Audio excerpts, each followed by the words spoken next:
in the city.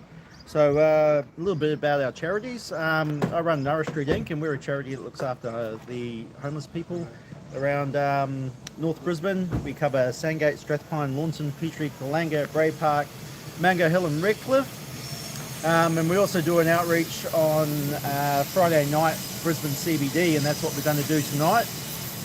From there, we'll be doing the Real CEO Sleep Out. So it's a combined thing for both charities. Oh, before I go into that, Paul from Northwest Community Group, this guy here, he's responsible for setting up over 1,000 tents at Musgrove Park.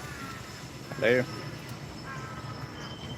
So yeah, if there's been a tent there, and usually they're like red and silver, this guy here is the guy who's responsible. In saying that though, that's offered people shelter from the elements and given them somewhere temporary to live. So yeah, so going back to the Real CEO Sleep Out. Paul, take us through it. Well, we're let me switch this around. Hello. Hey, Robert's here. Hey, Rob. There you go. How cool is that? Oh, that's pretty cool, isn't it? Yeah. Whoa, it's working. Yeah. All right. It should follow you. Go walk over that way. Hey, you see? Yeah, there's two. Wow. I told you it was Amazing. cool. Right. But now I've got it focused on you. Hang on, let me switch it back to me. Hello. Yeah, so CEO Sleep Out. Yeah, so we're the Real CEO Sleep Out anyway. So we're we're starting with the food run, which is our regular food run that we do every week. And then after that, we'll be doing our sleep. We'll be sleeping at King George Square tonight, right in front of City Hall. So that should be good. Hey, I don't know if I said hi, Robert. Hey, Robert, how's it going? Yeah, so that's cool. Yeah, why don't we just get straight into getting some food? Should we go through and show them? Okay. So these bags here, these are what we take the food in. They're double insulated. So when we pick up the meals from Compassion for Community here, they go in these boxes. They'll stay hot for hours. So we'll go and see the team in here and see what they've organised for dinner tonight. We'll be taking out approximately 150 meals, and look, sometimes we come back with absolutely nothing. That's 150 people that are sleeping rough at the moment.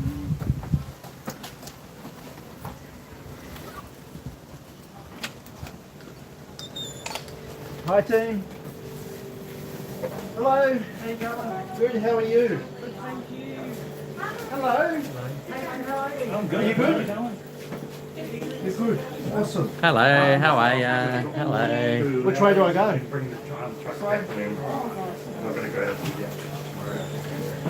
Hello, Olive. Hi.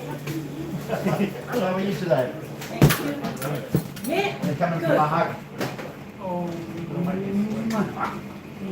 Good to see you. What have we got, Olive? Hello, Paul. Hello. What have we got tonight? You got some salads in there. Yeah, we've got some salads. We're just going to finish packing them up. All right. And we got your chicken casserole with vegetables all in there. Yeah. With baked sweet potato. So, Olive, why don't you tell us a bit about Compassion for Community while you're putting in your salads in the bowls. So what do you guys do? How long have you been around for? Well, we've been around for 6 years. Wow. Yeah, this is our 6th year. And so far so good. And what do you do? How often do you do your meals? We do meals on Monday, Wednesdays, and Fridays. Yeah, right. Yes. And how many people do you usually get per night? It depends, really, because at time, like on Wednesday, we had 99 meals went out. Wow. And because we also, like, they come The meal's the same. to the courtyard and we give them a meal that's already when we open the gates. Yes. And then they bring their containers. You know, sometimes we supply the containers. Yep. And so they take the containers home for takeaway for the next day. Yeah, So nice. they give to family members that can't make it. Yeah. Due to health So usually issues. around 100 odd meals? Yes. Maybe more? More. If you're a busy Sometimes night? 129. Yeah, okay. sometimes 140. Yeah. Yeah, that's awesome. So you've been doing that for 6 years. 6 years. That's fantastic. And where do you source all your food from? Well, now Nourish Street lately have been, blessing us with all the like wings and Yeah. with Yeah. all the meat that they've been giving because then we cook it here and give it out to you guys. Yeah. And we get from Woolies in Banyo. Yeah. Is that through Oz Harvest or they just give it to you direct? They just give it to us directly. Oh, that's like our fantastic. drivers just go there and they just Yeah, pack that's it up. awesome. Yeah, whatever they And you do Second Bite as well, I think. Second bite. So Second Bite's a program through Coles. Yes. And how many do you go directly to their warehouse to do that? Yeah. So Second Bite have their own trucks that they go around and pick up from all the supermarkets. And, Yeah. yeah. So we have our drivers, they go there every Thursday morning and they pick up whatever we can. Yeah. that Cool. they can give us. Yeah, so it's been good. And sweet. overall, I think our community, like the community of Nanda, Rainbow Heights Place, and Ascot, Yes. they normally pick up something from the supermarket and get them here. Yeah. Okay. so Yeah. That's it's been- awesome. it's Yeah. been really awesome. Yeah. Fantastic. All right. Well. Yeah. What have we got going over here, Bo? So how many meals have we got tonight? Today's like 138. 138. Yeah, Awesome. 138 meals. So we got 3 bags already packed to go. This looks like it's dinner tonight. There you go. Here's yours. Oh, here we go. Alright. That's your one. Quality control, mate. I know. It's a very important job here. It's a shame that you're having to hold the camera right now because guess what? Both of you. I've spun them. I've done Hey, something. did some weirdo beep at you this morning? Somewhat. Weirdo beep at you this morning? Was it you? Yeah, it was me. I was on my way to work. Alright. What is Hello, this? You've been revealed. There we go. It's gone back to normal. All right, that's good. It was doing Yeah, upside food. down. Yeah, it went upside down. It Always flipped do. around. Always good. Chicken casserole with baked sweet potatoes, roasted sweet potatoes.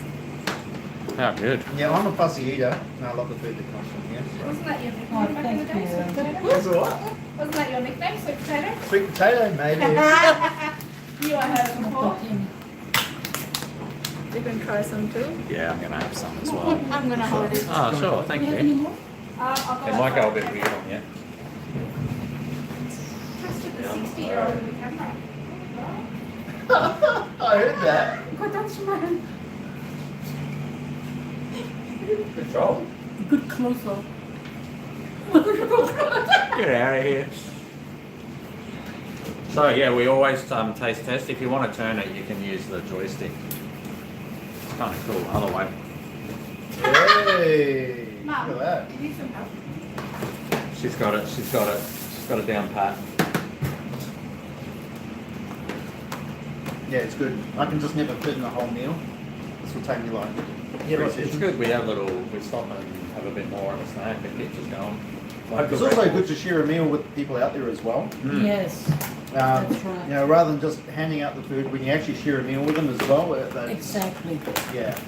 Well, that's what I love about the barbecues that we do. So, what do you reckon about our home cooked meal? Always the best. Thank Always you. the best. Cool, wasn't it? Watermelon. I've packed some up for you. They're out the front. There. Oh, we're gonna have a lot to give out tonight. How is it, Paul? So good. So good. It's amazing.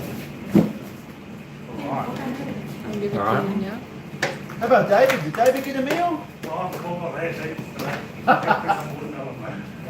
Thank you. Good job. Thank How many you. things of what? Shannon, how many things of watermelon have they got there? 11. Oh, can I get a watermelon? like Everyone this that's quickly watching cut the it up? stream, feel free to ask any in the questions fridge, if you want love. us to ask anything to the Put it in guys the here. fridge.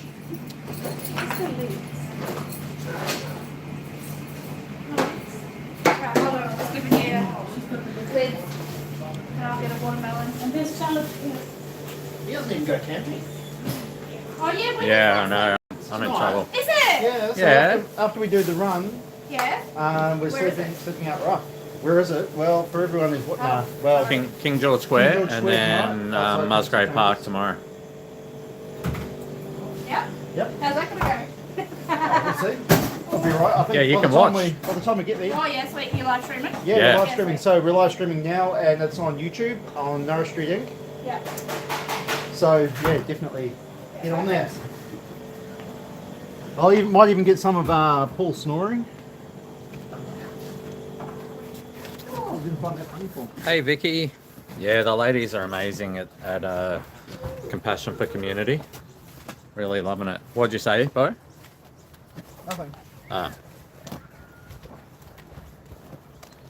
It's probably how I always get. yeah, no, I never carry the heavy stuff. No, I've got a fragile back. You know that.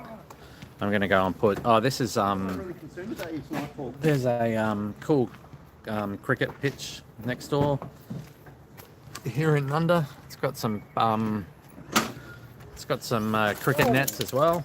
Oh, we've had a drop already. All right, I'm gonna put my food in here. All right. A little rundown of what we're taking out tonight.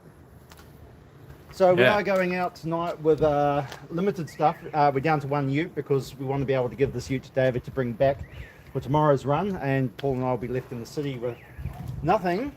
But inside our fridge here, we've got a whole lot of cold water tonight to go out. Sleeping bags, I think we brought about 10 of those with us. We've got snack packs going on here. And then we've got the 136 meals in here. And Brooklyn Donuts have donated us a whole lot of donuts. That's Brooklyn Donuts in Strathpine. Please support those that support us. Donated a whole lot of donuts to go out as a bit of dessert as well. I think the girls inside are getting some watermelon, so we'll have something a bit healthy too to go with the dinners. So yeah. Very cool. And of course, guys, if you're watching and you're new to this and new to what we do, please follow both of our Facebook pages, Nourish Street Inc. on Facebook and Northwest Community Group on Facebook. So we're two grassroots charities that we do meals 5 nights a week for those sleeping rough. Very cool. Awesome. Are we all packed? Or? Nah, I think we've got more. All right, cool.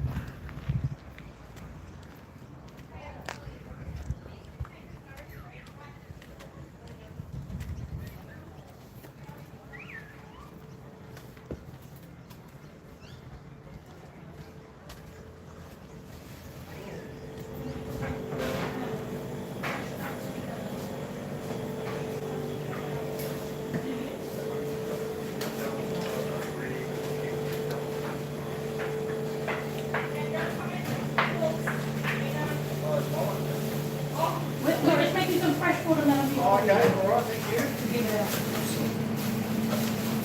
it someone who's making the house. It's all on them. Wow, they're still prepping, getting all the watermelon ready for us. Don't cut yourself.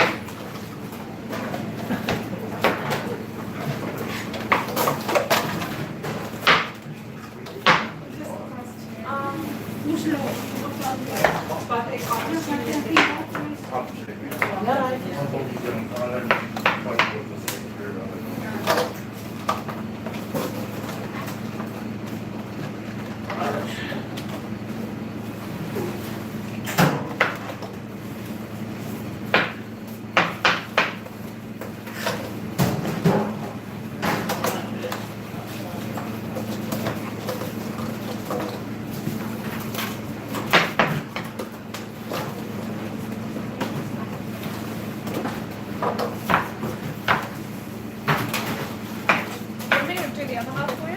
Or grab the other melon. There's another one in there. You got one more watermelon in the fridge. Bring it. Yeah. Wow. She's good with the knife there. Where's Bo gone?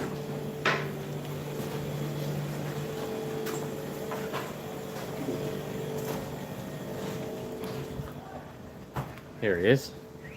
There I am. I think we're just waiting on the watermelon now, aren't we? Yeah, they're chopping it all up. I'm gonna switch it around and come on there. How can I make that?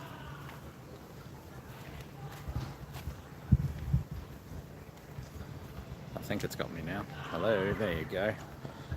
Thanks for watching, everybody. We're just waiting on. We were a little bit early, actually. We thought we were going to be late, but we're a bit worried actually that we rushed out the door and we might have forgotten stuff that we needed. But we should be all right.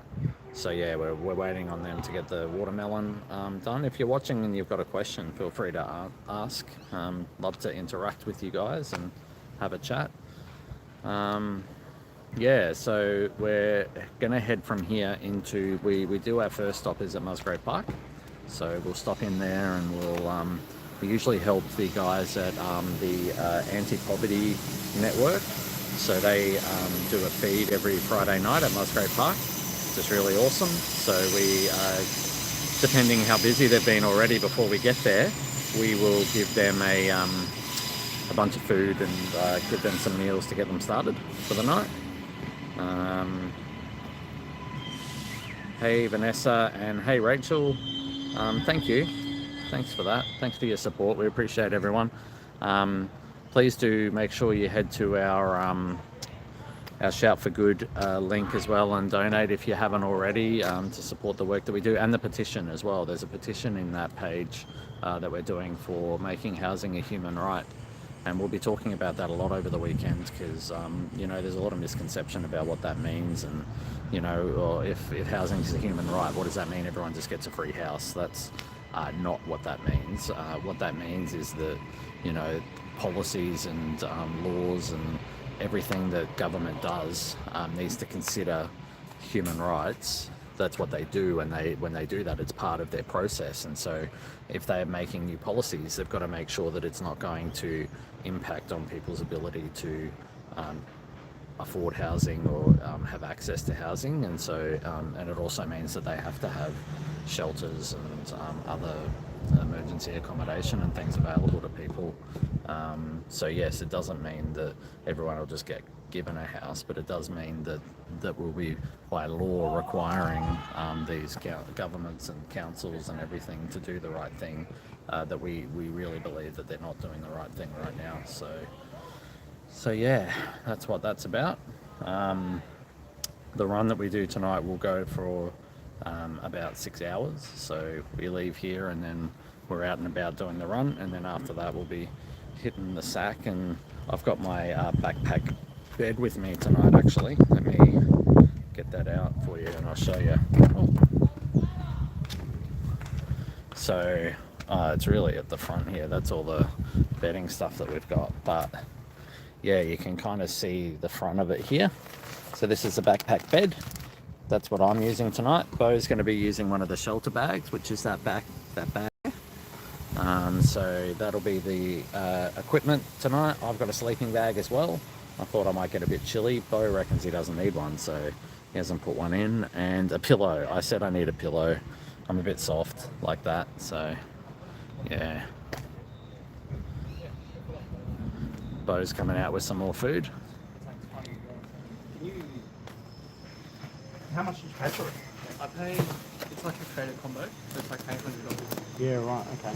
It's called the Insta 360. Whoa, look at that. Yep. How good's that? I need to look at it with my They're deep in conversation.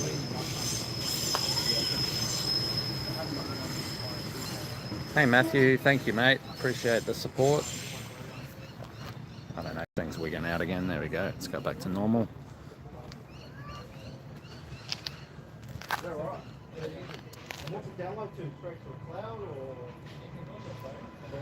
We'll wait and see what these boys are doing.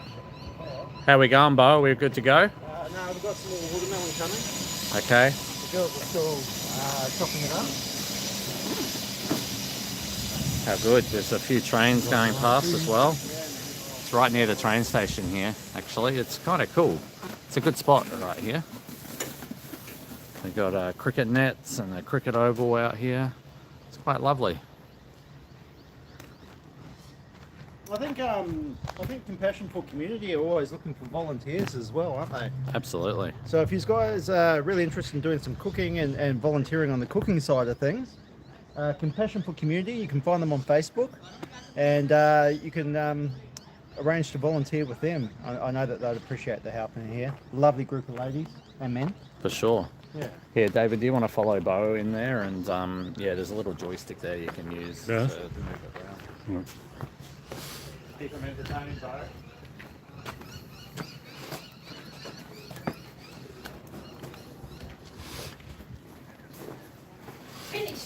You finished? You want to say hello to the lady's got my fan that she's going to make me one? Oh, I put some aside for you to your roll. Right. I've got the meters for your roll. This is us, we're done? Yes. That's awesome. Thank you all so much.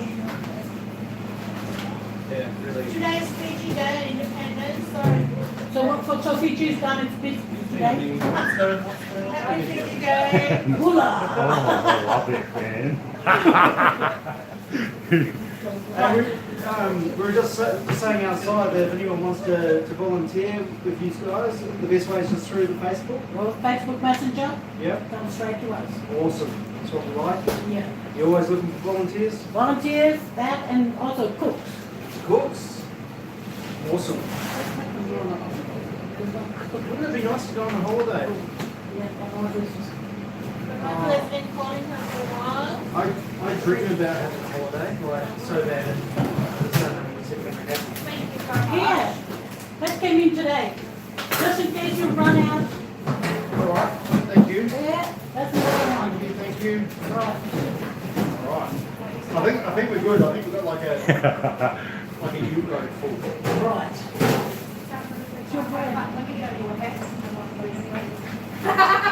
White load. Hey, I said it quietly. Thank you, Olive. Thank you. The best. You guys. See you later. Thank you all once again. See you, It's mate. rock. See you next weekend. See ya. But yeah, that's all right. Thank you, ladies. Yeah, I'll do my kids' delivery. See ya.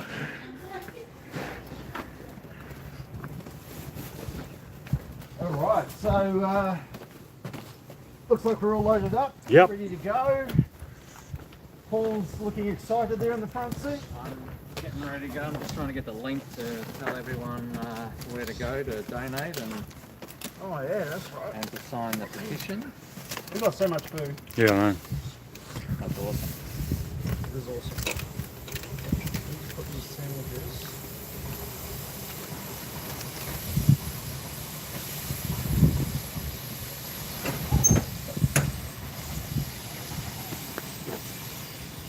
So where can people go if they want to donate for tonight? They can go to the real CEO Sleepout.com. sleepout.com. No www because No. I broke the website and I don't know how to make the W. So just put the real CEO sleepout.com and it'll work. Otherwise, I've also commented as a Northwest Community Group on the live, and it's got a link there to directly to the Shout for Good page. So yeah, all right. Shall we hit the road? Let's do it. Let's do it. All right. Yeah, I suppose. Oh, what do I do? Are you driving or are you? Nah, yeah. You can take that. No, you can hold it. No, I'm driving though. No, you're not. Oh. All right. It'll follow you. Do you want to get a Red Bull? Paul's already asking for a Red Bull, so. All right. Hello. Hello. Don't forget you can use the little joystick to move. Oh, what's that do? Yeah, I didn't even try. This thing is chaos, man. Nah, it's I don't awesome. know if I like it. Oh yeah. All right. There we go. Sorry, we got this little. Hold, see you what I gotta mean? hold it like that. Hold it like a joystick. I'm holding it like a joystick. Like Yeah, there straight. you go. Yeah. And also, like, hold it out like that. There you All go. right. Okay. All Where's right. the keys? Didn't you have... Yeah, that's. No. You were using David's. Where did you put your keys? I don't have I've them. got them. I must have them. This is pretty usual for our run. No, Yeah. I've done it too. Yes, I've got them. Don't worry, guys. I've got the keys. Don't stress. I didn't lose it. Take it off the handle thing if you want. Yeah, man. This thing's crazy. I was gonna Yeah. love the shop. Well, funny, it worked when I was using it. Yeah, well, that's because you're walking around. There you go. Oh, I've covered it with my hand. That's some really good stuff there. The other thing too is that you should plug your phone in to make sure it's charging, Probably should. because we're going to absolutely smash through the batteries tonight. All right, good job. Let's put this away. You crank the aircon. It's hot in Yeah, here. I'm sorry. I was thinking of that. All right, let me put this away so I don't forget it. Did you say you want a Red Bull? Yes, absolutely. Thank you, sir.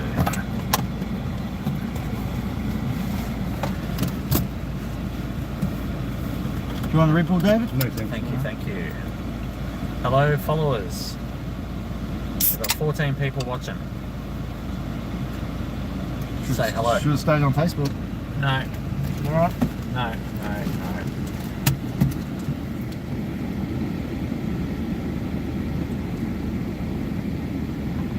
Believe me, trust me.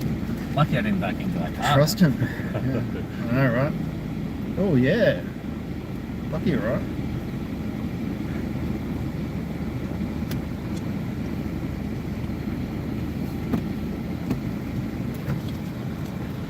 I'll just turn this camera around. Yeah. Yeah. All right. So we're leaving Compassion for Community in Nunda, and we're about to head off to our first stop in the city, which is going to be. Oh, actually, our first stop is.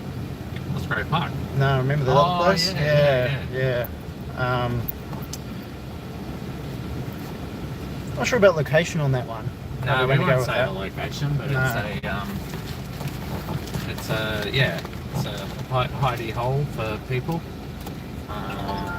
Yeah, we'll also have to check. What was that? I don't know. That sounded cool. Whatever it was. No, it's phone charging or something. Yeah, maybe someone gave us a thumbs up. Yeah. So, how many stops do you reckon we go to? You were saying you reckoned it was like 20. 15, I thought. We But I should could be count wrong. them tonight. Yeah, so let's give it a go. Go one for the first one.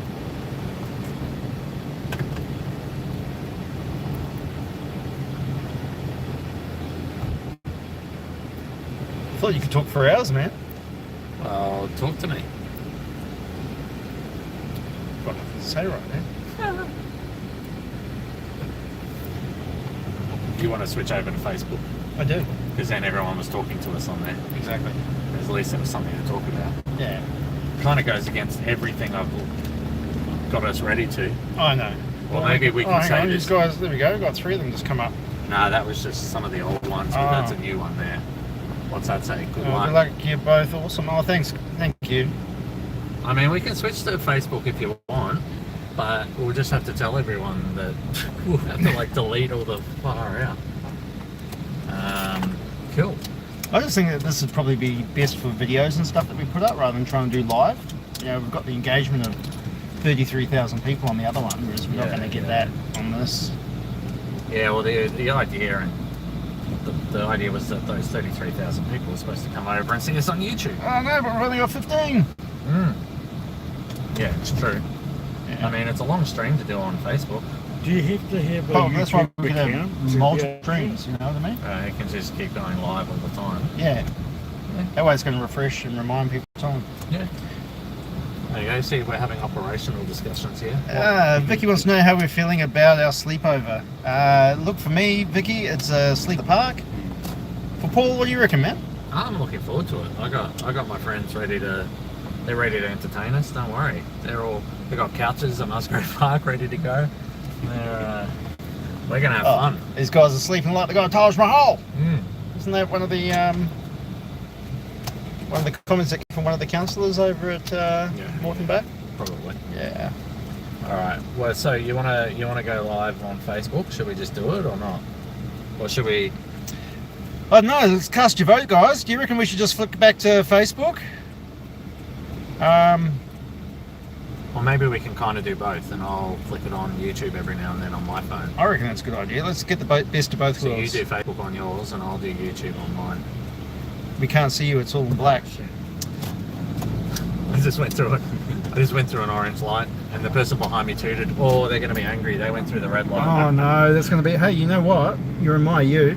I'll probably get an angry. I saw Nourish Street. I saw instead of Nourish a green Street. light. And then they went through an orange light. It's happened before. That's just us mimicking everyone that whinges about us. Yeah, yeah. You'd be surprised how many people whinge about us. Vicky It's on says my people will TV. come over to Yeah, that's YouTube. what I reckon. Yeah. Well, we're still sitting at 17. Can I see you? Or is that, Can't I see can't it's see all you. black. Yeah, that's probably because I was in the dark. Yeah. Oh, there we go. My face looks really red. It looks like I've got high blood pressure.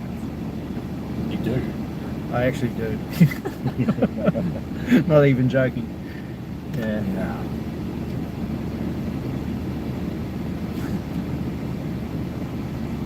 My cousin from New Zealand just said, poor Bo, I hope he's ready for your snoring. Oh, So true. apparently I Yeah. snore as well. Actually, I do. I don't know. I haven't snored. I haven't been told I snore for a while, so I don't know. You can tell me whether I snore. I don't know if I'm into deep enough sleep tonight. Though. Well, I think that I will probably fall asleep before you, so you'll have to listen to me snore. Yeah, apparently I'm shocking. Yeah, and you fall asleep like that. I do, Whereas I do. I'll be like maybe a couple of hours. I reckon. But that's all right. Who needs? And you're going to sleep? wake up so sore tomorrow. I can see it. I'm back. What are you talking about? I got this backpack bed. It's a voluptuous mattress. Yeah, no, well, it's great if you're used to sleeping rough, but Yeah. aren't you both Kiwis? No, I am the original OG. This I'm dude's half Kiwi. My mum's side of the family. half Kiwi, but born here, yeah? Born here, raised here. Aussie, Yeah, I'm an Aussie, Kiwi. but I'm half David's Kiwi. Kiwi, don't you, Yeah, mate? 100%. Yep. God, we're in trouble. Oh, dude, you're outnumbered. I know. That's a Yeah, bit of a watch it, you worry, might get isn't it? bashed. But that's the thing. There's more bloody Kiwis over here than there are Aussies. Well, you know, Australia needs us Kiwis. Well, Without us, Australia stops. well, apparently you need us because you're over here. No, you Why don't needed you you just needed stay home? scaffolders and forklift drivers, and that's what we brought you. If New Zealand's so good, what are you doing over here? What's warmer here? Yeah, that's true. It is warm. And it's warmer here. The weather is pretty shocking down there. My family's all from Christchurch, so Yeah, well, you know, I'm not gonna. Actually, I am. Christchurch is a cold hole. Wellington's. hole? It's a cold hole. Wow. Wellington's where it's at. that's right. That's my city. Love you're Wellington. Wellington's windy, isn't it? Yeah, Wellington, Matamata, Napier. I've lived all over the North Island. I do prefer it here though, to a certain extent. Well, look, when I first came to Australia 19 years ago, Australia was a better place. Like I came over, it was like the land of opportunity, you know, land flowing with milk and honey and all that sort of stuff. And then, you know, we came over and I thought earning $1,000 a week was really cool, because no way do I earn anywhere near that in New Zealand. But Australia's changed, sadly, a lot. But then I guess New Zealand has too. But you know, that's probably why we're dealing with a lot of homelessness right now. Jackie, my cousin, is not happy with you Why? because you were bagging Christchurch. You Sorry, called it Jackie. A cold hole. Sorry. Well, is it not a cold hole? Sorry. That's so funny. Sorry, Jackie. Yeah, that's hilarious. Oh, You're in funny. trouble. We are gonna. There's inevitable that we're gonna offend a bunch of people tonight. Oh so yeah. Look, we're pretty upfront, we may as brutal, and well honest. start So. with the Kiwis. Back them to start with. Hey, we're up to 20 people. You said. Oh yeah, there we go. It's growing. We'll get there. We'll get there. Give That's it right. faith, give it Everyone, faith. tell your friends. Yeah, tell everyone. Go on Facebook and link it and say join this live. Hey, and come and watch these two idiots. Yeah, watch homelessness in real time. Well, not in real time. I don't know. Well, it is kind of in real time.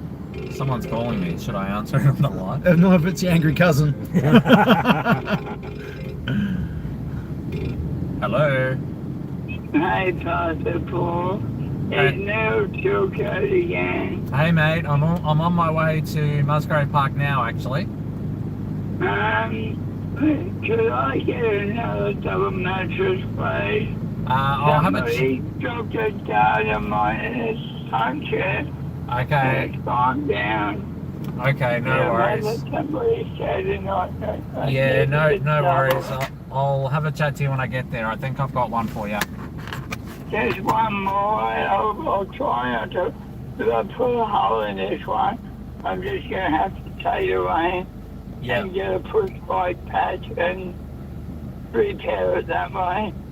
With a push bike patch repair kit. Okay. No, that's okay, mate. It's If I no, put a leak in the new one. yeah. Don't stress. It's all good. This will be the third mattress I've had Yeah, it's all good. One double. Yeah, no worries, man. I'll see you in about. Give me another 30 minutes. I'll be there. Yeah, thank you, Okay, bud. mate. I'll make up the 30 I'll keep an eye out for you. All right, mate. See you soon. Thanks, bye. See ya. Bye.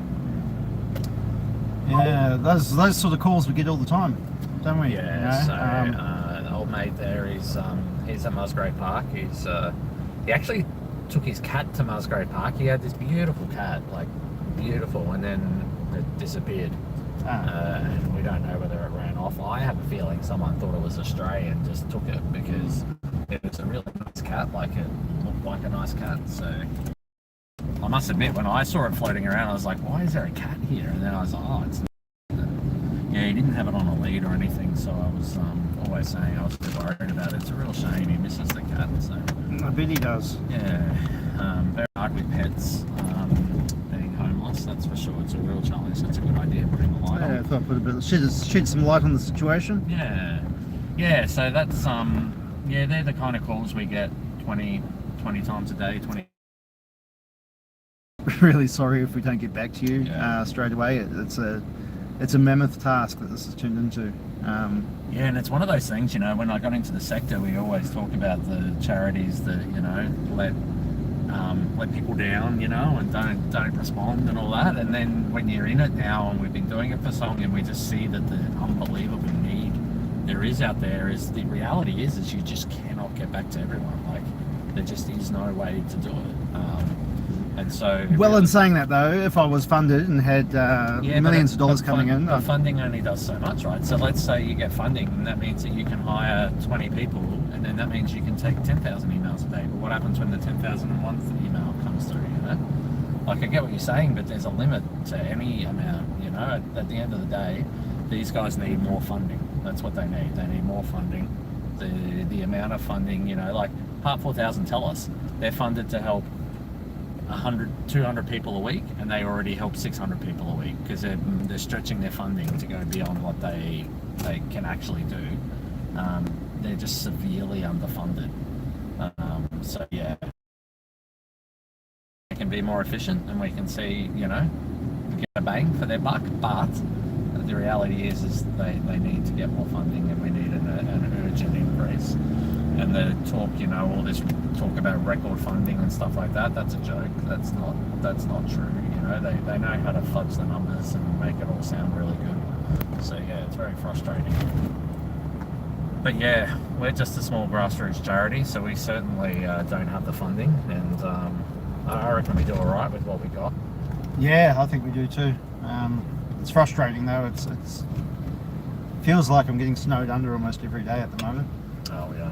Yeah. I just get to a point where I just have to just accept that I can't answer a bunch of people, and the reality is the ones that grab my attention are the ones that I'm able to deal with, and that's it. And I hate that.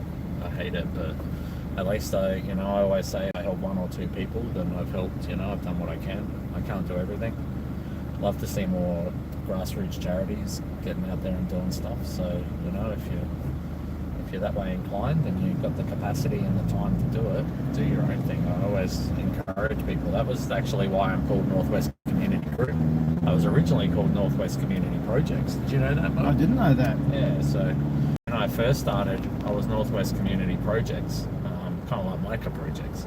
And the idea was that I would be a charity that could allow other little, you know, people in the community that had ideas or projects that they wanted to do, they could come and sit under my charity. And that's why I'm so quick to always get people like Dee and all those guys into it, because that's my vision, is to enable and Empower empower. Yeah, exactly. That's the word. So that's how I started. But then when I registered as a charity, because I was already registered as a business as projects, I couldn't use the same name. I was like, I'll just go with Northwest Community Group, which is sort of similar. It's like, you know, trying to make a group of people, and so yeah, I absolutely encourage people, because that's the people say, oh, I make a difference. It's like, hang on, I was just a guy. You know, a few years ago, I was just a regular person, just doing one volunteer shift on a Saturday. And look at what Bo's done. He was just one person with Jenny, and and the kids and started out. You Well, I was just one crackhead actually. You know, Exactly. So for people who don't know my background, most people do now because I'm really open about it, and you know, I believe in breaking the stigma. My background is 25 years of addiction and 4.5 years of homelessness, and you know, I was living with my partner Jenny and playing up and running amok and doing everything that people do when they're you know, under the influence, and she'd had enough of my antics, kicked me out, become homeless again, and decided that I'd had enough of life. Long story short, tried to end it and it didn't go, you know, found out I couldn't even do that properly, so I went to rehab, and that was the best thing I ever did. So here I am, 24 months and 10 days clean and sober, 2 years, just over 2 years, and like I've never achieved anything in my life. I've always been like a natural born loser, to be honest. Just never achieved. And since becoming clean and sober, I think I've achieved something by starting Nourish Street, and it's really cool to be making a difference in people's lives and talking to people, you know, on the daily, people that, you know, that have addictions. And since I've been doing this, I've got 9 people to go to rehab, and another 2 people have got their paperwork sorted for rehab, which is really cool. And that's why I do this work. It's cool to be able to be making a difference in people's lives. Absolutely. Oh, jeez. And that's the thing, like, that's what I say, like, you don't have to be crazy like Bo and I and do a million things, but you can make a difference if you've got the will, if you've got the compassion and the drive and the love in your heart, then you can do amazing things. And I'm just trying to navigate getting through this street. So we're actually almost at our secret first stop. What we'll probably do, Bo, is you might just stay and have a chat to these guys, and I'll quickly jump out and talk to them and just see. I'm going to assume that they're not going to be happy for us to film the tents, but I'll tell them that we're streaming up here, and that anyone that comes up, if they want to have a chat, because I'd really love for them if they want to talk about, you know, we want to open the platform up for them to talk if they want to. We certainly do, yeah. So we'll give them that opportunity. I mean, there might not be anybody here as well, so who knows. Yeah, so we're at our first spot You want now. to come with you, Paul? Yeah, sure. David and Paul are obviously jumping out. Gonna leave me here on my lonesome with you.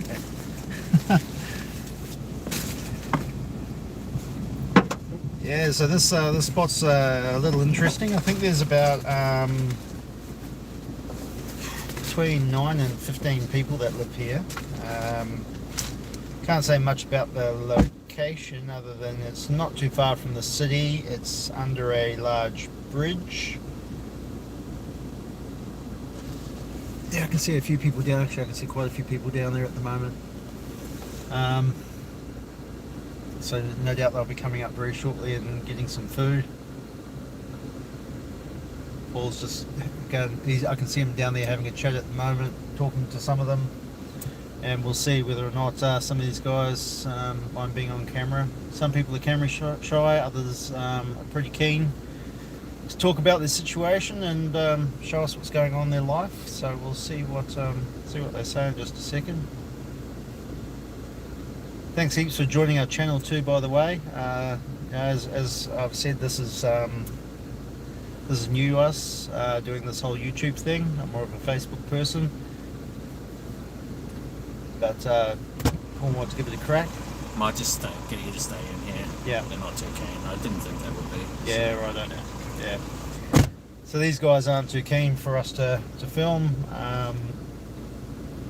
There can be several reasons for that, obviously. If they're got family out there and they don't want their family I'll to swap see. with you. All right. Oh, awesome. Because you know where all the food is. I don't know. Do. Where everything is. All right, there we Cool. go. Thank you. Hello. So, yeah, this spot's it's kind of like a pretty hidden spot, and yeah, it's pretty rough down here, and these are the spots that are where you've got the heavy drug use and the mental health issues and everything that goes along with rough sleeping for a long period of time. So these are the ones that we really, tell them that we care about them and give them, tell them that there is hope out there and support them, and hope that when they're ready, they can make those steps to getting out there, because eventually they'll all hit that spot if they don't pass away, sadly. But there becomes a time when you can't keep doing this. It's really tough.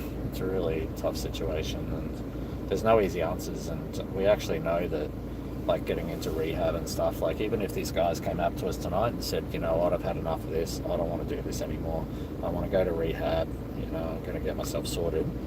Getting into rehab is really, really difficult.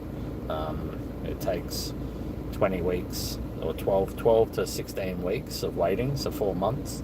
And a few of the rehabs, you've got to detox while you're waiting, because they won't take you if you're not detoxed before you go, which is just it's just insane when you think about it. Like, how's someone going to detox? And it's dangerous as well. So we're really starting to push. We've been and one of the interviews we're doing tomorrow is with Anna from the Family Drug Support, and we've been connecting with her and chatting with her. She's so lovely, and that charity is so amazing.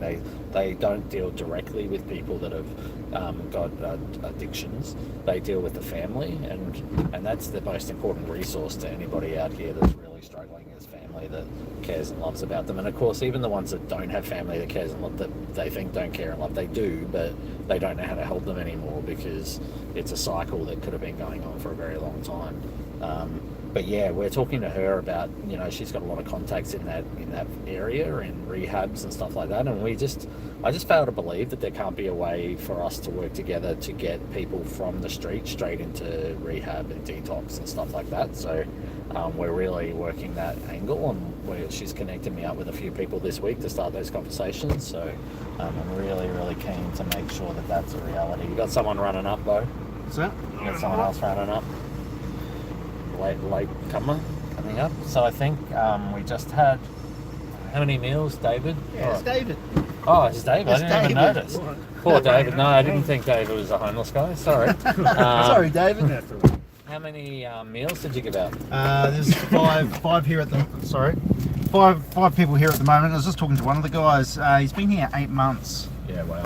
Yeah, he says he's the original OG. Yeah. Yeah, right. So a couple of ladies down there and 2 or 3 guys.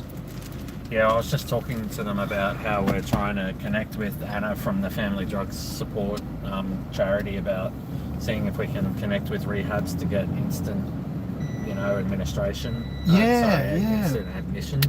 And I think you've had conversations this week with a rehab that might be looking at that. I have a rehab in Toowoomba, and I do apologise, the name's just slipped me.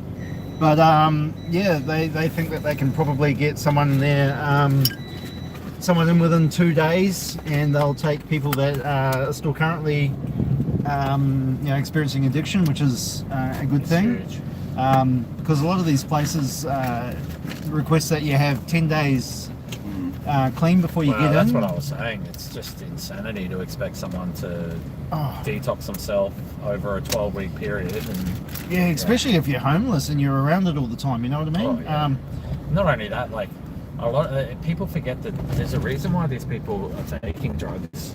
It's not just because they're party animals, like trauma, issues that they've had in their life, things that they just haven't managed to deal with. So when the drugs go, that all comes rearing back right to the forefront, and then they've got to deal with that side of it. So it's nothing's as simple as everyone thinks it is. Everyone's like, you just stop taking drugs and get a job and do all that. No, it's not that simple. No, it's not that simple.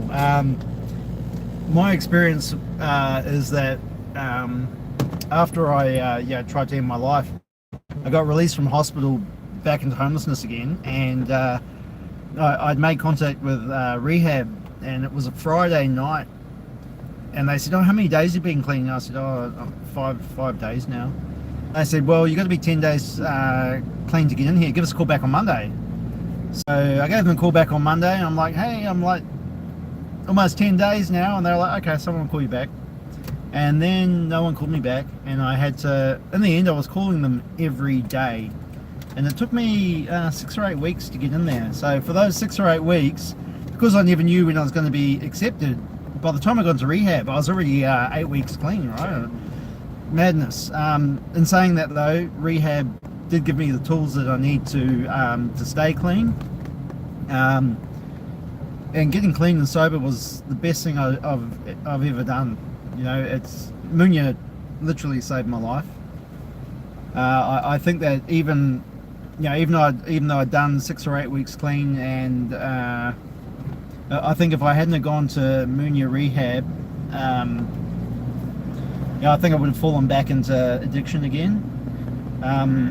Addiction is like a crutch, right? When things go tough in your life, and you feel like you just want to kill that pain, self-medication is sometimes the easiest route to go down, if that's all you know, and that's all that I had known. And I can see why people out there that are homeless self-medicate. When you're stuck in a hole, down in a hole, and you've got nothing to look forward to in your life, why the hell wouldn't you? And the problem is though, the flip side of it all is what comes up must come down, and when you come down from an artificial high, it can be, it's fucking tough, really tough. Detoxing off methamphetamine, you're talking hot and cold sweats, sleeping, aggression, and there's just this urge to want to feel normal again. And when you've been using methamphetamine for such a long time, you don't use it to get high anymore. Those days are long gone. And you just use it to feel normal, to function, to get out of bed in the morning. I used it so I could go to work. Like, it's crazy. And then it gets you trapped in the cycle that you must have it, because if you don't, you know what's going to happen, you know what's coming next, and this is that massive crash. And that crash leaves you suicidal. I can see why so many people struggle to try and get clean themselves. It's near impossible, and especially if you haven't dealt with your trauma in life, all the childhood shit that possibly got you on this path. Extremely complex, that's for sure. And I think anyone who says that, gives those sort of one-liner replies where people just need to get their shit together or something, are really, really ignorant to the realities of what that kind of long-term addiction and drug use and trauma and mental health issues are. And it's very frustrating when you see those kind of commentary. Someone just commented there. They do. How do I see maybe that? hit that box That there. one there?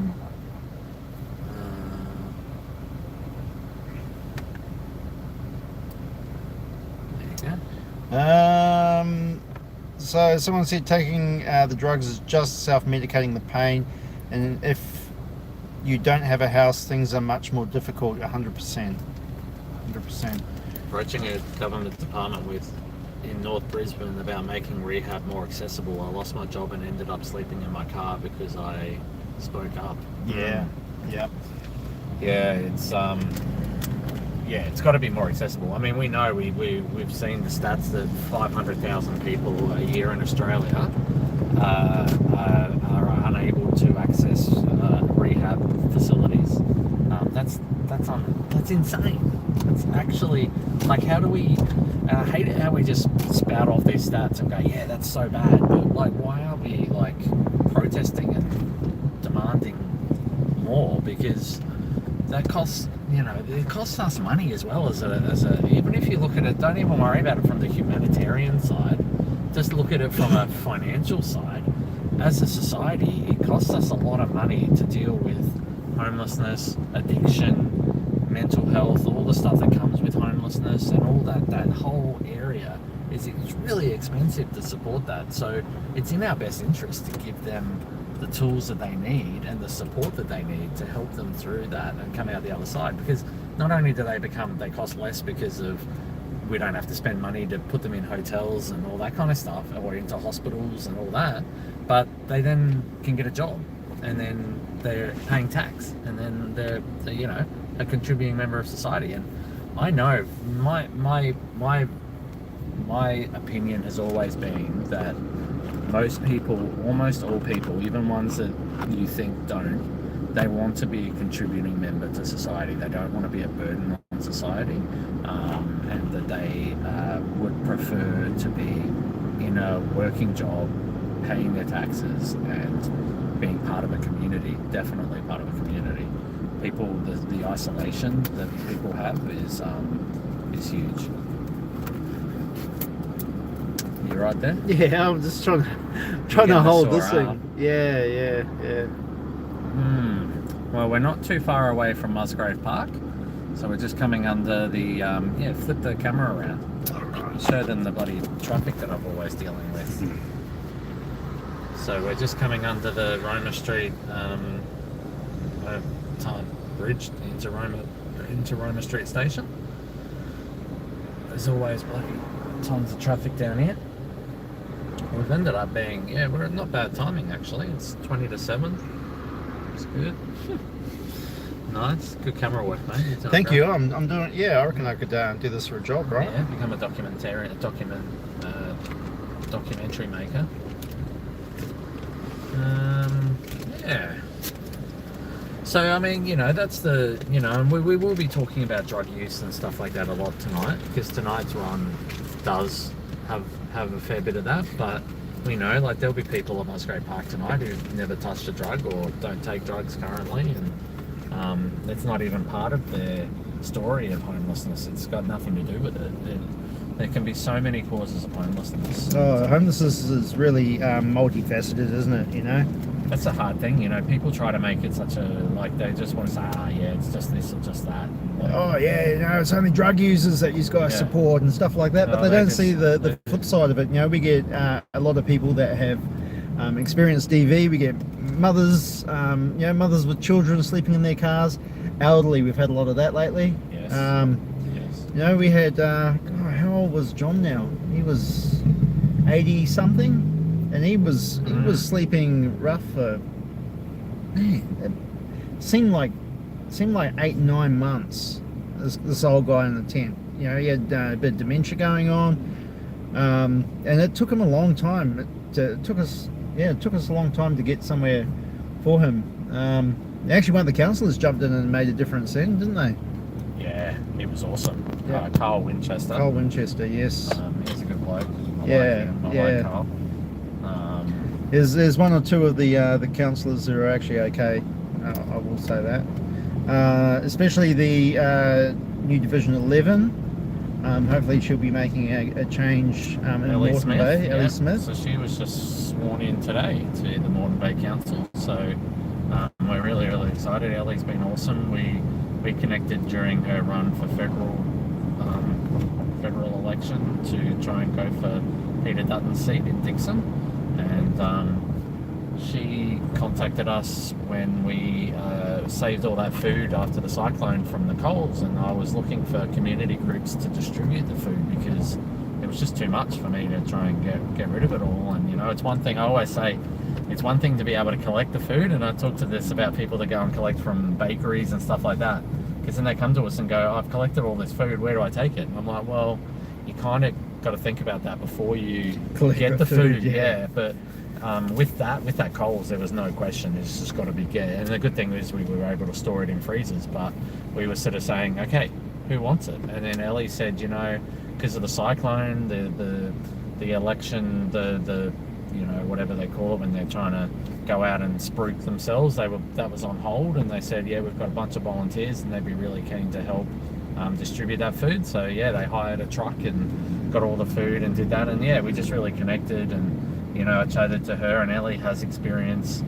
She's supported someone who was homeless, and she knows about the struggles of being homeless, and she's got compassion, and she's more importantly she listens to her constituents, and I think that's what we're missing a lot in politics now, is actual grassroots kind of politicians who are actually, instead of party politics and sticking to the line, are going to listen to what their community is telling them and what they need, and try and stick up for that. So yeah, it'd be really interesting. I think a councillor is a good role for Ellie. I think she will be able to have an impact, and like I say, I might be biased about the Moreton Bay Council, but I think it's an indication of what we're going to see in 2028.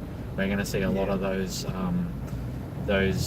career politicians who are just there because they got the power and they love the power, and they're doing whatever they can to help their developer friends and doing all that. They'll be gone, I think. I certainly hope that there will be a big change, come the next council elections. I'd like to see almost 50% of the vote, Ellie. Yeah. So I think it's got to be that people are sick of the status quo, especially from the council level. Yeah, the way that the council have treated homelessness has absolutely blown my mind. I've never experienced anything like it before, really. Just the sheer stubbornness as well, and just the pig-headedness of it all as well. Just the unnecessary way that they've engaged with us. I know that we've been critical of them, but that's kind of our job as advocates for homeless, is to be critical. So just because we're critical of them doesn't mean they need to go out and bag us and come back at us. They should still want to engage with us, but they refuse. Oh, it's a busy night here. There's so many people here. Yeah. Just arrived at Musgrave Park. So, we might... let's keep it in selfie mode, and we'll see. Alright. Yeah. Alright, so we're going to jump out here. Obviously, we need to be respectful of, the people here and that, but I'll keep it aimed on me today, and maybe Paul can take over. Yeah, I'll take it. You go out and see what everyone thinks. I'm just putting the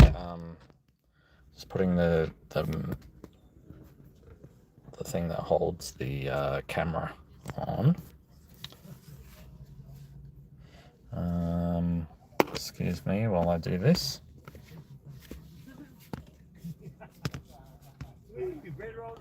Let's see if that wants to play nice. Hello. Oh, it's getting all funky. Hello, you okay? There we go.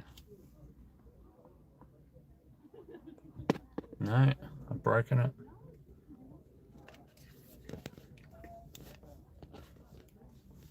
What have I done? Don't mind me. Maybe I'll just hold it for now. I'll work it out later.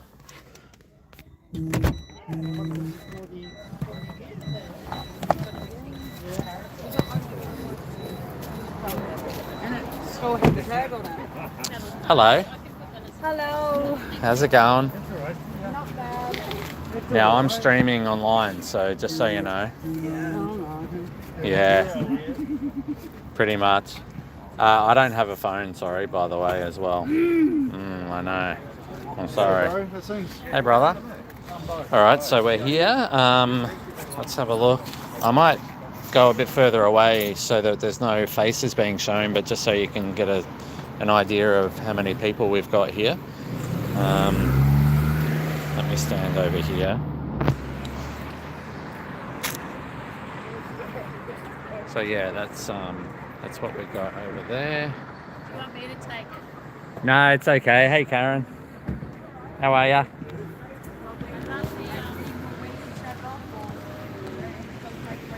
Do you want to say hello to everybody? No, I just Ah. turn that off so I can tell you. Well, I can't turn it off. Oh, Hang okay. on, let me mute it. As you Hang were on.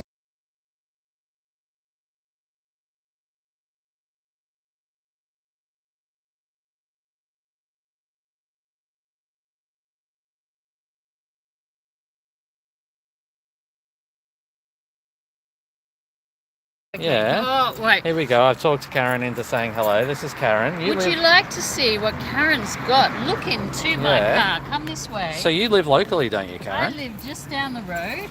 Let me turn this and around. This is a part of what I get from a bakery. So yeah, that's from the bakery at Central Fortitude Brunswick Valley. Bakery. Yeah. And Yeah. I started as a volunteer at Third Space, and now I do it as an independent. Yeah. And I give it to street feeds, and I worked in mental health homelessness, and I have seen how much homelessness has increased and how much support has decreased. Evidence this evening, a gentleman's just told me he's got a brain injury and he was at the PA hospital. He said he's got broken ribs, and they said he went to emergency and they said, oh, you just want somewhere to sleep. And he's just told me that, so I've told him where to go on Monday so that he can get support, because he said he also had $50,000 in NDIS funding, but he's homeless. See it all the time, actually. You see Yes, it all so the time. NDIS seems to be something that they can get, but they're not giving them homes. Yeah, no, they don't. There we go. That's yeah. Karen live for you Yeah. from Musgrave Park this evening on Awesome. Friday. Well, thank you for that. How often do you pick up the bread from the This bakery? is my fourth one this week. So 4 times a week? Yes. Wow. Yeah. That's a lot. And you drop around to Emmanuel's? Emmanuel, I take it to street level, and I take it to Kangaroo Point Uniting, Wow. and I take it to St John's Cathedral. I had no idea that you went to so many places. Yeah, wow. You know, That's I amazing. just use the Ask Izzy app, and I've got the routine of who I give it to regularly. Yeah, lovely. And I give some to a friend that then shares it with her church neighbourhood, because they do one on the north side of Brisbane. Well, you're an example of exactly what I was saying on the way here, is that everybody can have an impact and everyone can make a difference. You don't have to be doing a million things and trying to start your own charity. You can go and take bread from a bakery and I drop do around. it as an independent, And I've sourced that, and I've been doing it now for 20 years. Wow, and it helps so many people. We know they love it. Thank you, And Karen. I get called the bread lady. You're the bread lady. Cool, I'm the tent man, so yeah. Good work. Thank you so much. Lovely to see you. And as you just saw, I'm from an allied health background, and I've just given the gentleman resources to help himself because he's not getting support. Thank you, Karen. Take care. Good to see you. Bye. And is that going online? Yeah, On which website? it's on YouTube. You can watch us. We're going to be streaming all night. We're sleeping rough. You know we're sleeping rough tonight. So Bo and I are sleeping rough for 2 nights. So we're going to sleep rough tonight at King George Square. And then tomorrow night we'll be here at Musgrave Park. And so the ABC, that's all? It's still on. Oh, no, the It's ABC live interview. streaming. No, the ABC interview that you did. Yes. What did you get feedback from the government? Nothing. They don't talk to me. So it was a good interview though, didn't you think? Yeah, it was a damn good interview. Yeah, I'm glad, yeah. And okay, so this week what I've done is people that I've seen that didn't have anywhere, I've told them to go and sleep at St John's. Yeah, okay. And I had a prisoner this afternoon that was at the bakery. He'd just been released. He'd been released and he had epilepsy and nowhere to live. So after serving 15 months in jail, what's he going to do? He didn't have the capacity to look up realestate.com.au. So you're giving that man not temporary accommodation to stabilise him in the outside world so that he can then be not committing another crime because he's hungry. Yeah, the So- release of prisoners and hospital people into homelessness is disgusting. Yeah, Because it just continues that cycle. I have seen that gentleman just said he's been homeless for 2 years and he's got a traumatic brain injury after falling out of a hotel in the city. So I've just told him where he could go and see a lawyer so that maybe he could get some insurance and also some advocacy for the NDIS people. Yeah. Where do they go when they're getting ripped off by all these companies? Yeah, exactly. Which is, I've heard 3 different people tell me a man had 2 legs amputated and he had no arm, and he came to the bakery and he said that they'd given him more arms. They'd given him a knife, but guess what? The occupational therapist calls him and it costs $80. The knife he can't use, but he has been given that through his NDIS. He can't use it. And he had 2 wheelchairs and he said, I can't use 2 wheelchairs, I only need 1. Yeah, it's a waste. It's a waste. So his money was being used for things that he didn't need, and I said, well, do you need to know how to get rid of it? Yeah. All right, Karen, thank you so much. See you later. I'm a PR. Yeah. Sorry, you're right. I studied journalism. Did you? Okay. See you, bro. go. Do you want to next week? Do you want to Cool. We're just going to see. I might see if the guys from APN want to. I'm leaving this one here for the guys. Yeah, over here. Hey, Jaden. Jaden. Hey. Do you want to do you want to jump on my live and tell everyone what you guys do and talk about? Are we just talking about the kitchens? Or Yeah, is it yeah, the something in- kitchens. No. Oh yeah, no, sure. Sorry, I was just like, yeah. Yeah. I can do Sorry. that. Yeah, cool. Hello. How are you? All right, come on over. I'll Yeah. So I've just pulled an impromptu interview with Jaden. So he's from the Anti-Poverty Network. Hello. And tell us a bit about your organisation and also what you guys do on a Friday night here at Musgrave. Yeah, so the Anti-Poverty Network Queensland is like a community organisation made up of like low-wage workers and like unemployed people, basically people struggling with poverty, you know, who basically got sick of, you know, governments or, you know, NGOs, you know, messing us around, and so we decided we want to take things into our own hands. So we do this in a number of ways. We provide advocacy for people struggling with Centrelink, so we can physically go with them, get them on their payments, because that can be difficult for people to access. Bloody oath. We've also, every Friday night from 6:30 to 8:30, we do a community kitchen in Musgrave Park, just giving out, you know, hot food, tea, coffee, just to anyone who needs it. How long have you been doing that? We started in January of 2024, so nearly 2 years.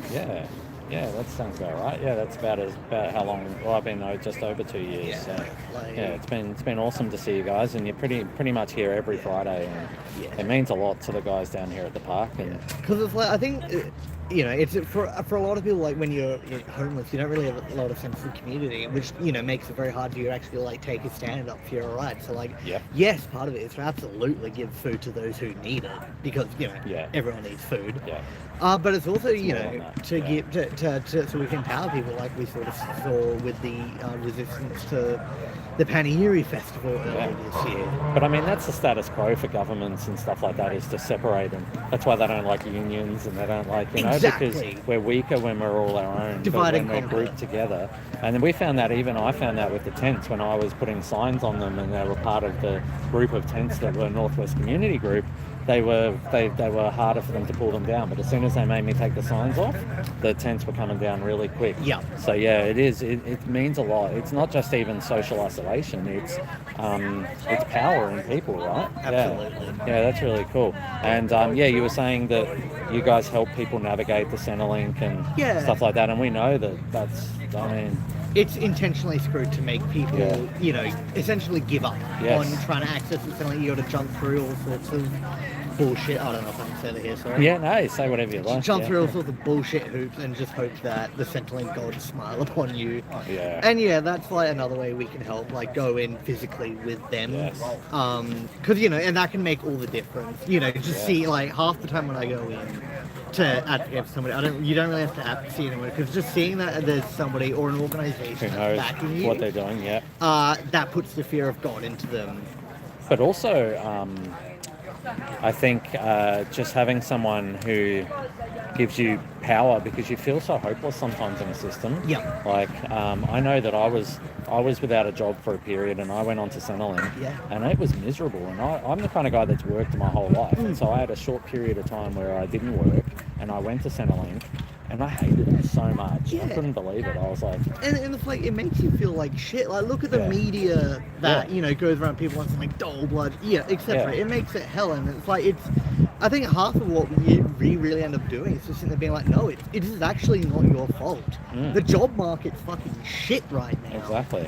You know, like... And these agencies that they send you to, it's just a way for them to generate income. That's they barely help you get a job. Like, I went to these meetings and I was like, oh, cool, so who are you going to connect me with? Like, what jobs, you know? And they're like, no, we're just, your resume looks all right. Just jump on the computer and apply for jobs through there. I was Yeah. like, hang on, what are you being paid for? Like, it's a war. I was in that for a few years out of high school. The maximum I got was 3 days of work experience. Wow. yeah, it's a joke. It's a joke, and Very frustrating. so yeah, like we do a lot of advocacy and like campaigning around Centrelink, so like increasing all Centrelink payments to be risen. Yes. Well, that's ridiculous at the Yeah. moment. Oh yeah. It's beyond the lines of poverty. Like I I'm talking to someone the other day, and I'm like saying, how much can you afford to help chip in for the units that we've got? And he's like, oh, I used to pay 180 a week. I'm like, bro, you can't get anything for 180 a week. Yeah. And then I'm like, can you do 250?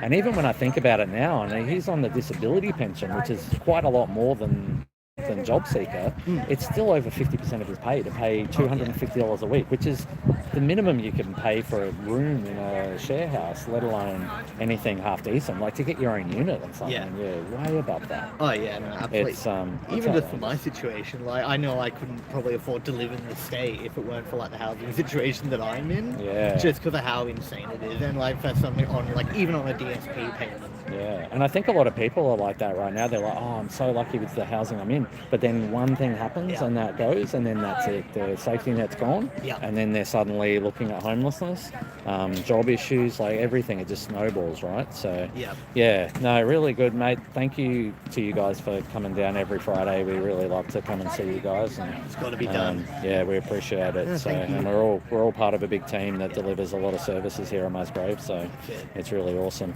Thanks, mate. All good. Yeah. Cheers. Look, yeah. All right, we'll keep going around. Hello.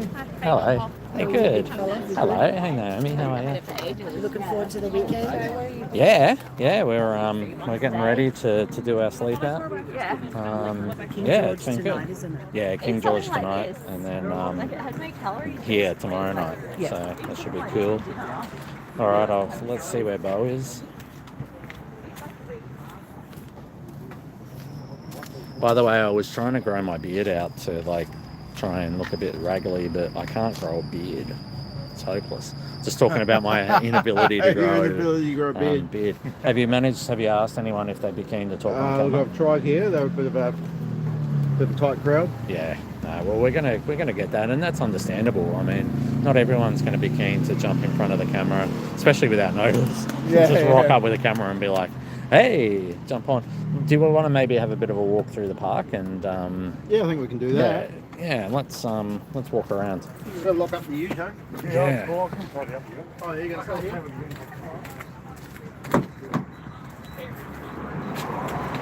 Dave's going to stay with you. Cool. No worries, I'll get my keys. Get my phone, I mean. Alright. Yeah, I just had a really good chat with Jaden from APN about what they do, and that was really awesome. And Karen as well, the bread lady. She's very vocal on Facebook. She's always putting pictures of stuff on Facebook. You want to put the camera around the other way around here, or? Yeah, I think so. Let me just suss it out first, and I just, I wanted to be really mindful of our friends here and not being putting anything that they don't want us to see. I mean, it is a public space, and I think most people have seen the tents in Musgrave Park. But there are a couple floating around here. Might be worth asking if any of them. Do you want to run ahead and see if any of the guys want to talk on camera? I don't know if I know them or not. That's the only thing. I might flick around here for a little bit. So you got the basketball courts. This has always been the really interesting thing about Musgrave Park. You've got the playground equipment, you've got the basketball courts, and then you just pan to the left and you've got tents and all that kind of stuff. And the Lord Mayor will come up on and talk about dangerous encampments and stuff, and yet not even 5 meters away, there's kids playing basketball, and it really frustrates me when the reality is that, look, nobody wants tents out here, and there are obviously occasional issues, but this whole like dangerous encampments crap that you hear is really not helpful at all. So I think Bo's just checking if anyone wants to chat. He's probably not having too much luck. Oh, maybe. Yeah, Musgrave Park, of course, if anyone who doesn't know Northwest Community Groups too well, is where I was putting up tents, and I've been putting up tents for a long time. So, yeah. No go? Nah, that's... a lot of tents in there. Yeah, there's a lot of tents. Yeah. Let's have a little count. What? But yeah, at one stage we had 60 tents at Musgrave Park. That was our peak. Probably right now 1, 2, 3, 4, 5, 6, 7, 8, 9, 10, 11, 12, 13, 14, 15, 16, 17, 18, 19. I can see 19 tents just in this lower section. There's another one over there, 20. So, and there's at least 4 or 5 up on the top end of the park as well. So yeah, we've got about 25 tents here at the moment. So yeah, there's the couches. We're going to be doing interviews from there later. There's one of my mates' couches there. Yep. My phone's ringing. Might see who that is. Do you want to take that? Hello, Paul. Yeah, so, and there's a whole lot more over there too. Yeah, there's quite a few people in here at the moment.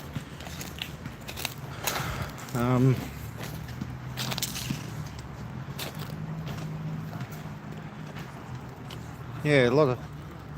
Was that your other bike there, bro? Yeah. Fuck, that looks fast too, man. Yeah, that's beautiful bike. How do you ride two at once? No, I got my girl right here. Oh, yeah. Stop here. Awesome, man. Yeah. Awesome. Okay, my boy, you have a good one. Hey, you two, take it easy, my bro. Yeah.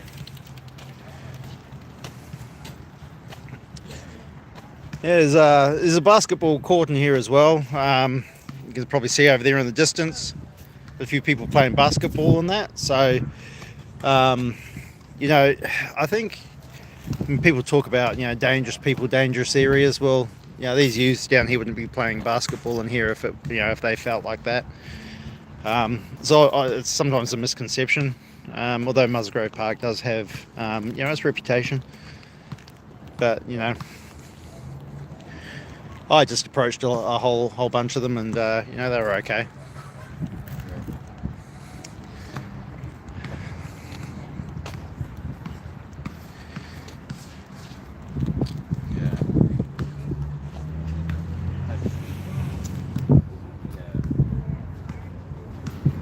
How you going? Right. The watermelon sweet, eh? Well, it's not like, I don't know what the consistency is, but apparently I'm a bit picky like. A bit picky with the old fruit? Well, you know, a bit, I know it's not fresh. Oh, man, the stuff I had was Isn't it good delicious. stuff? Yeah, it's good. It is It's good. It's good. Are you staying here at the moment in the park? Yeah. Yeah? Yes, I got a tent down there. Not past all of them, but Yeah. yep. How do you feel about staying here at the park? It's safer than a lot of places I've slept in Brisbane actually, and the Brisbane Streets was the safest place I've ever slept before, so, you know, that's a step up, I guess. Yeah. I'm just gonna... Just a moment there, guys. Just so that you know, this is pointed towards me, not you. But we're streaming live for YouTube at the moment, because Paul and I are very involved in the homeless sector. Do you want to talk without your just your voice? Yeah. Yeah. All right. So we should start if we're in Australia. In Australia, my voice does identify me apparently, and well, they say I do not need a name. They say that, don't they? Well, thank you for joining us tonight. So, how long have you been in the park here? I got here today. I did sleep here once a couple of weeks ago, and a different tent, but there was a spare bed, some blankets and stuff. I bought blankets.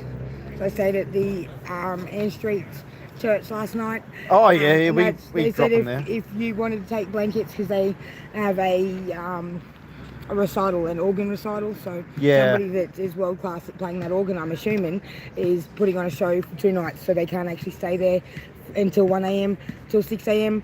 over the next 2 nights. So, you know, they offered to let us take blankets. So I'll have to figure out whether or not I need to take them back, because mine were unfortunately lost yesterday, but I did bring a blanket with me, so that's nice. We've got sleeping bags in the ute if you need some.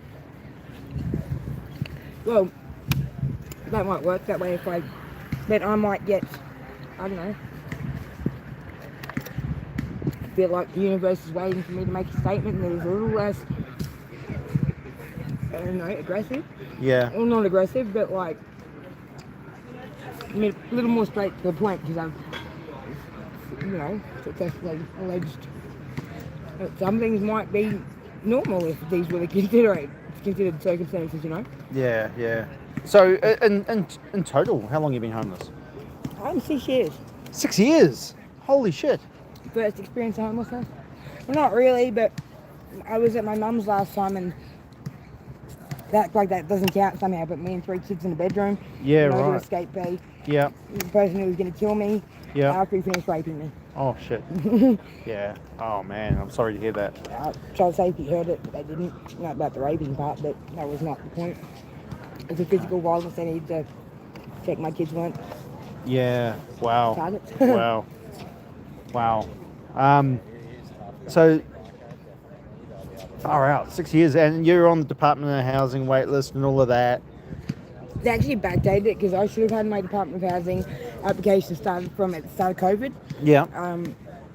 So I filled that in at MICA, but it was stuffed around for a very long time until I won the argument about I only need to prove 3 points of my need. I don't need to actually give you mental health records or start showing you I've got mental health needs as well. Yeah. Obviously, you can assume that if I'm on the street, that might be a problem, but yes. you know, you're only making it more of a problem by trying to make that the whole, you know, eligibility requirements. If I can prove that I'm crazy first, right. like. So then they backdated it, and they actually backdated it to 2019 sometime, which, funnily enough, was before I even put in the records. Yeah. Okay. But it hasn't done much for you because you're still out here in the tent. No, and I didn't know what the point of backdating was. It should only be from the date they accepted it, because like backdating it, like I was getting any of that help that whole time. I was being denied. Because apparently my application wasn't good enough the first time. Okay. Yeah. God, frustrating. Yes. And can I ask you? So you've got 3 kids. Yes. And where are they now? My eldest is not a child anymore. Okay. And she's hiding somewhere with a boyfriend in Brisbane. Right. Which I don't know the location of because she's scared to talk to me. So I feel like she's hiding some things from me that, you know, but she's cute.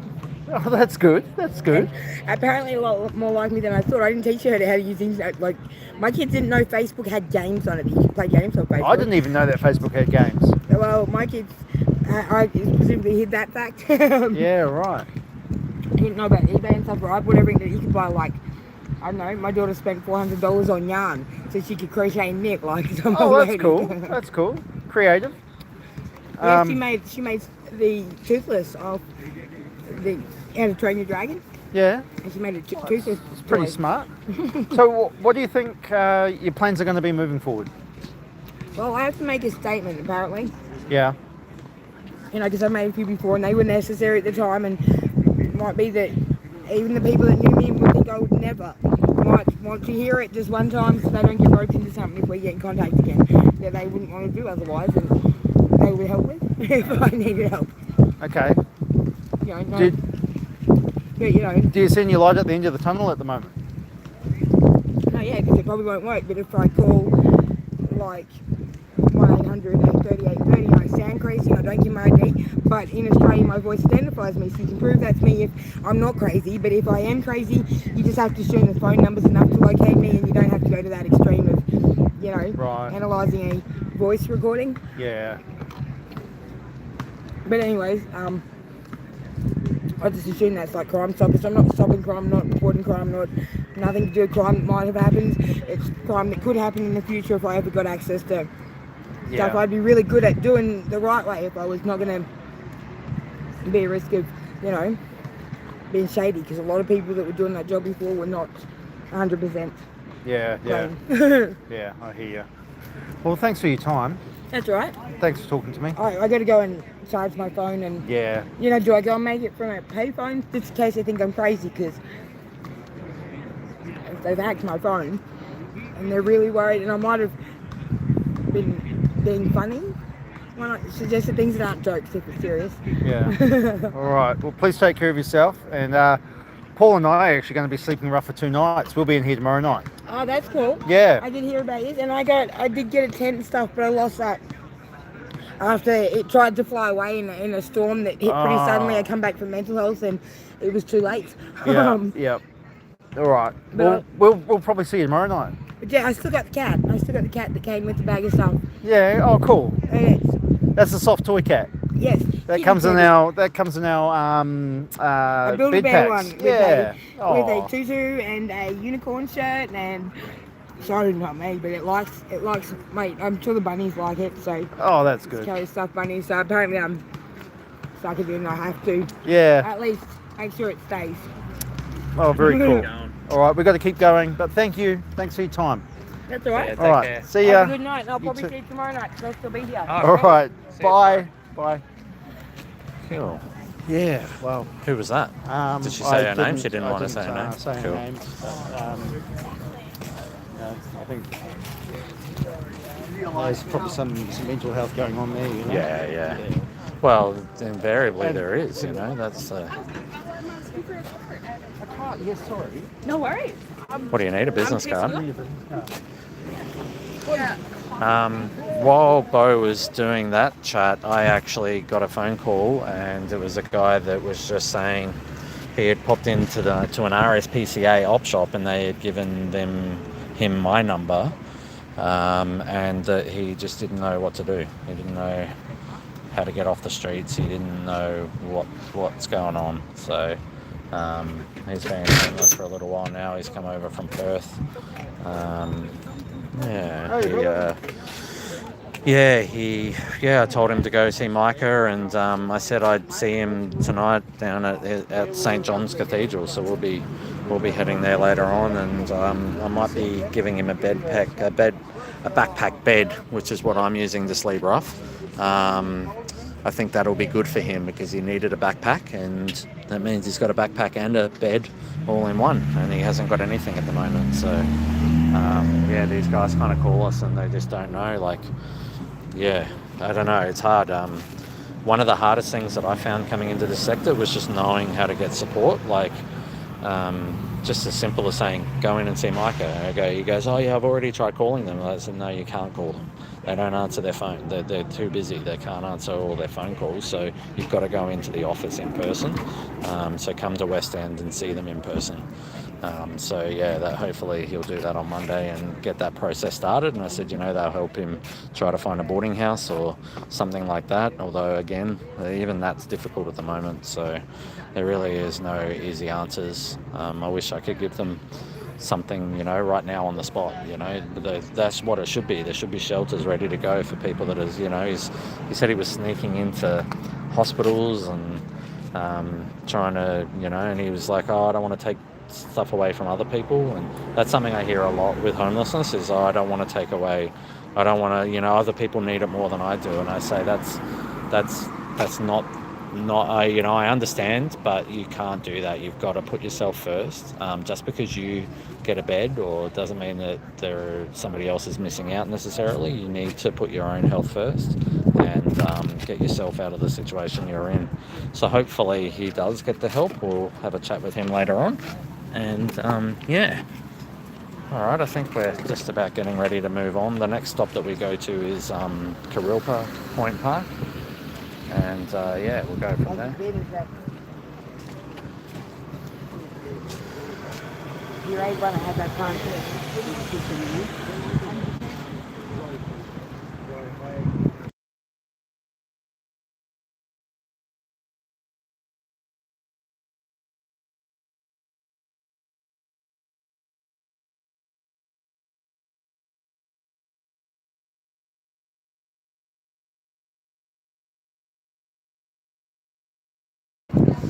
Sorry, I was just chatting to someone. Cool. I think Bo's just got caught up with somebody. Sometimes it can be hard for us to get away because just every time we go to pack up, someone, oh, can I grab a feed? And we've got to grab it all out again. And, we're not going to say no, that's for sure. So, and sometimes that leads to a chat. And, hey, brother. How are you? How you doing, right? Yeah, good. Nice. Good night, mate. Yeah, you too. He's a nice guy. Anyone talking in the comments?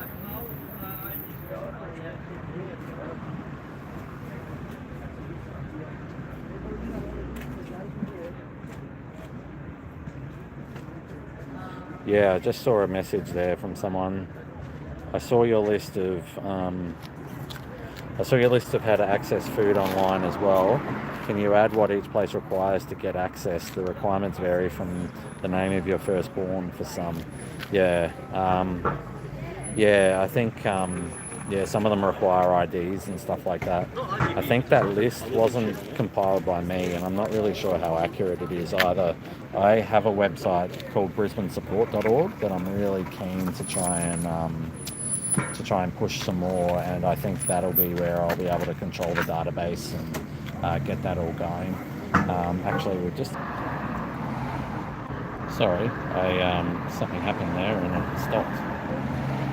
Mike has just arrived with their Street to Home van. So that's Micah and their Street to Home. They 24-hour service that they do, where they do a bunch of stuff. They have nurses that run around with their vans, and then they also have they pick people up. So like, there might be a couple of people here that are having a feed and then they'll need a lift home and stuff like that. So not just necessarily homeless, but people that are struggling.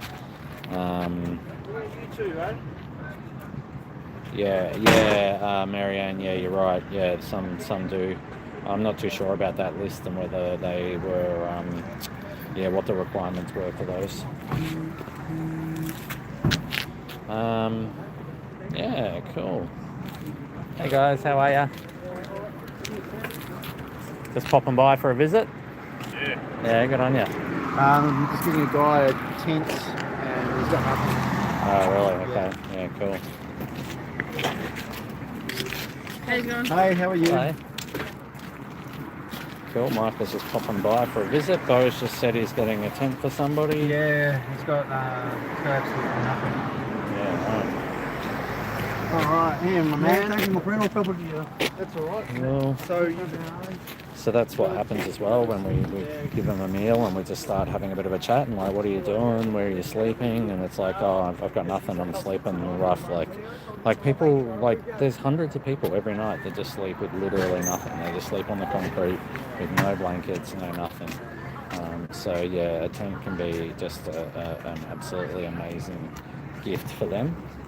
So yeah, that will make a big difference for them. It's awesome.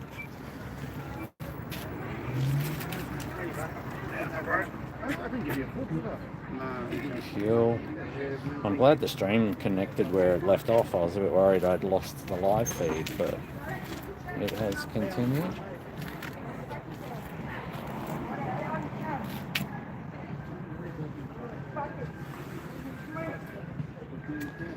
Alright, there's a bit of drama happening here. A tent saves a life, yeah, exactly. It can do, absolutely. I mean, that's the thing. Sleeping super rough can really, really affect your health dramatically fast as well. They're good to move? I think so. No, we've lost David. Have we? We've lost David. Where did David go?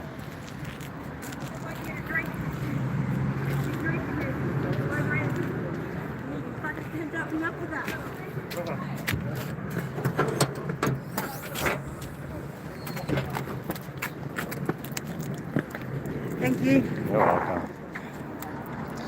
All right. Are you okay?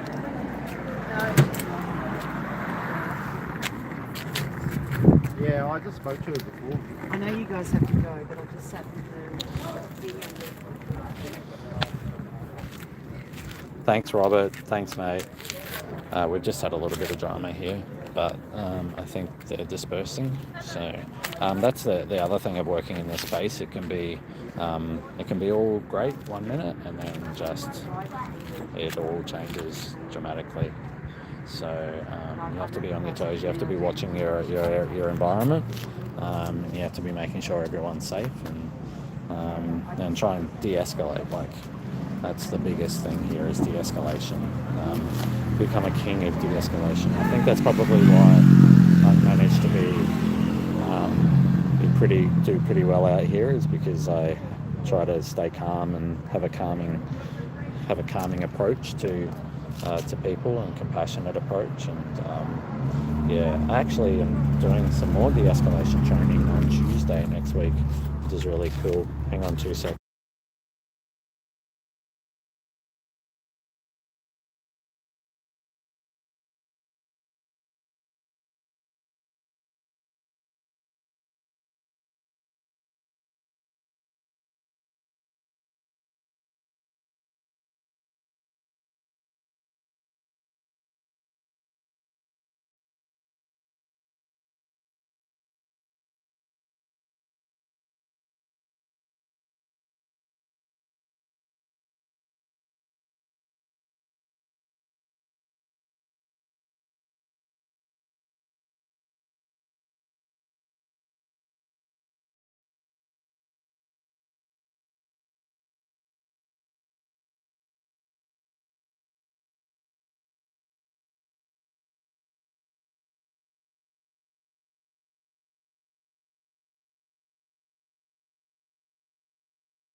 Alright, sorry, someone came up for a chat.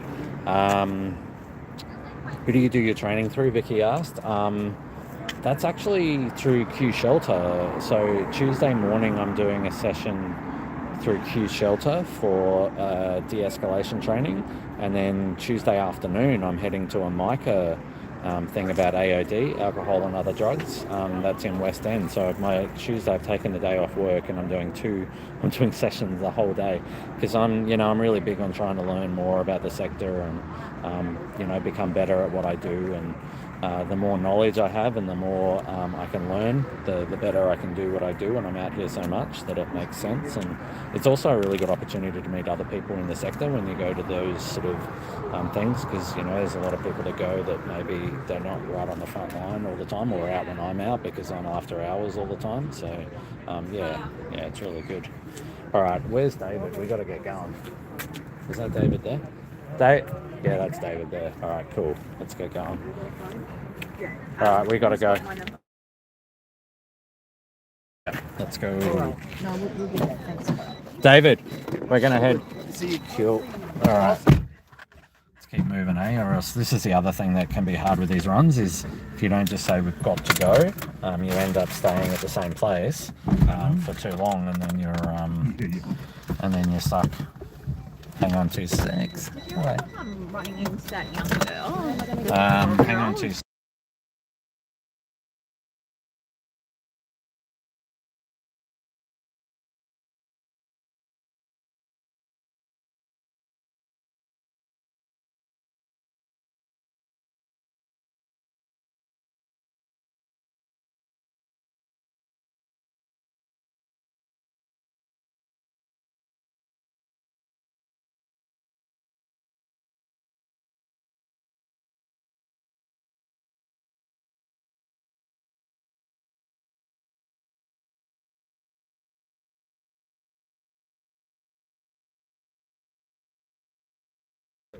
See ya.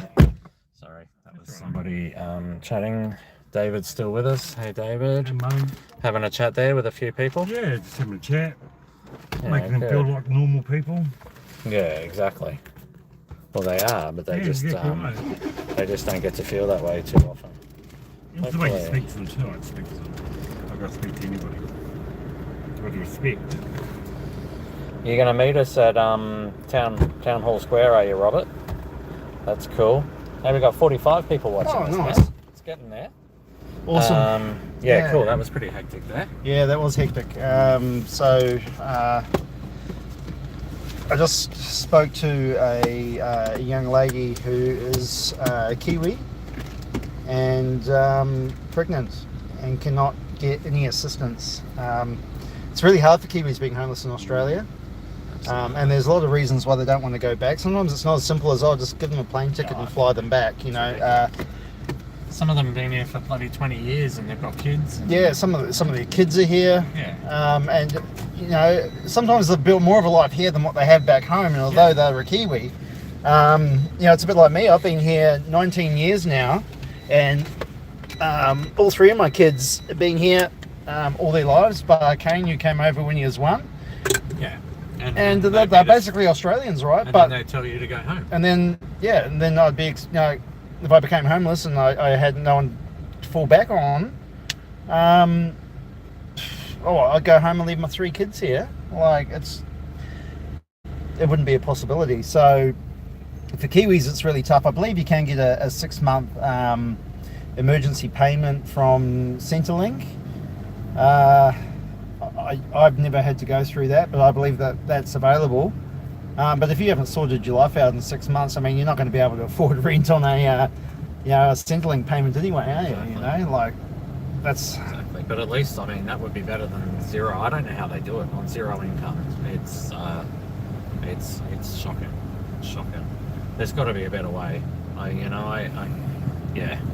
don't have all the answers, but there's got to be a better way than what they're doing at the moment. Surely they can come up with something. Yeah. What do you think, Dave? What's that, mate? About Kiwis in Australia? Well, I really struggled because I couldn't get on a benefit. I was homeless, living on the streets on and off for about 2.5 years. 2.5 years I was homeless in Strathpine in the park there. Really? I didn't know that. And I remember my first night there, Strathpine Park. My blanket was a plastic tablecloth someone had lent from a children's birthday party. And then I ended up finding an abandoned building and living there, and I don't know. Man, we might have slept in that same building. I slept in a few abandoned buildings in Strathpine too. Yeah.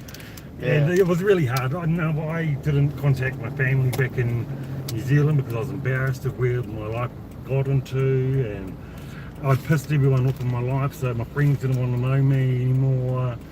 Well, I didn't have any friends then, and I didn't have family here, so I struggled, but I just did it. I was either I could stay in that hole and keep digging it deeper, and it was going to be harder for me to get out, and I just sort of started making some different life choices, and I got myself out of it.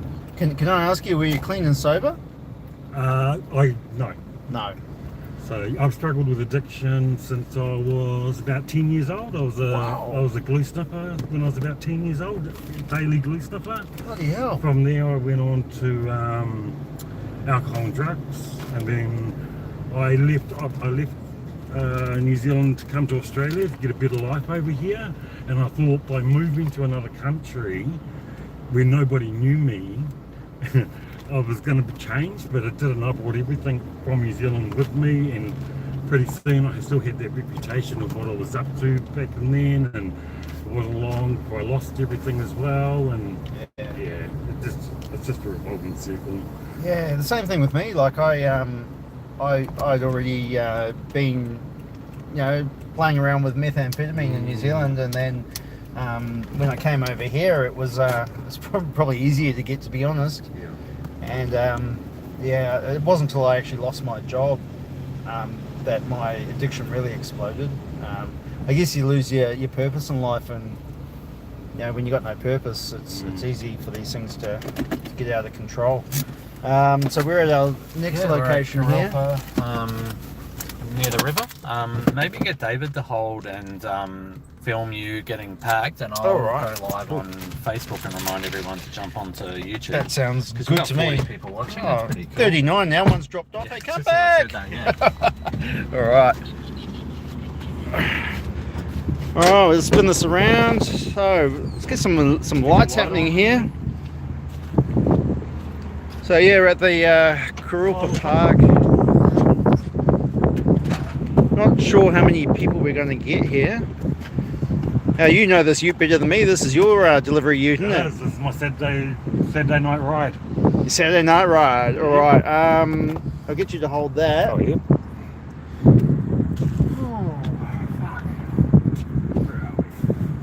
So what are we taking down, Bo? I think we're gonna. It's hard to tell how many people are here. We'll take a trolley. Yeah.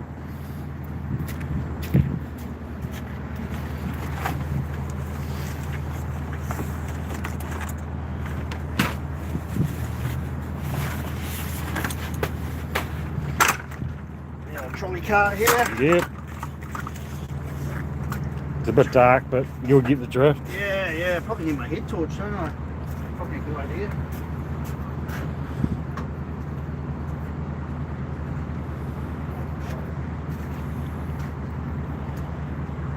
Hey, how you going?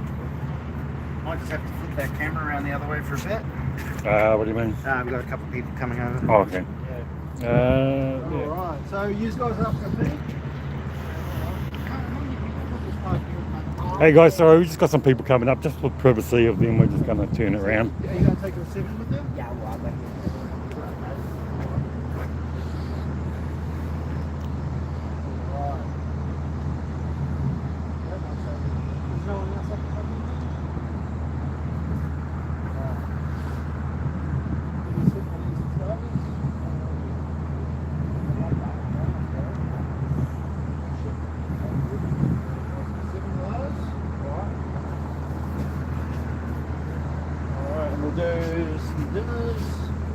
Hey guys, how are you? David. David. David, yeah. Hey brother. Hey, good. Hey brother.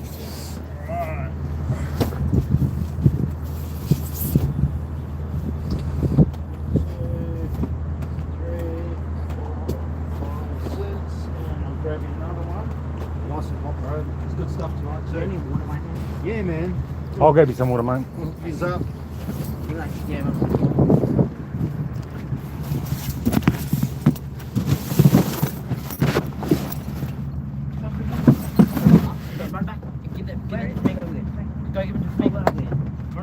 How many, brother?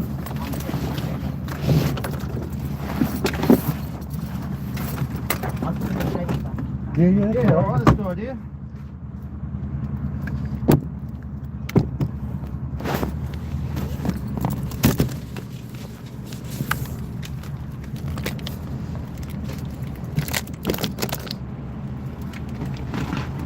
Right, that's an extra meal. And we'll give you a few of these, 2, 3, 4, 5, 6, 7. How long have you been sitting here? I've been at all the day with me. Oh, have you? Yeah. Oh, good stuff, man. Check up anyone. Are you doing alright in your new place? Yeah, I'll drive down. You what? I'll drive down, so Oh, I'm did coming you? check up anyone. Yeah. There you go, brother. If you're going to put down something like that, I can load it into it for you to make it easy for you. Yeah. 1, 2, 3. You got it? Hey, you could be a good man. Thanks, mate. Okay, we're not going to need these. So looks like we've cleaned everyone in this around this park. Oh, we're done here? Yeah, we're done here. It's great. He just took the whole lot for everybody. Sweet.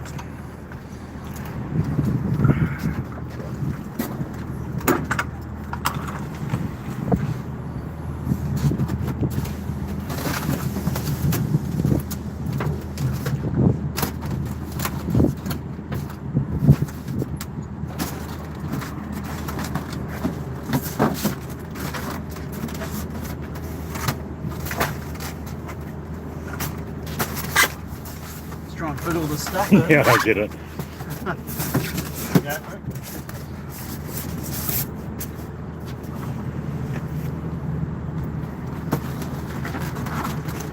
It gets easier towards the end of the night When it's empty, yeah. less product in there. All right. Sweet.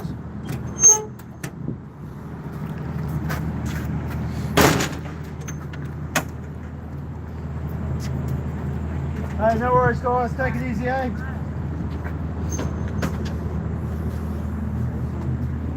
Let's see if we can find Paul. Are you on your phone? Oh, yeah, thanks. Oh, where are we going with this? Can't even tell which way around it is. What is it? Oh, shit. Am I upside down? I'm the right way. Are you upside down? I'm upside down. There we go. Sorry, guys. I'm a novice. Don't know where Paul disappeared to. You want me to go to the truck? Hey? Yeah, man. Thanks, bro.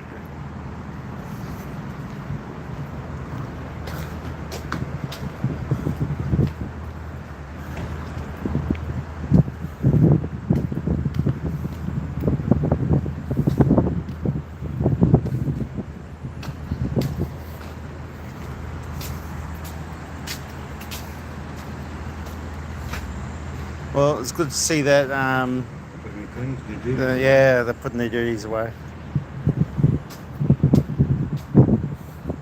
Where'd Paul go?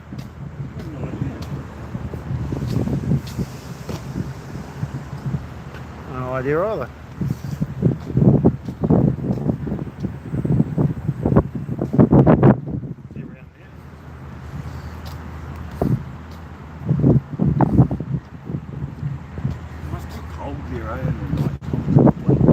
Yeah, well, it is a cold spot here. Yeah.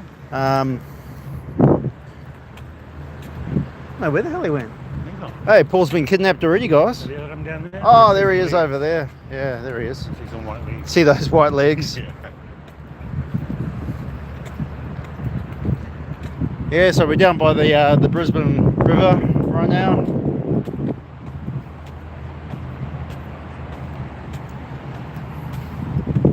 Geez, is it a tent tonight? You still in a tent? Or Nah, man, no tents tonight. No tents for us. so you just got mattress?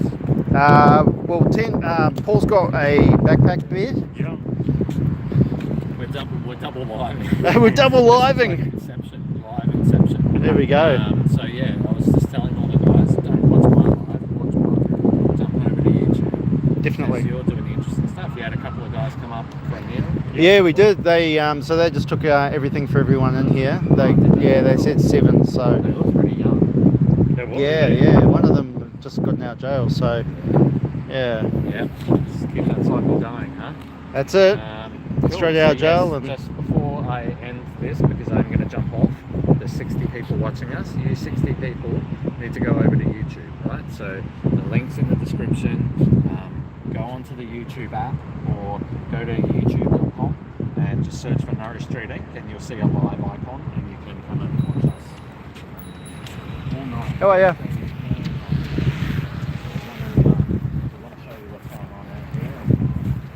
Get the real truth, and we're just bloody entertaining. We're bloody hilarious. Well, I'm funny anyway. Well, wow. Okay. Apparently, I'm not. We're just seeing the sharps container over there on the table. Ah, yes. So it's good to see that people are doing the right thing. Yeah, to a certain extent. Yeah. Yeah. Well, you know, we're about harm minimisation and harm reduction. You know, telling them not to use isn't going to stop them. No, that's right. So trying to make it as safe as possible and then trying to get them through.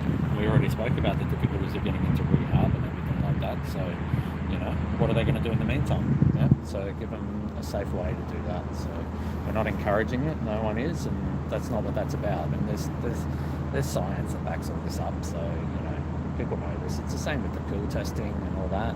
We know that it works. It saves lives. Yeah. All right, guys. Hey, Sandra, thank you. Please, if you're watching this on Facebook, please jump onto our YouTube. All right. YouTube. Look up Nourish Street. So we're about to head off from here to our next location. I might as well turn this light off. Won't need that now. There we go. All right.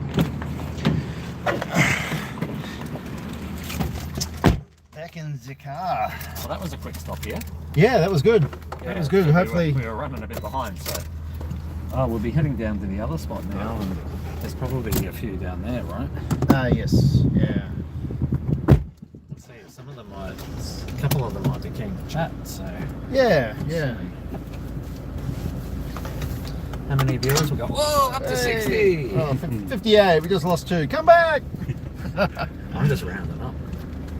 We're up to 100. Woo! Okay, I got to back out of here without backing into a tree. Do not prank my ute. Oh, Peter's already done that anyway. Peter has. Yeah. Yeah. Into the bloody warehouse. I know. I was sitting in the office, so boom! Oh, what the hell is that? Classic Peter. We love him. We do. And you don't like putting your seatbelt on. Oh, no, I'm a shocker with that. Bad with my seatbelt. I'm going to put it on now. That's a fine for me as well. Is it? Yeah. Oh, well, I don't mind you. I don't mind you getting a fine. Oh, you funny. How many Red Bulls have you had now? I think we've still got left. Yeah. Oh, man. Have you finished your other one? Yeah, this is gone too. Wow. Don't have too many or else we'll have to call an ambulance. Not likely. Not for me anyway. Can we say where we're going to next? Yeah, look, it's along the river. I mean, anyone who runs along the river will see these tents anyway. And actually, they were in the post I did last night on Northwest Community Group from the photos from Emmanuel's. There was a couple of photos of this area. Did you see those photos? I think I did, yeah. Yeah, there was a couple of our tents in there, which was cool. always feel a bit of pride when I see that, you know, the impact that we have in the homeless sector and the support that we give. There you go. There we are. Hello. You forgot you could flip it around. Oh no, I was just getting a bit of the. Trying to do some. Yeah, it's very artistic. I'm getting fancy. No, yeah, don't get too fancy.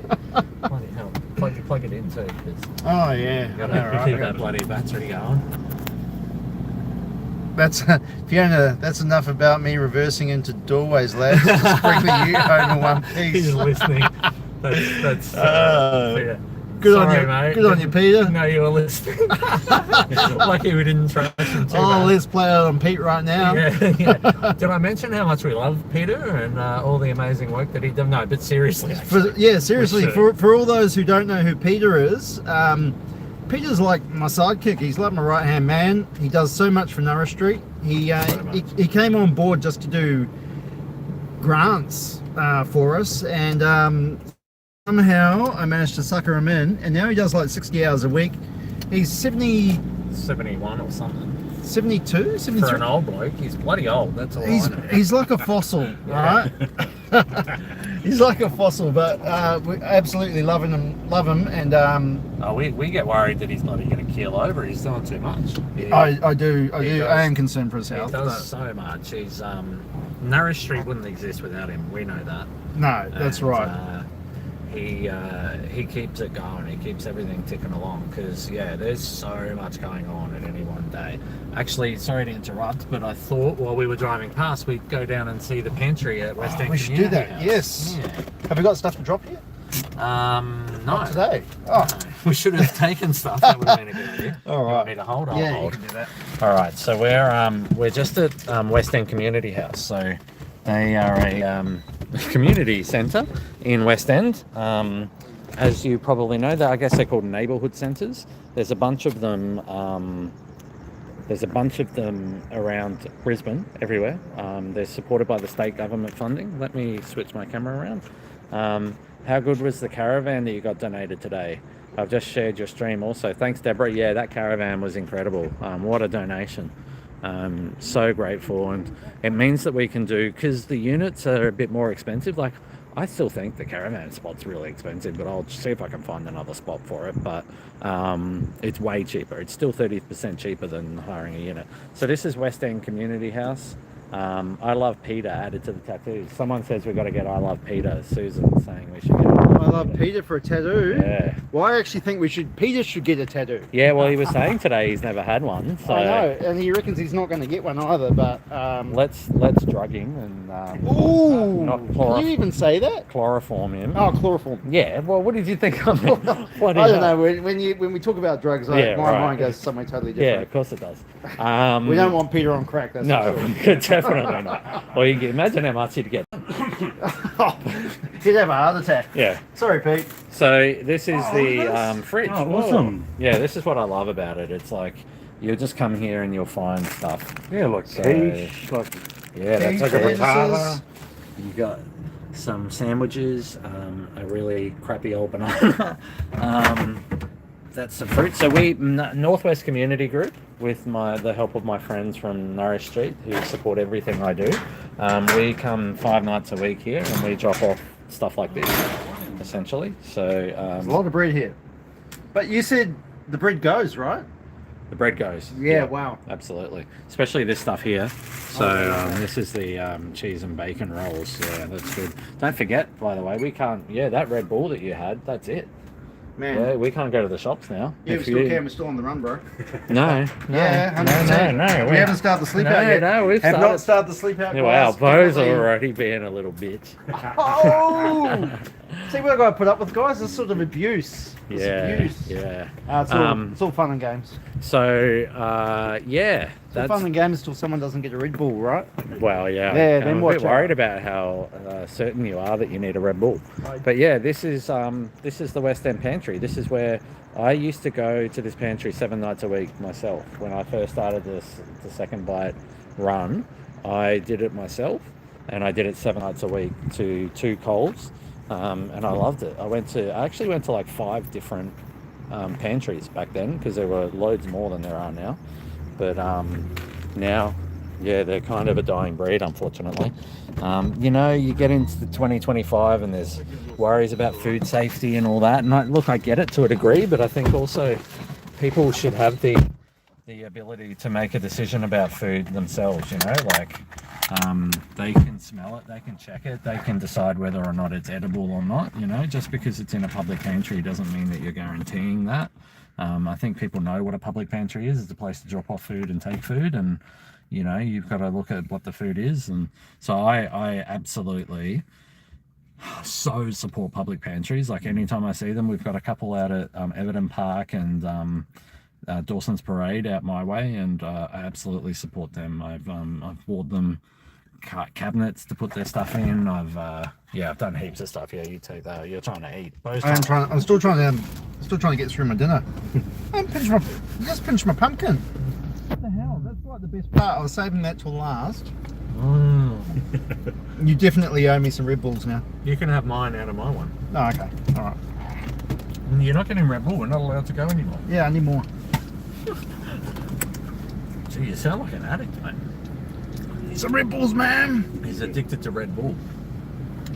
That's the only thing that keeps me going sometimes. Like, honestly, I do that's something. the thing, though, on a serious note, right? Like, when people that are trying to get over an addiction, because they get the drop of energy, right? Like, oh yeah, you're tired, and you know, so the Red Bulls and the energy drinks can really help with that. And it can last you for years. Believe it or not, though, a lot of rehabs won't let you have energy drinks and stuff like that to fall back on. Yeah. Well, it's a crutch, right?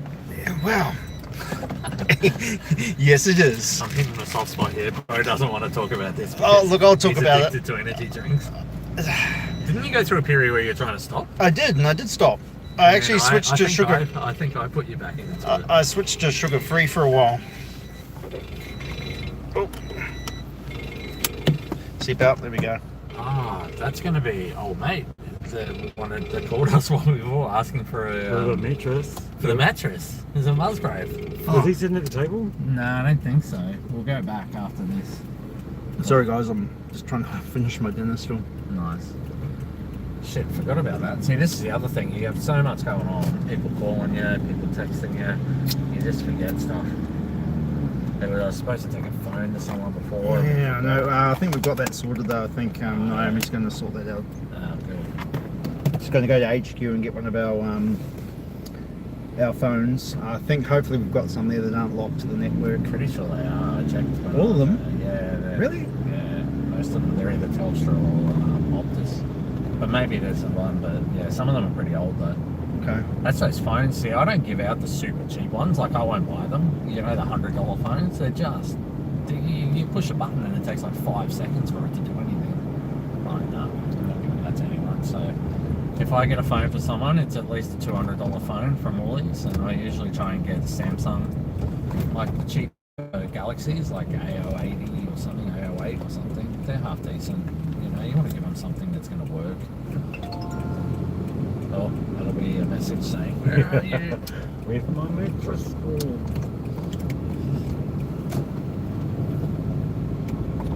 Yes, alright, so we're almost at our next destination. Whoops, don't drive into this guy. But not. You're in my car, not yours. That would be funny if we documented a crash. That wouldn't be funny. That wouldn't be funny, no. If it's in your car, I'd laugh. You got a bull bar, should be right. Oh, this one has got a bull bar. Am I covered insurance-wise? Yeah. Yeah. Of course. Even if I wasn't, we would say yes. Always make sure we're fully insured. We're fully insured. And policies in place. Definitely. For driving and expected conduct while driving. Yes. Of course, most of the rules do as we say, not as we do. No.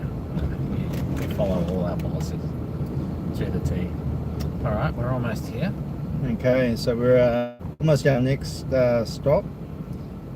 And there's a few tents here too. 1, 2, 3, 4, 5. A couple have gone there. Yeah. 6. There's a couple down there too, down the end. 7. There's about 8 here. Alright, you can go with David and I'll... You can talk turkey. There we go. No, you go with David. Oh, I'll go with David and talk turkey. I'll go and see if anyone... Alright. If there's anyone here.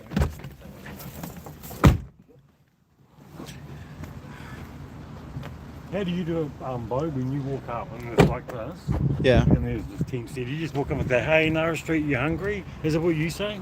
You just walk up and go, "Hey guys, how's it going? I've got some food here if you want it. Yeah. Yeah, if you're keen." And they're like, "Oh yeah." Yeah. Usually they're pretty keen. Yeah.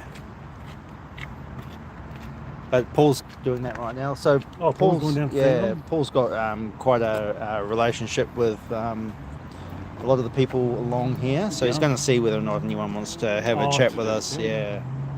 I'll flip this camera around the other way. Hey, I'm not, mate. I'm actually filming me. Yeah, no, I'm not filming your tent. This guy will tell you. I'm filming me and I'm filming this. Yeah. Yeah. I'm filming you. That's okay. Yeah.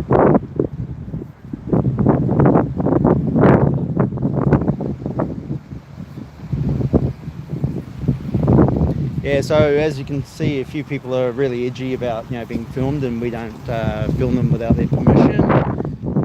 But even if you come out here with a phone, sometimes they get a bit upset about that.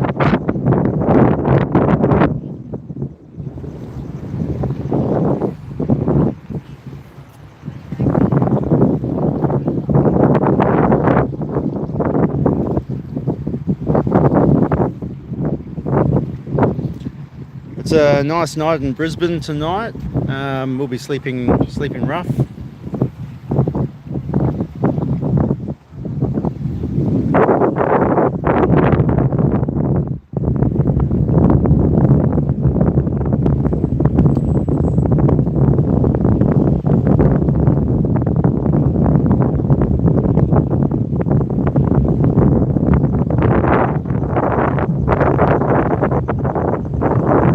Definitely prettier Peter than Bo and Paul.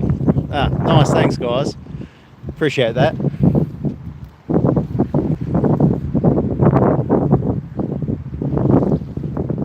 So I'll just head over back to my ute. People get a bit funny when they think that you're filming them, so just keep the camera pointed down, and that way they're not going to get all upset and stuff about that. Don't know how Paul's going over there.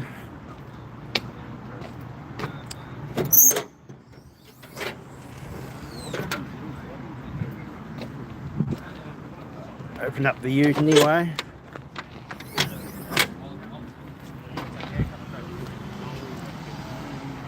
Oh, Jesus. Alright. Cool. So yeah, these guys all have a feed, and I'll take that. All right, you and, take that. How are you? Old mate needs a tent. You need a tent? That would be amazing, thank you. And a sleeping bag. Do you have a spare sleeping bag? Yes. Here you go. Here you go. And then there's that. Oh, actually, you know what? I've got hang on, let me just move.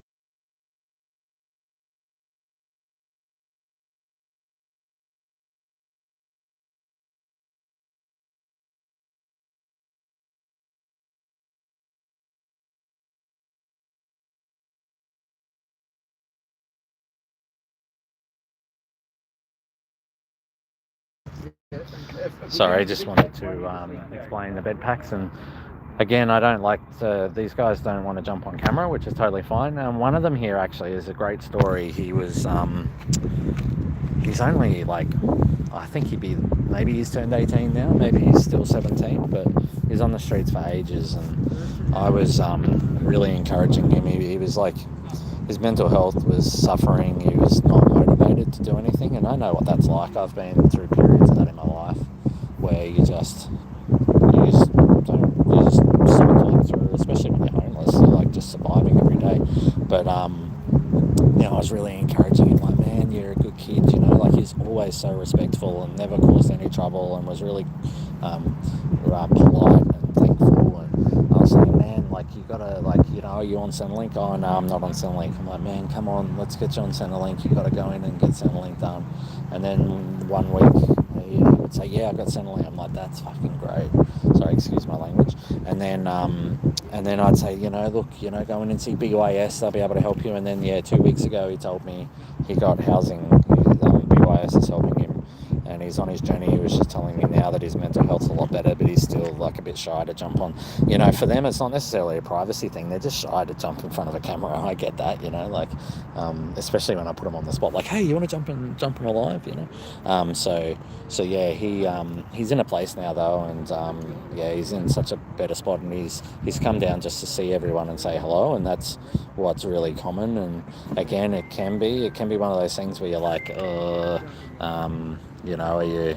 you going to get caught up in the wrong circles? But he was never like that anyway. So, but the social isolation that comes with getting accommodation, and suddenly you're ripped away from all the people to being in four walls with no one that can be a really tough transition for people to make. So it's really common to see them still around when I come down, and they're like, oh, just visiting, and you're like, yeah, cool, man, and how's the place going? Yeah, going good. That's awesome. So but they'll slowly come less and less as they as the wind's really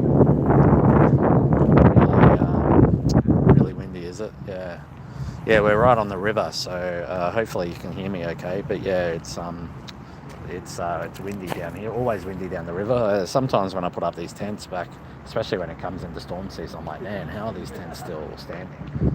It's pretty insane.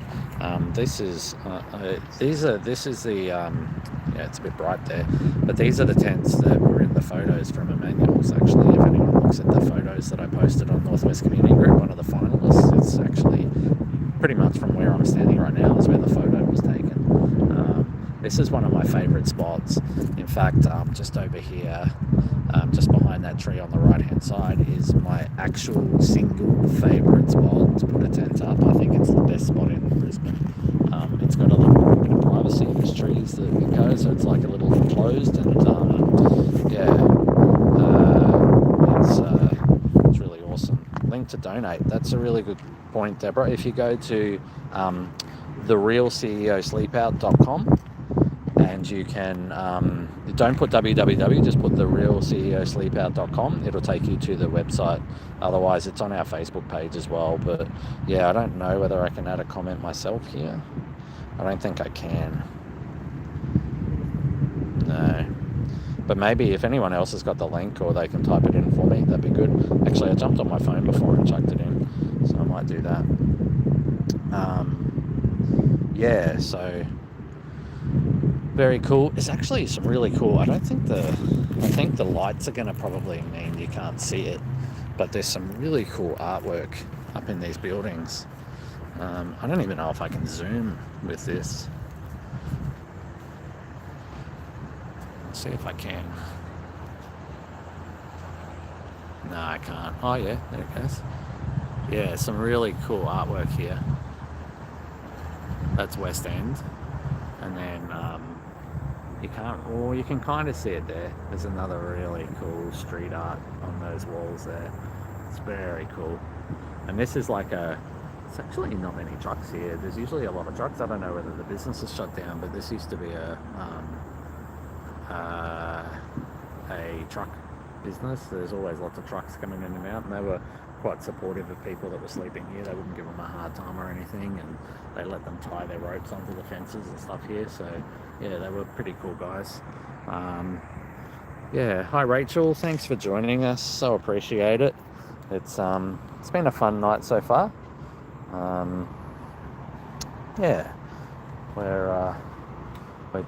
We're getting around, so we're down on the river at the moment, and Bo's just sitting with someone and having a bit of a chat. He's having a feed, so that's pretty common. They'll get stuck straight into the food when they get given it. They're starving, Some of them when we talk to them, are like, man, I haven't eaten in 2 days, which is just crazy. There's a city cat just coming past. They're always scooting along.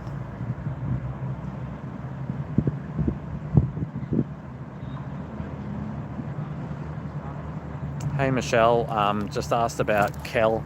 Yeah, I saw Kel a couple of weeks ago now. She's back on the streets. Like, obviously that money wasn't going to last forever. She's got some stuff she needs to work through, but I'm really glad. I'm so glad that everyone got behind and supported her, because she was going through such a tough time there with her jaw, and she was in so much pain. And I think even just that 2 weeks of a hotel stay really made a huge difference for her mental health. And yeah, she came to see me 2 weeks ago, and she got one of those new backpack beds, which is really awesome. She said she'd been looking for them forever. They're very hard to get, the backpack beds, and she was really stoked to get one for her and her partner. And I think she was talking about going up to Townsville or Cairns or something up there, so I'm not sure whether she did that or not. I haven't heard from her again. I've got her number, but yeah, I'm not sure what she's decided to do, but she'll be in touch again at some stage, I'm sure. She's really lovely, as are most of the guys out here. Alright, we might see. David's also talking to someone over the road. See, these guys, you just get in and have a conversation. I love it. Yeah, it can be just what they need at that time. Yeah, they're deep in conversation. Sounds like fireworks going off. I'm not sure where the fireworks will be coming from. All right, Bo. Should we keep moving?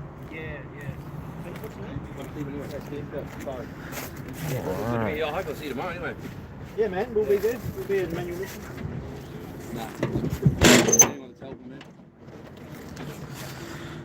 Alright. One of the young fellas up here had caught. Hey, the goat. I've been to put myself hundreds of times, so I went over with him. That guy's nice, having a chat.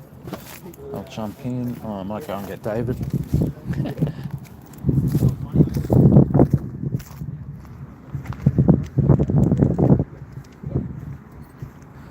Alright. Hey David, we better get moving. He's deep in chat, didn't even hear me. I do feel bad sometimes when I push these guys to go, but you got to get, otherwise you end up not getting everywhere and someone misses out. Each other, right? So there's a... Yeah, go on, mate. I didn't.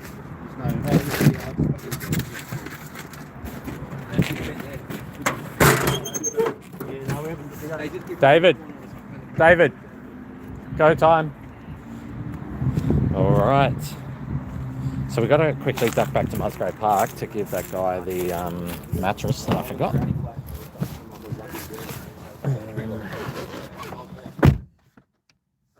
Yeah, we're 2 hours in already. What time is it? Oh, yeah, it's 8 o'clock.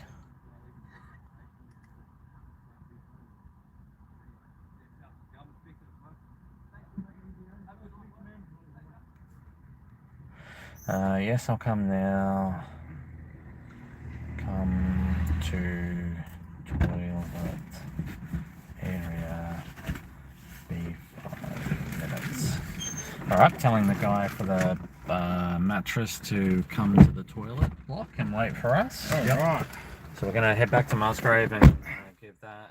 We got SNR saying legends, thank you. Oh, thanks guys. We're just humans. Just humans. I don't know about you, I'm a legend. Talk it up.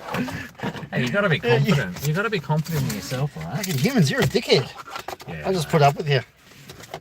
No, you go alright. You go alright. Cool. You're having a good chat there, both of you? Yeah. No, that guy, he might be just at the Manual Mission tomorrow. Yeah, cool. Did you want to have a chat? I'm not too sure. He was very talkative about his situation though. Yeah, right. Did you ask him if he wanted to jump in front of the little camera? I didn't. I didn't. Only because his friend was very thought that we were filming him and we weren't. Yeah, they just finished smoking cones now apparently. Yeah. That's what they told me. So we just finished taking Oh, was cones. that in the car there? Yeah. Yeah, no, we're not going to film anyone, and yeah, definitely not going to do any of that. Which is, and this is like, and so the people that don't know us, that's what they're going to think. It's like that. But the guys that know us, I say to them, no, we're not. If you don't want to be filmed, you don't want to be filmed, and they're like, yeah, cool. We haven't really come across many that we know tonight so far. No, it's been kind of a bit of a strange start to the night. Yeah, usually we just bump into people that we know all the time, but tonight it's almost everyone's new. one of the guys there, I was just talking, he's been put into housing by BYS recently. He wasn't even on Job Seeker, and I was really encouraging him to get on Job Seeker, and he was just a kid, he's just 17 and been living on the streets for years, so it's a really good news story. He just popped down to say hi to everyone. So I was talking about that, you know, that social isolation and how we see that all the time with people that get housing. Yeah, They we wanna do. come. Are we going to stop at? Yeah, that's a tough. We definitely couldn't go in there with a camera going. But I'm happy to go in there. Yeah, let's do that. All right. Because we should. They love us stopping there. Yeah. So this is that going to be our next stop? Yeah, People's Park. Yeah. So the next stop is People's Park. It's a tough crowd in there. Mostly Indigenous, or nearly all Indigenous. Yeah. But like I think the first time we went there, we certainly raised some eyebrows. They they weren't sure about us. Yeah, they weren't sure about us at all. Yeah, they love us.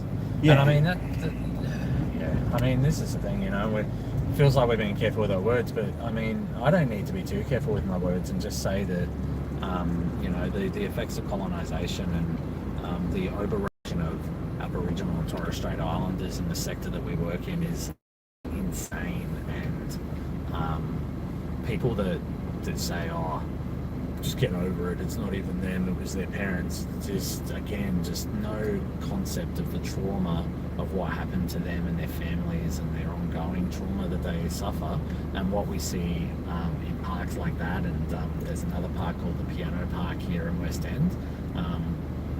It's traumatizing for me to go to those parks and sit and watch what happens there, because these people have a dependence on alcohol, and it's come from a place of trauma and childhood. Like, some of them had their parents and were taken away from their families, and you know, that passes down the line, and that trauma just does disappear. And so what we end up with is broken people that just aren't getting the support that they need and the love that they need, and it manifests out in public spaces like that. And it really breaks my heart to see it, and we do whatever we can to support it. So, and I would safely say that probably most of the guys that we'll see at the next park aren't necessarily homeless, but it's one of our favourite places to stop, right? Because I mean, they're so grateful. Yeah. You know, they're really grateful that we do stop in there. Because I can tell you right now, a lot of services wouldn't. No. Definitely not. No. Food Not Bombs aren't here. They must have finished for the night. That's a shame. That would have been cool to say hello to them. Food Not Bombs are a cool little group. They're vegan. They do a vegan feed, or they don't necessarily only do vegan. Like, if someone brings meat, they'll serve it. But they only prepare vegan food, and they do a feed at the Piano Park there. We're just driving past. We're just in West End now, and they're lovely. They're lovely people. They're there every Friday night, and that's what I love. Those little community groups that just do. If everyone just did their little, like, one night of one feed a week, then yeah, they're doing what they need. And yeah, we're going through the heart of West End now. So we're going to be stopping at the People's Park, and again, Bo will just give me the camera. And I certainly will. We're here now. Oh, she's a full crowd. Yeah.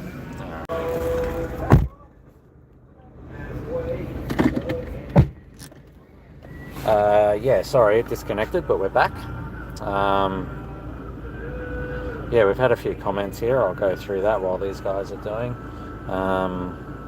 Very well said, Paul. Thanks, Christine. It's hard to find the right words, but it's a failure of society, both homelessness and the marginalisation of Aboriginal people. Too many times Aboriginal and Torres Strait Island people are met with barriers, stigma and contempt when trying to access service. It leads to massive distrust, absolutely huge distrust of services, for sure. It's huge. Yeah, we see it again. Wow, it's really quite busy here tonight. I'm just looking around. Yeah, lots of services. I can probably turn it facing forward though.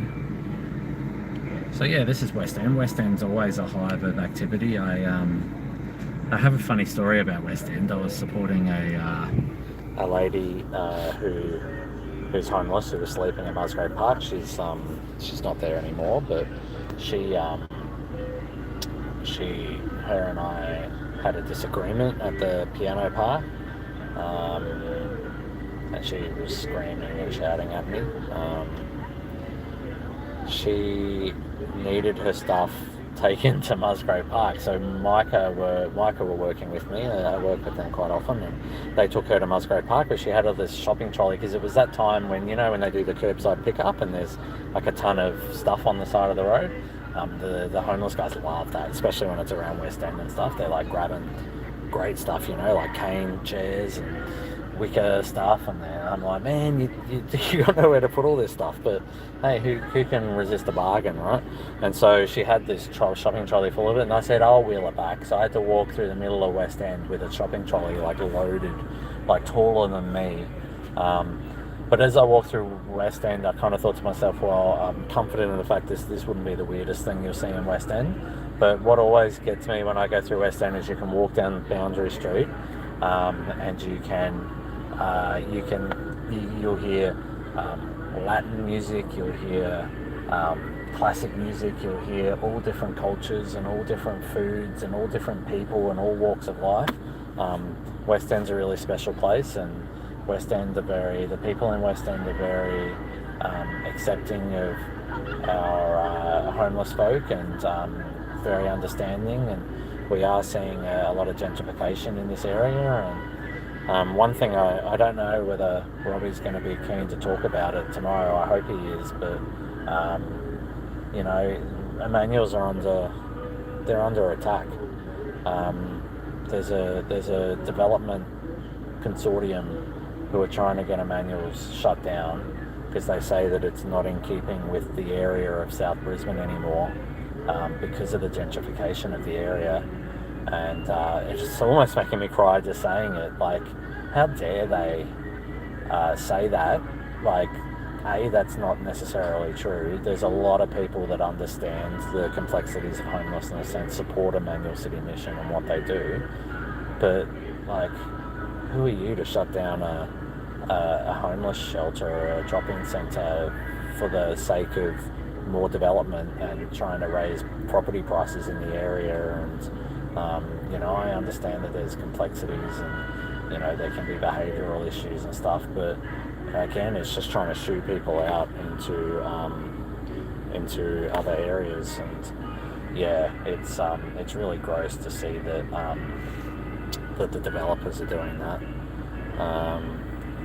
Celia said, used to work in aged care communities, and this is where I had a lot of clients. Hope Street was another one I was assigned to. Great place, and more should be like that. Yeah, it is. Hope Street is where Common Ground is, of course, in South Brisbane. Common Ground, which I'll be talking about so much this weekend and tomorrow, is the answer to homelessness. People say, how do you solve homelessness? You can't solve homelessness. Well, you can get bloody close, and it's for sure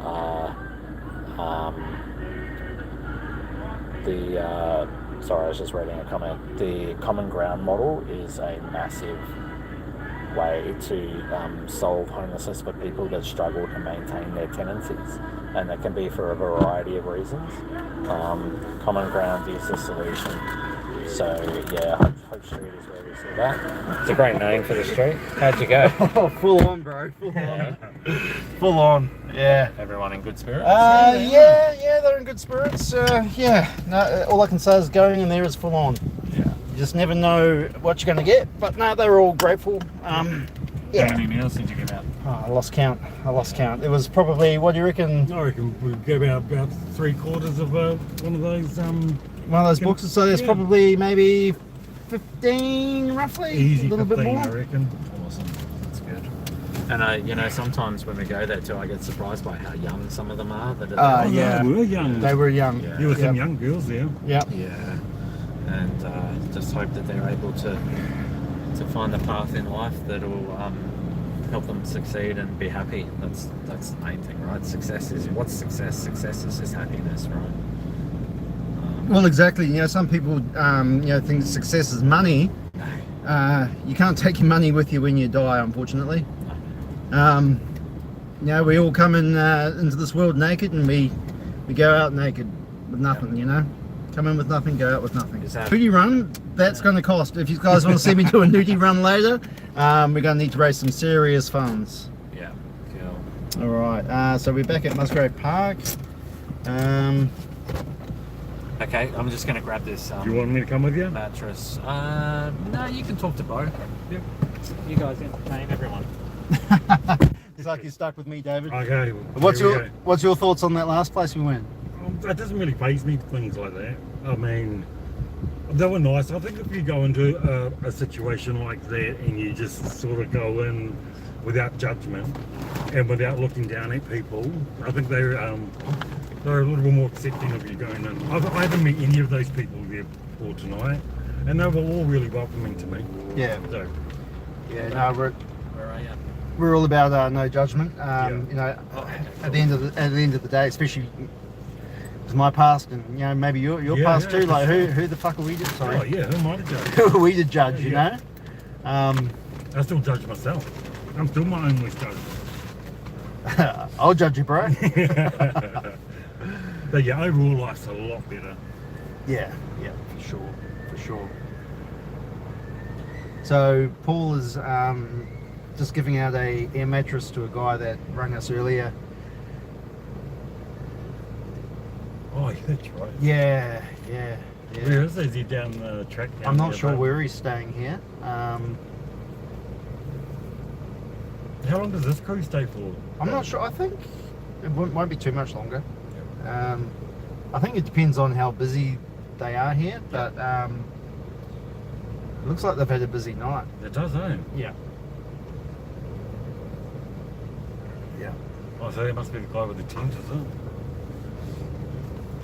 That guy there. Yeah. It looks like he's the guy that needed the mattress. The mattress, sorry. Yeah.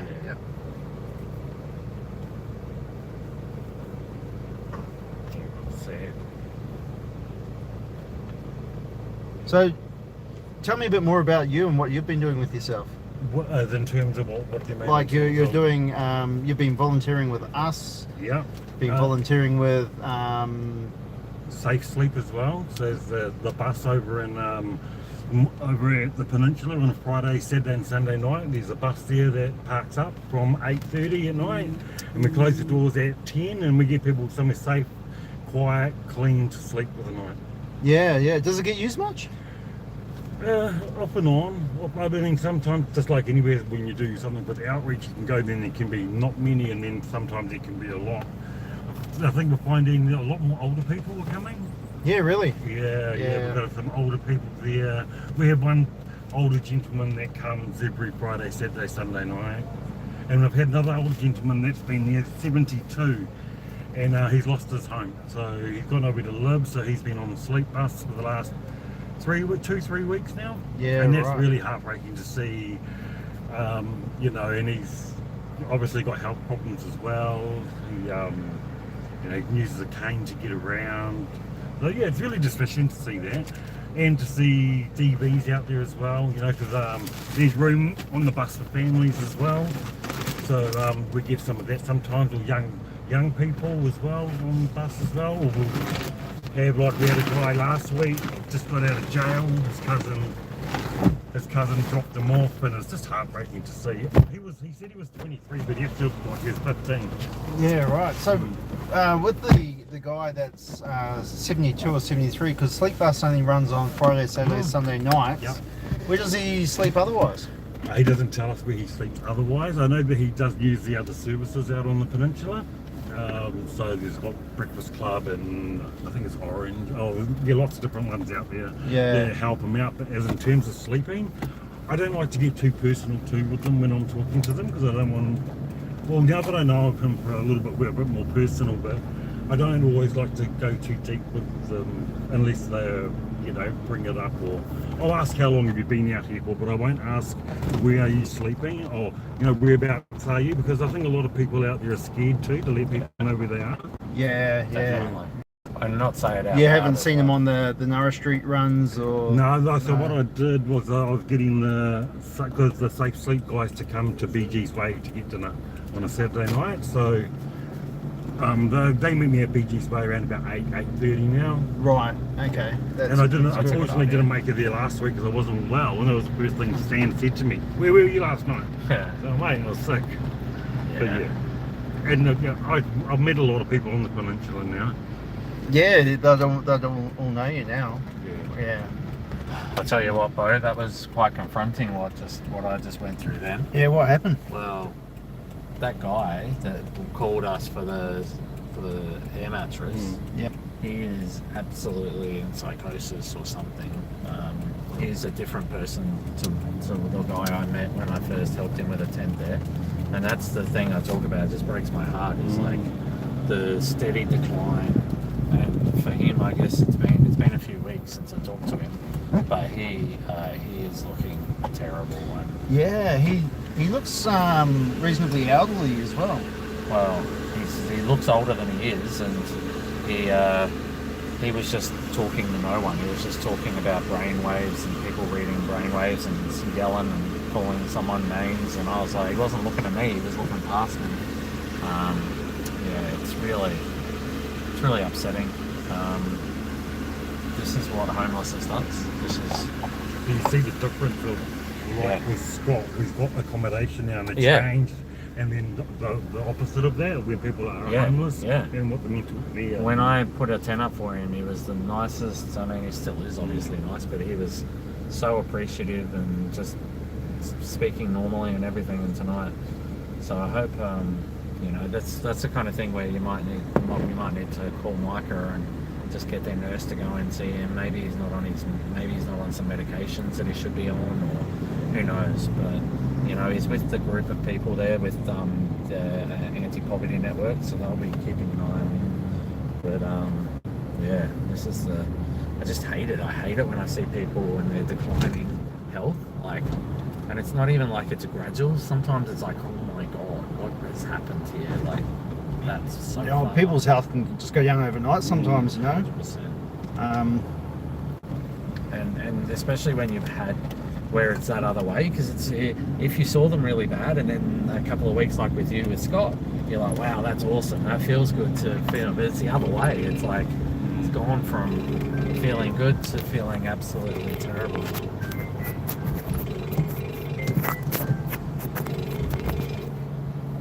Hello. Pete. I spoke to you earlier this evening. Hey mate, how you going? Yeah, good. Sorry, I've just been a little bit busy. I was meant to call you back about half an hour ago. Just letting you know that I've actually found somewhere for tonight. Okay. So I'm okay for tonight. No worries. I still do want to still be in touch with you and catch up and mate. say g'day and have a chat at some point in time. So yeah, for sure. Yeah, even if it's not this weekend, even if it's started next week or something, mate. No stress. Yeah, keep my number, keep in contact, mate. Let me know how you go, and yeah, we'll definitely help you out. All right. Awesome, mate. And go in and see Micah on Monday. All right, cool. Okay, see you, mate. Bye. See ya. It's cool. He's got himself sorted for tonight. Oh, that's good. It's always good when you hear that someone's found somewhere for the night. I'd say he's found somewhere to sleep rough, but yeah. Okay. Where am I going? Should we go? We should go to Emma Miller next. Yeah. Okay. That's going to be interesting. Yeah, again, we'll just have to keep the camera on selfie mode and yeah, so cool. How many people we got? 71. Wow, hey, that's pretty cool. That's awesome. Hey, thanks guys for watching, and we're streaming all night. This is obviously in preparation for our the real CEO sleep out. So Paul and myself. Yeah, these two guys will be sleeping rough tonight. I think Paul's going to be using one of these backpack beds, and I'm going to be using a bed roll. We'll be sitting up outside. What's it called? King George Square City Hall tonight. The council building. We'll see how long that lasts. I mean, we might be right. Hopefully, by the time we finish, they'll all be asleep. Oh, by the way, they won't void my fine. I got a response to my appeal. Oh, really? So I got while we were doing the outreach run. Yeah, I got fined as well. We both got fined at the same time. We both had a car accident. So we were in a metered spot. My understanding of metered spots was the first 15 minutes are free, which I'm told is still the case, but you actually have to use the app to start it and say that you're parking for 15 minutes and then you still get it for free. And so I was like, well, we were there for less than, it was right outside King George Square where we were going to go soon. And so I thought, I'll appeal it and say, look guys, I was doing my outreach run, we weren't there for more than 15 minutes, I know I made a mistake, but I know what to do next time. But yeah, they said, no, I think they said we acknowledge the good work that you do, but we have a duty to enforce the parking fines or something. It was really a bit wanky.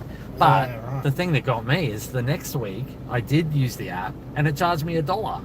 And I was there for less than 15 minutes. So is it free or is it not free? And are you supposed to use the app or not use the app? Because I use the app and it charges me. I'm supposed to be getting it for free. I don't know. Maybe you're supposed to use the machine that's on the side because, anyway. I mean, it's just... How much were those fines that we copped? $115. So that's $230 that Paul and I combined have to pay Brisbane City Council. You know, look, we did the wrong thing. I don't want to say that we're above the law, but for me, it's not even that. It's not like everyone was parking there. Like it's not like it was peak hour or anything like that. They come around with their bloody vehicles with the cameras on the front. They just take photos of all the cars and then go and process it all and break the money in. It's ridiculous. Yeah. Anyway, what can you do? I mean, the council are poor at the moment, though, right? They need to make that money. Yeah, exactly. Yeah. They've got to enforce all these getting people off the streets. All right, and we're about to pull up Emma Miller Park. Rosie's van is here. Yeah, Rosie's always here helping everyone. Yeah, that's awesome. It's good to see. What do Rosie's do? So Rosie's do they do like tea, coffee, cordial, biscuits, but it's more of a social thing, really, isn't it? Yeah, they always have lots of volunteers that come out to chat with everyone. Yeah, it's awesome. You want to take this? Yeah. Cool. Alright, so yeah, this is a, probably most people would know Emma Miller Place, even if you don't know it by name, you'll know it by location. It's on the corner of Turbot Street and Roma Street. It's pretty much where, if you're homeless, you can get a feed every night here. Like, it's a guaranteed place to get a feed. So there's usually a fair few people hanging around. Actually, not too busy tonight. It's looking alright. So yeah, we'll see. You gonna take water or? Oh no, because they've got water. Hey, how are you? How you going? Hungry? Good though. I'll just check and see whether anyone wants to talk on camera. Hang on a sec.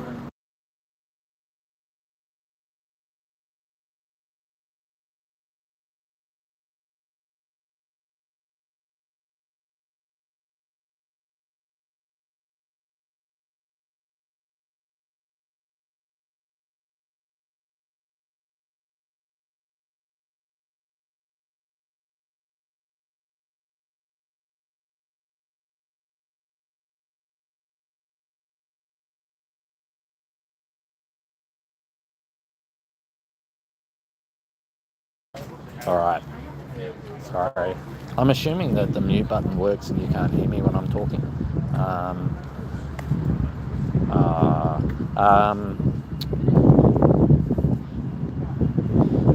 Anybody that works on the streets will know who this is. We love Lenny. He's been struggling for a while, and yeah, we really wish we could find a solution for him and help him. One day we'll work it out.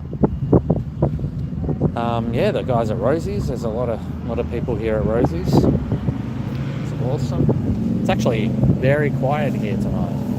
I can only count 1, 2, 3, 4, 5, 6, 7, 8, 9, 10, 11, 12 people here that are homeless, that are using services anyway. I don't know if they're homeless.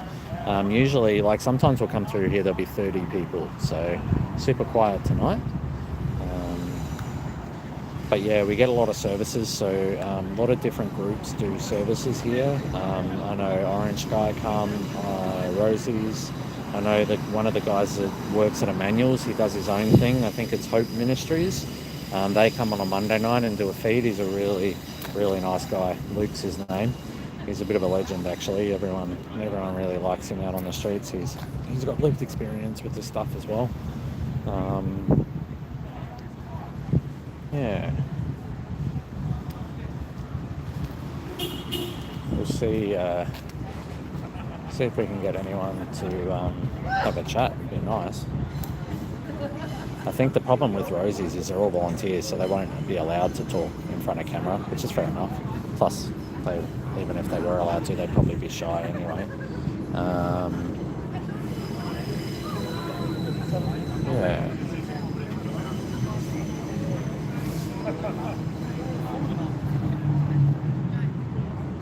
I might go back a little bit and just give you a pan around of what it looks like here. Press that. So yeah, that's the. I love this light here. It's really cool. It changes colours and stuff like that.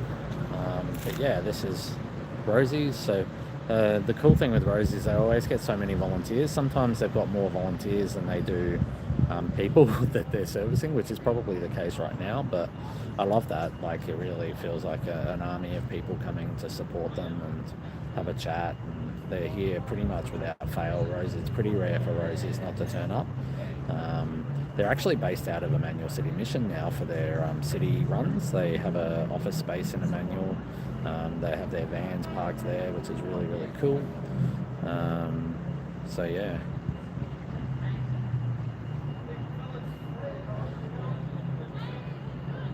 Bo's just going through, they're saying hello.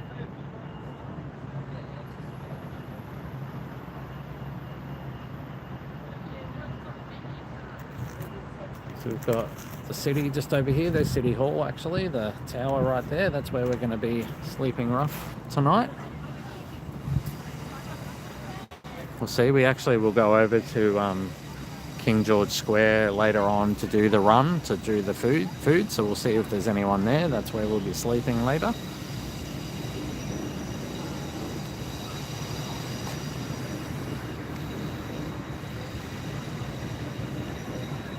Just go up here. I can just see a couple of people up here, so I might just tell them that there's food down here in case they're hungry, and they can walk down and grab a meal, or Bo can come up and bring them a meal.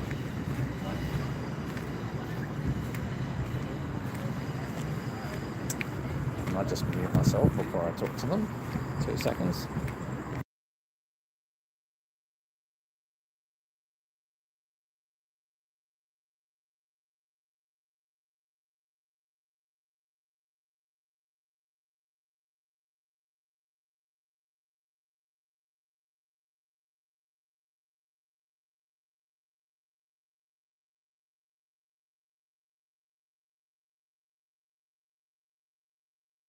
Oops, hit the wrong button. They're vegan, so they're all good. Sometimes there is a feed that comes to Roma Street, so it's a bit hit and miss here, but there are people that come late and miss the feed, so it's pretty... Most people, plus people are always so hungry, they'll have a second dinner. They'll be happy to have a second dinner.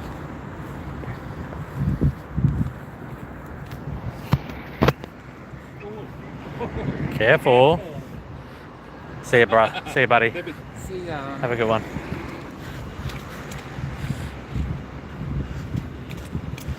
All right, I'm coming back down.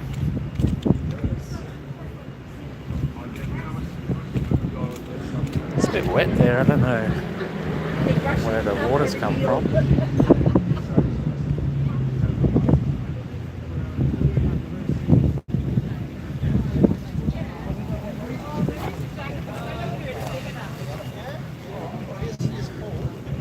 Hello. This gentleman's here, wasn't he? Brent. he's quite happy to talk about a bit about what Rosie. Oh, amazing! Yeah, cool. Yeah. Why don't we sit here? I'm Paul. Brent. Hey Brent, how are you? Yeah, cool. We got Brent here from Rosie's. So we're doing. Bo did Bo tell you about what we're doing? And He did, yes. yeah, cool. So we're really hoping to have a chat to a few of the service providers and tell us about Rosie's and what you guys do. Yeah, so we're out here tonight with, apart from our normal volunteers, we've got a school out here with us at the moment as well. Oh, cool. So the main role with us being out here is to pretty much to connect back or to connect with pretty much the patrons who are out here.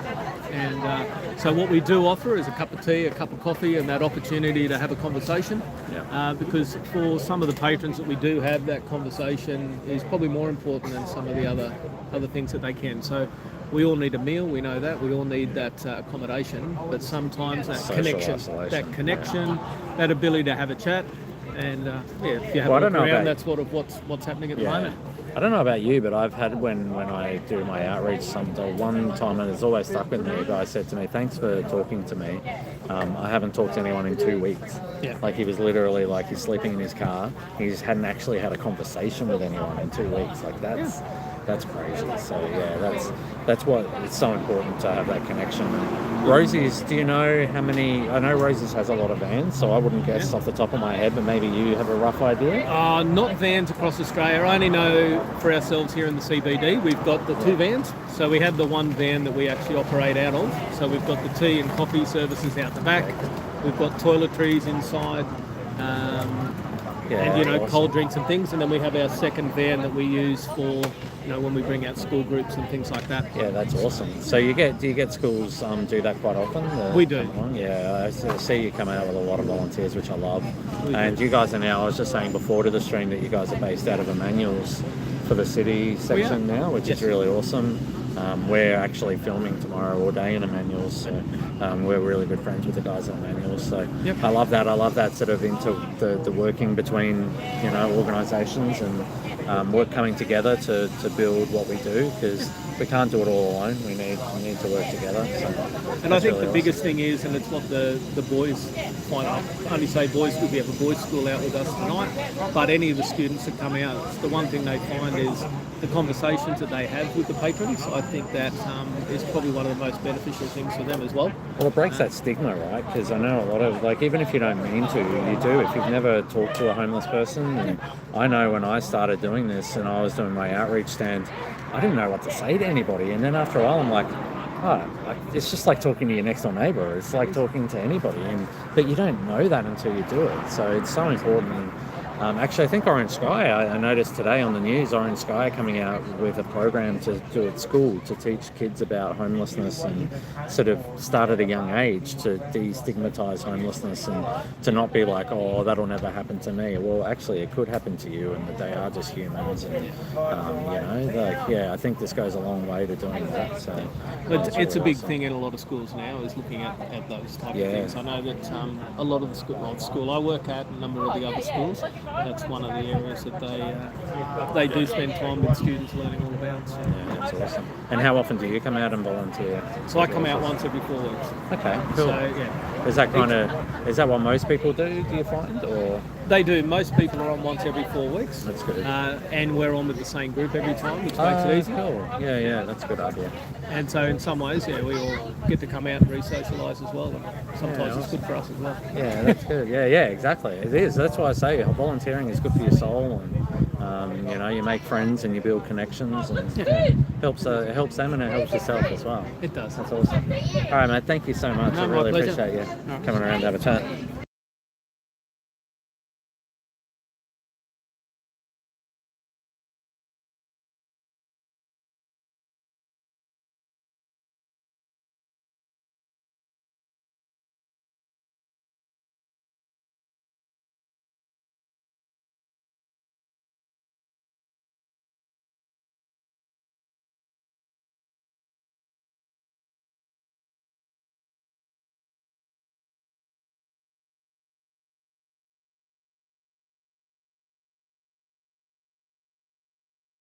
Okay, all Yeah, right. you can record me. Yeah, it's cool. Well, it's live. I Do you want to say probably hello will. to everyone?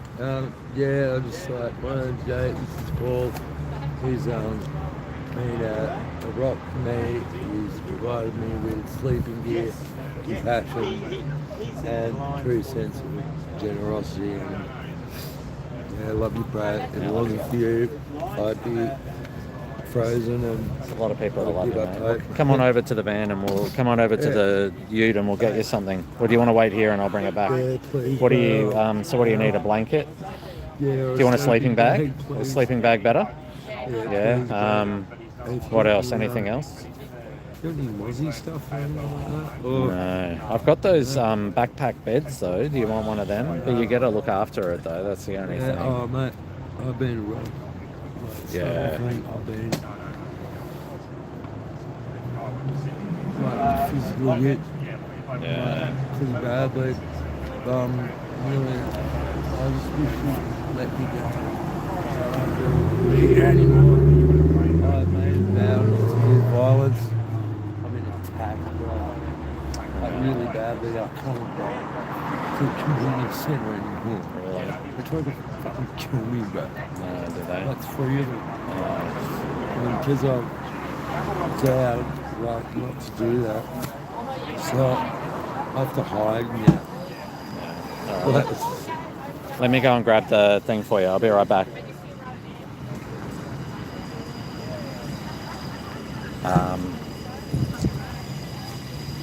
Yeah.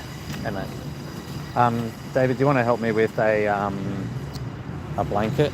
Yeah, that's Jacob. He's been sleeping rough for a while. He needs a sleeping bag. That's what he needs. I think.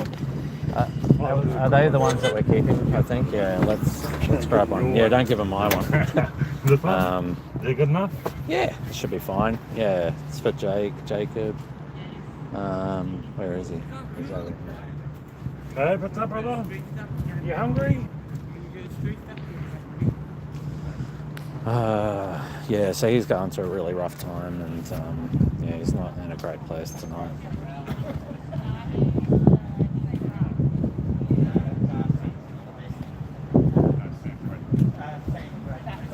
She-Wolf says, you don't realise what really matters until you've experienced homelessness. The silence really is deadly. Yeah, well said. It is. It really is. Here you go, buddy. Thanks, bro. I love you, mate. You're going to be alright. You look after yourself, alright? Yeah, I'll just...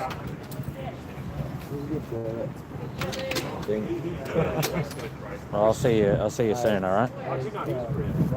I love you too, mate. Alright. I wonder if Mike wants to have a chat. No, I might go and get Bo and say we've got to keep moving. A sec.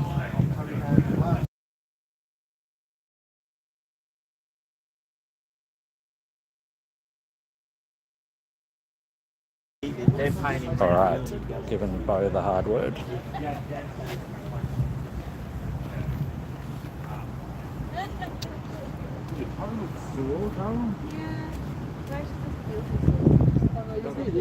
See you guys. Have a good night. See ya. Hey mate. See ya.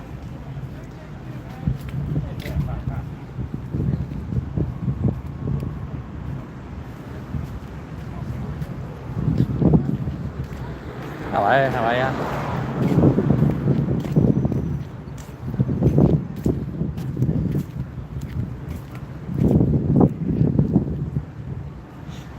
Cool. I've given Bo the hard word and told him we've got to get going. That's fair there.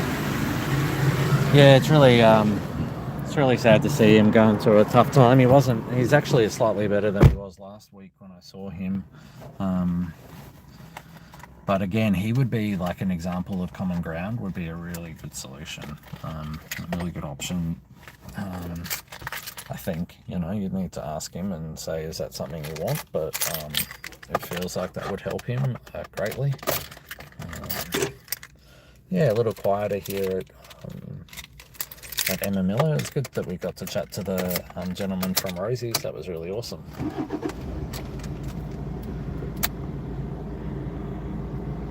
Everyone's a bit quiet in the comments. Anyone out there? I think there's a little bit of a delay when I ask a question as well. Feel free to say hi if you're still watching. thanks for joining us. It's been cool. It's been cool to document our outreach. It's a little bit different, like having to focus on like the camera and trying not to film people that don't want to be filmed. And of course, I asked Jacob before I filmed him if it was okay. Jacob was talking to us before. He's, remember last week he wasn't in a great space. Yeah. He's still not great, but he said some lovely stuff about the support that we give him, which was really nice. Thanks to the people that just commented. I was like, is anyone still there? Hi Stacey, hi SR. Thanks guys for watching along. A bit quieter here, I was saying. Yeah, they said it was busier here earlier, but everyone sort of took off. Yeah. You get that? Yeah, we're getting near the end of the Rosie's will head off at 9, so they're kind of getting to the end of their shift. Yeah, Mike, I would have liked to have asked if Mike wanted to chat, the guy with the beard. Yeah, he wasn't here. Yeah, he was there. Oh, was he? Yeah. I think you see him. Yeah, cool. Don't forget to keep asking if anyone wants to have a chat. But great work getting the Rosie's guy. That was really cool. Yeah, And he talked about what Rosie's is so important with is that conversation and the isolation that comes from being homeless and just having conversations. The food isn't immaterial. I don't know how many times I've said that. Yeah, It's like the food isn't. It's just a precursor to conversation. Exactly. Yeah. And it's a precursor to conversation and rehab and like helping them to look at getting into rehab and stuff like that. It's I feel like, are we early or late? I think we're early. I'm struggling to get my bearings tonight because I can't really focus. But it's 8:49. But we've got to be at the church by 10 because that's when it's 9:45 is when we go there. One of the girls I spoke to earlier said that she was not camping at the church tonight because they have some pipe organ thing on. Yeah, and right. She said that they weren't allowed until 1 o'clock in the morning or something, which I think normally it's 10, isn't it? Yeah, what? Yeah, I don't know. Maybe we should go and check that out in a minute then. Let's go up to we'll go up to Wickham Park here, and then we'll go out the front of Roma House and Park Hotel, and I can talk about what those facilities are as well. Yeah. There's a few people around. There was a really young girl there on a skateboard. Do you know? I think it was mother and daughter. Okay, cool. Yeah. Hopefully they're alright. Yeah. Sometimes, you just see young ones and you're like, God, I hope they're okay, I'll be honest though, the system does fail in so many ways, but the families are usually pretty good with, like, especially kids under 10. Hi Susan. Hi Vanessa. How's the fundraising for our sleep out going? Haven't looked, to be honest. Yeah, we've been so busy. We've been too busy doing this live. The CEO, the real CEO sleepout.com. Yep. No www, just the real CEO sleepout.com. That'll take you to where you can donate. This is the Brisbane Private Hospital.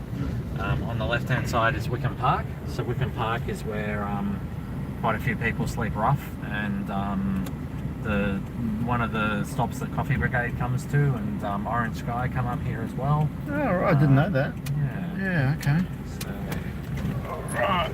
So we'll stop in here and check. It looks like there's been a bit of a tent clear out in here. Yeah, it's a bit. Often there's quite a few tents in here, but we'll go and have a little looky. We'll have a look, eh? Just grab the bag and.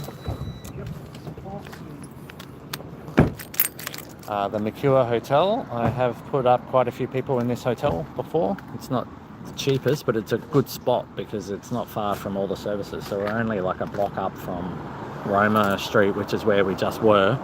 You get quite nice views here as well. So yeah, Mercure Hotel. They're usually pretty good with me.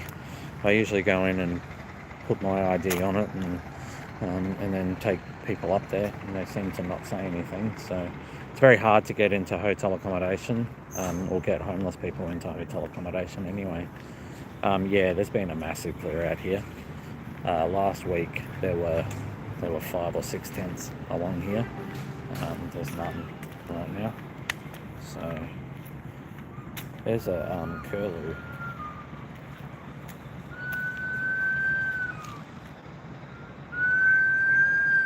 They're so annoying. Someone, whenever you're at Musgrave Park, they go, I will never miss that noise. That the curlew screaming. Oh man.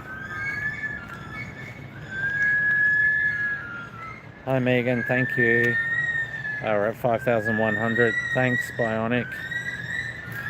Let's see, we'd love to hit the 50,000, but you know, times are tough at the moment, so we don't really, you know, only if people can afford it. That's, you know, it is what it is. We're all struggling to pay the bills and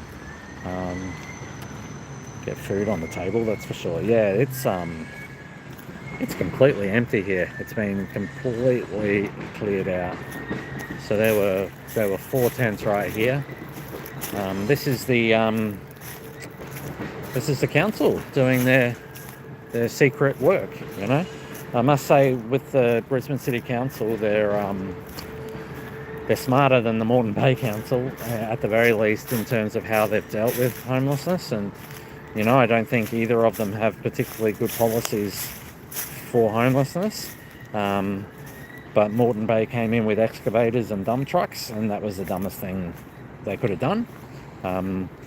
Brisbane City Council, they come in with little trucks, and they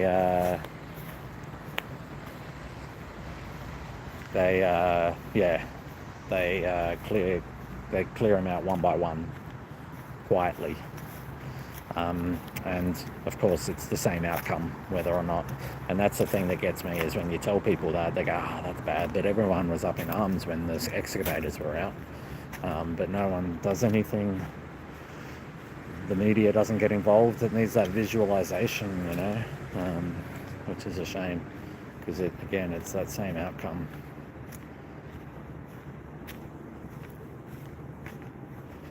I think there's somebody. Can't tell if that's... I'll just turn the camera away for a sec.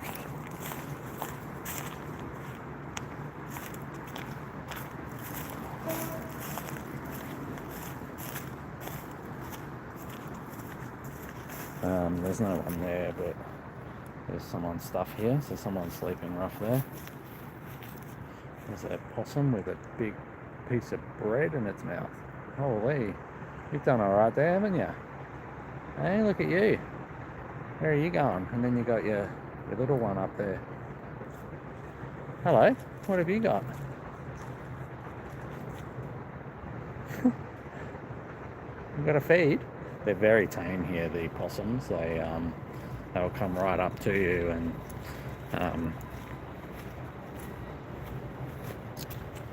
hi Emma, thank you.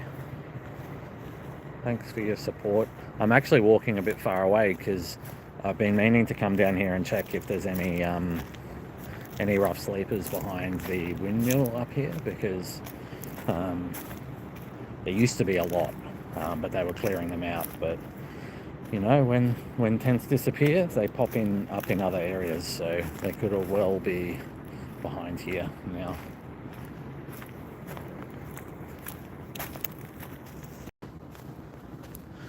That's the old windmill.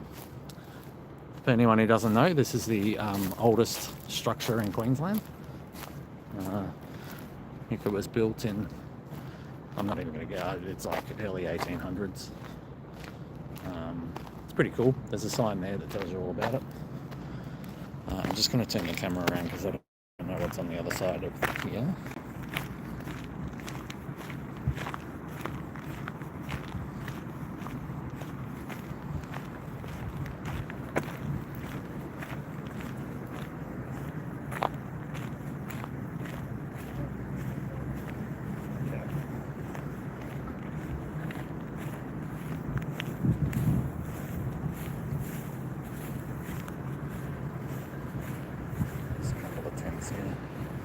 Hey, do you need any food? Are you hungry?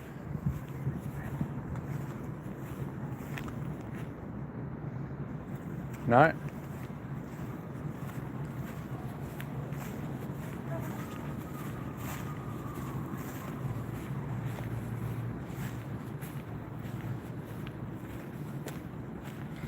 That was someone who doesn't like me, actually, so I cleared out of there pretty quick.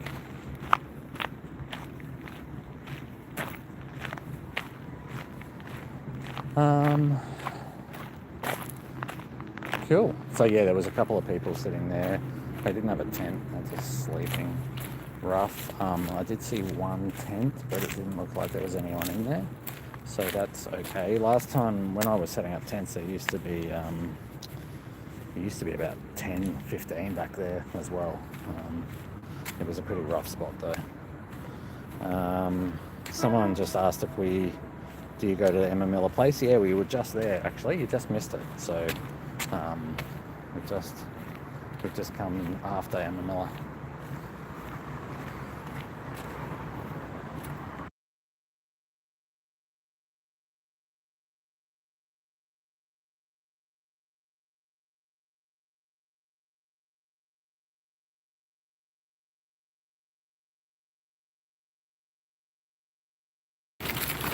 Okay, so we're heading back.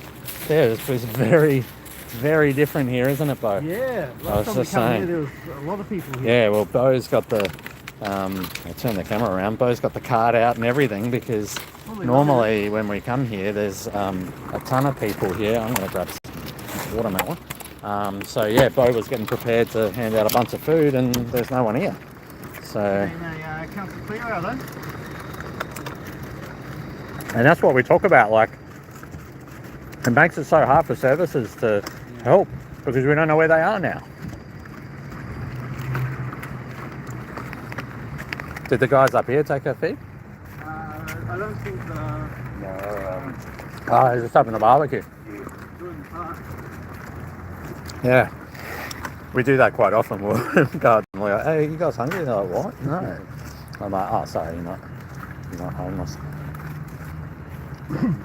Some people say, oh, we're not homeless. And I go, that's okay. And then and I'm like, that's fine. You can still have one. And they're like, oh, great, thanks. We'll still take one. That's pretty cool.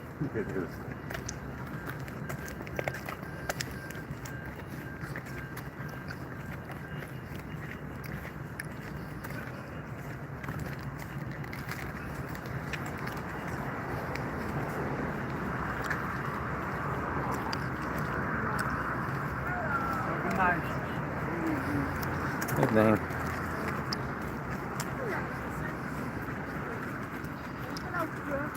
Yeah. You see, that table is always used by homeless people, and there's somebody there just having a birthday cake and having time. So I do agree that public parks should be for people to use, but give everyone a home, give them somewhere to live, and they won't need to be out here.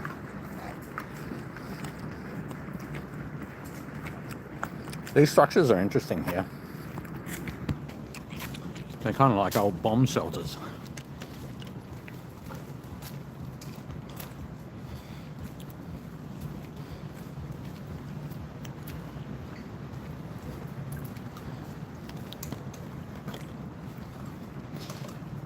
You gonna have a ride on a scooter, Bo? You gonna have a ride on a scooter later? I have a ride on this down the hill. Oh yes, on the live feed. That'll be fantastic. Yeah, no, probably arse over. Yeah, that's the hope. Oh, thanks, man. I'm just chomping away at this watermelon. Good watermelon? Mm-hmm. I thought we weren't doing food and all of that. No, we can only use services. We are a service. Oh, good on you. That was always the case. We're on our last bag of food, by the way. Are we? Yep. What the hell? How many meals do we have tonight? 136, I think. 136, and we're on our last bag, so Wow. they have been flying out the door. Alright, let's chuck. Yeah, wow. That snuck up on me because it hasn't felt like it's been that busy.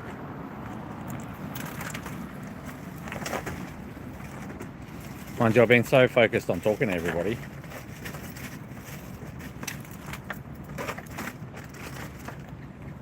Sylvie says it's a human right to have a home.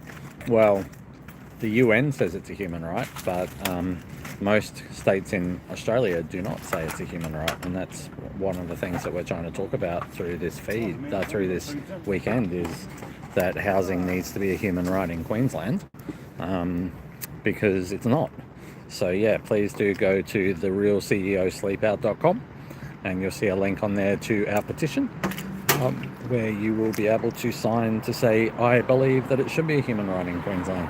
It is a human right in ACT now. They made it a human right 2 weeks ago, which is awesome. So we want Queensland to follow behind. What are you doing? Relying on services. Yeah. I don't know when my next meal's going to be honest, after this. Oh, wow. Teddy Tots. Chock. I'm going to hold one of them for later. I put that in my backpack bed, pack.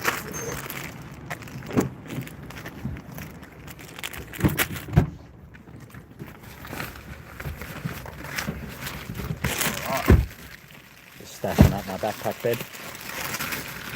Oh, yeah. And keep it for later. Oh, there you go. All right. Sorry about that. Paul, someone has to do the talking, the phone, David to do the rest of it. Maybe you're well.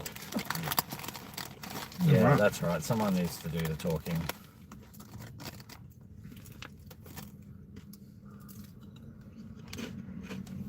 You want to start the car up? It's hot tonight. It's hot after towing that cart, thank you. We've just been strolling around the park. Sorry, stop. I'm on it. Ma'am. Sorry, I'm getting text messages and stuff.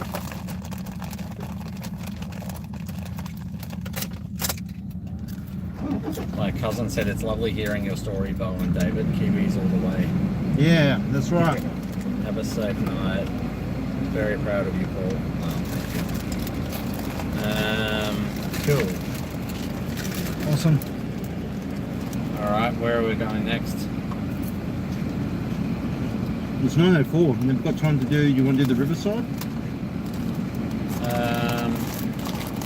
Should we go to the cathedral and just see what's going on there in terms of the... Yeah, well, you know where we are. I still get lost in the sea. Oh, we need to go up to Roma House first. I want to talk about Roma House and all that. Don't forget to plug that in. My bed. I don't know what the battery's on. I'll tell you when it charges. 30%, yikes. Better keep that bad boy plugged in. Funny how you can lose your rights as a parent for not providing adequate housing to your dependents, but as a government, you don't lose your rights to govern if you lose your people. Yeah, 100%. Exactly. And it is, homelessness is a political choice. There's no doubt about it. Yeah, this international treaty, which is a party to look, you know, the UN is like, it really frustrates me. Everyone signs up to be on the UN and they all talk about the UN, and then when it boils down to it, they just do what they want and they just tell the UN to get stuffed.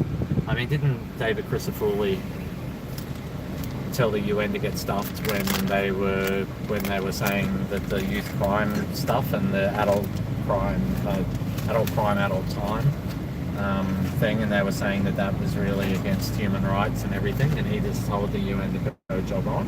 And that's the thing that just gets me, is like they all choose to be to listen to the UN when it's in their favour, but when it's something that they don't want to do, they just tell it to jog on. So it's, the UN unfortunately doesn't really get a lot done, and so we really need to rely on state law and the people within each state to tell the government what they want. Alright, so we're actually not far away from Roma House. So Roma House is a facility here in Brisbane for rough sleepers. It's probably the closest thing we have to a shelter. I'll just find a park. And then I can talk more about it. And make sure we park in the right spot. Don't want to get a fine. Thank you.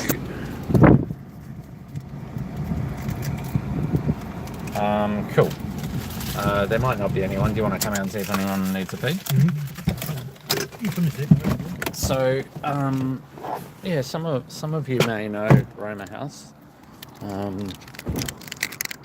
It's a it used to be before COVID, you could actually just come and knock on the door, and if they had a spot, they'd let you in.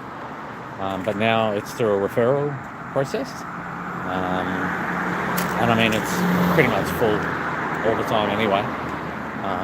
So it's not really like that big a deal, the fact that they don't let walk-ups, because there's no space anyway. But it used to be, I'm not actually sure what the building used to be, but it's been converted into a homeless space. So this is it here, Roma House. It's run by Mission Australia, as you can see if I zoom in maybe. Run by Mission Australia. I'm not sure how many beds it has, but it has levels and beds. Probably the one thing I don't love about Roma House is that the walls don't go right up to the roof, so like people can jump the walls, and they do, and they steal people's stuff, and which means that your stuff's not too safe and everything like that. It's kind of like a makeshift place. But next door is probably a better place. So next door is the Park Hotel.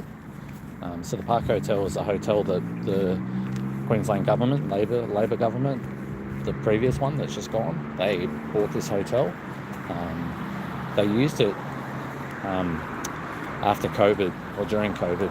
It kind of got used as a shelter, and so they were leasing it for ages, and then they just bought it. And so I'll just turn around so you can see. Hang on a sec, I'm just getting in the right space. Oh, there's somebody coming.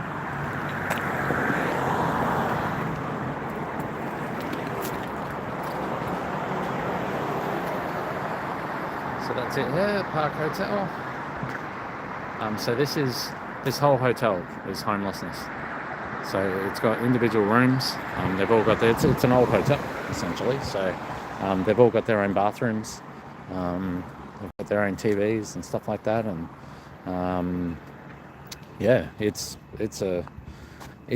I hate the hotel system for the immediate hotel housing response. But if they did this, I don't mind it. Like it's a purpose-built facility. It's run by Salvation Army, if I'm remembering correctly, and it's supposed to be that kind of wraparound support. I'm not really sure how good they are at doing that. Probably not as good as Common Ground, but I think they do a decent job. And it's you're not going to have those issues of putting people into a hotel that's being used by.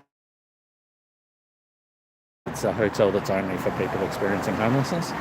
The biggest problem that we have with the Park Hotel is it's completely full at all times. And so, again, we need more of them. And, when Micah alone, just for the families that they support, are spending $1.7 million a month on accommodation, buying a hotel like that isn't that crazy. Like, people go, oh, how are you going to buy hotels, and it's going to cost so much. And don't forget that if they buy the hotel, they still own the property at the end of it too, and it's an appreciating asset. So it really isn't that crazy to buy hotels and turn them into supported accommodation. So we absolutely should be doing that. That's the two things that we should be doing super fast: buying hotels and making more supported accommodation like Common Ground.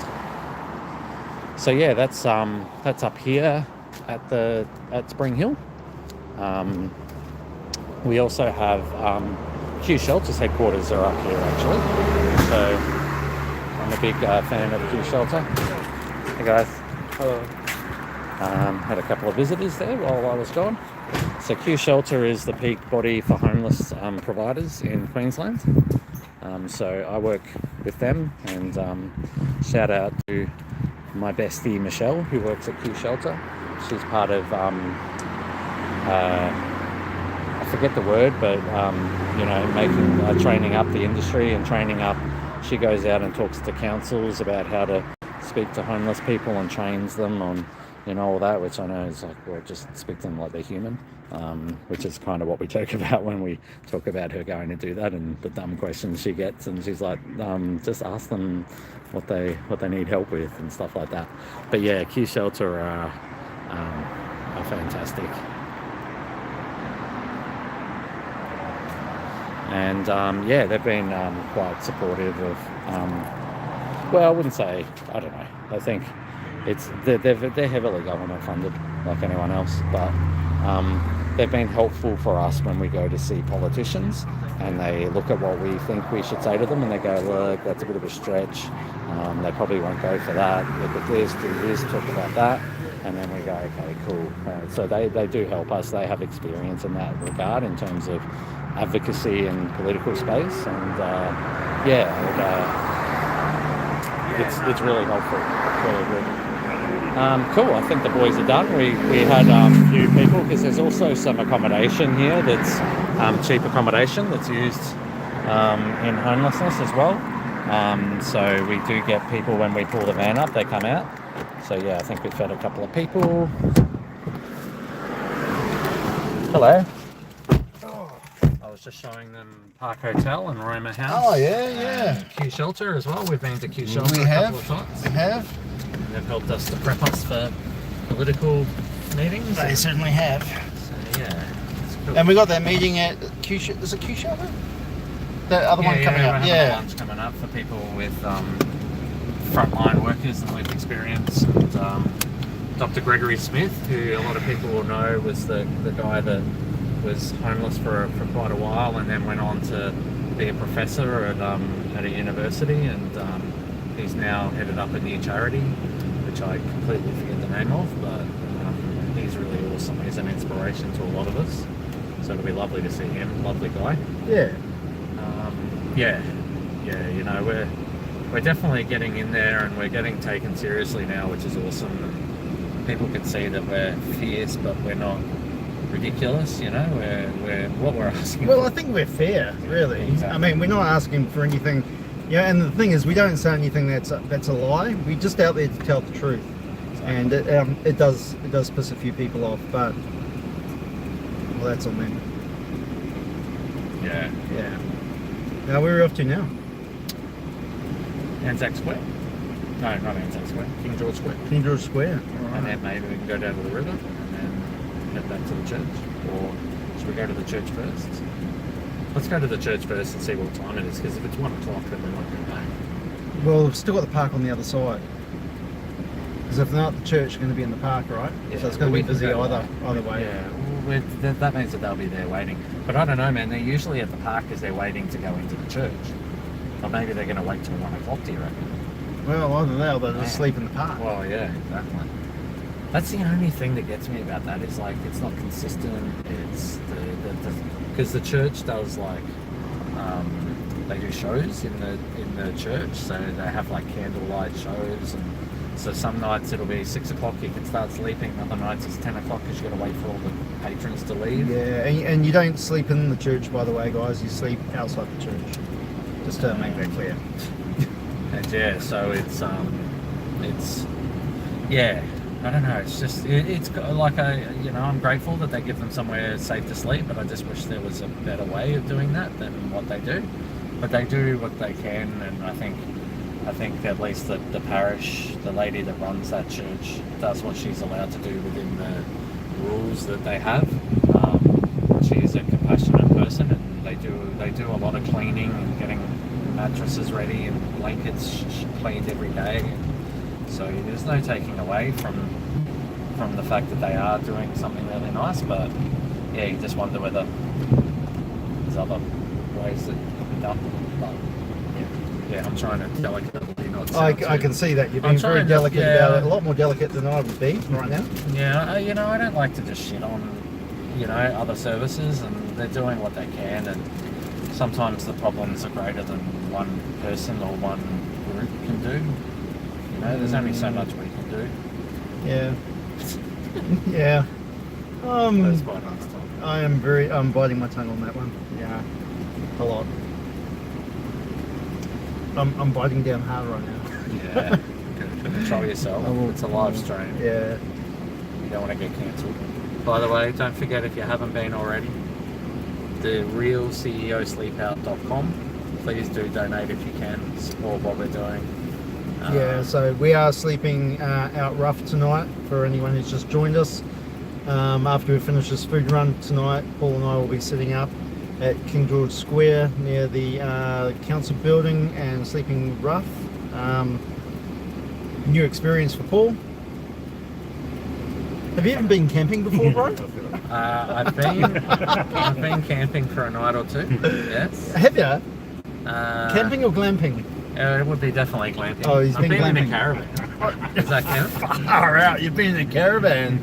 And To that's be fair, my camping. dad snored like insane, like shake the building snoring. So You ain't got nothing on me.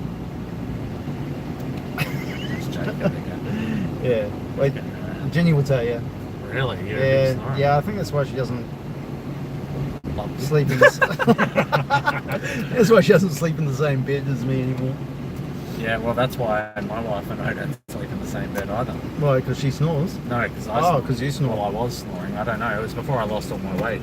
But we've been so long sleeping in different beds that there's no coming back from that now. I love my own bed. I will never share a bed with anyone again, except for you, maybe.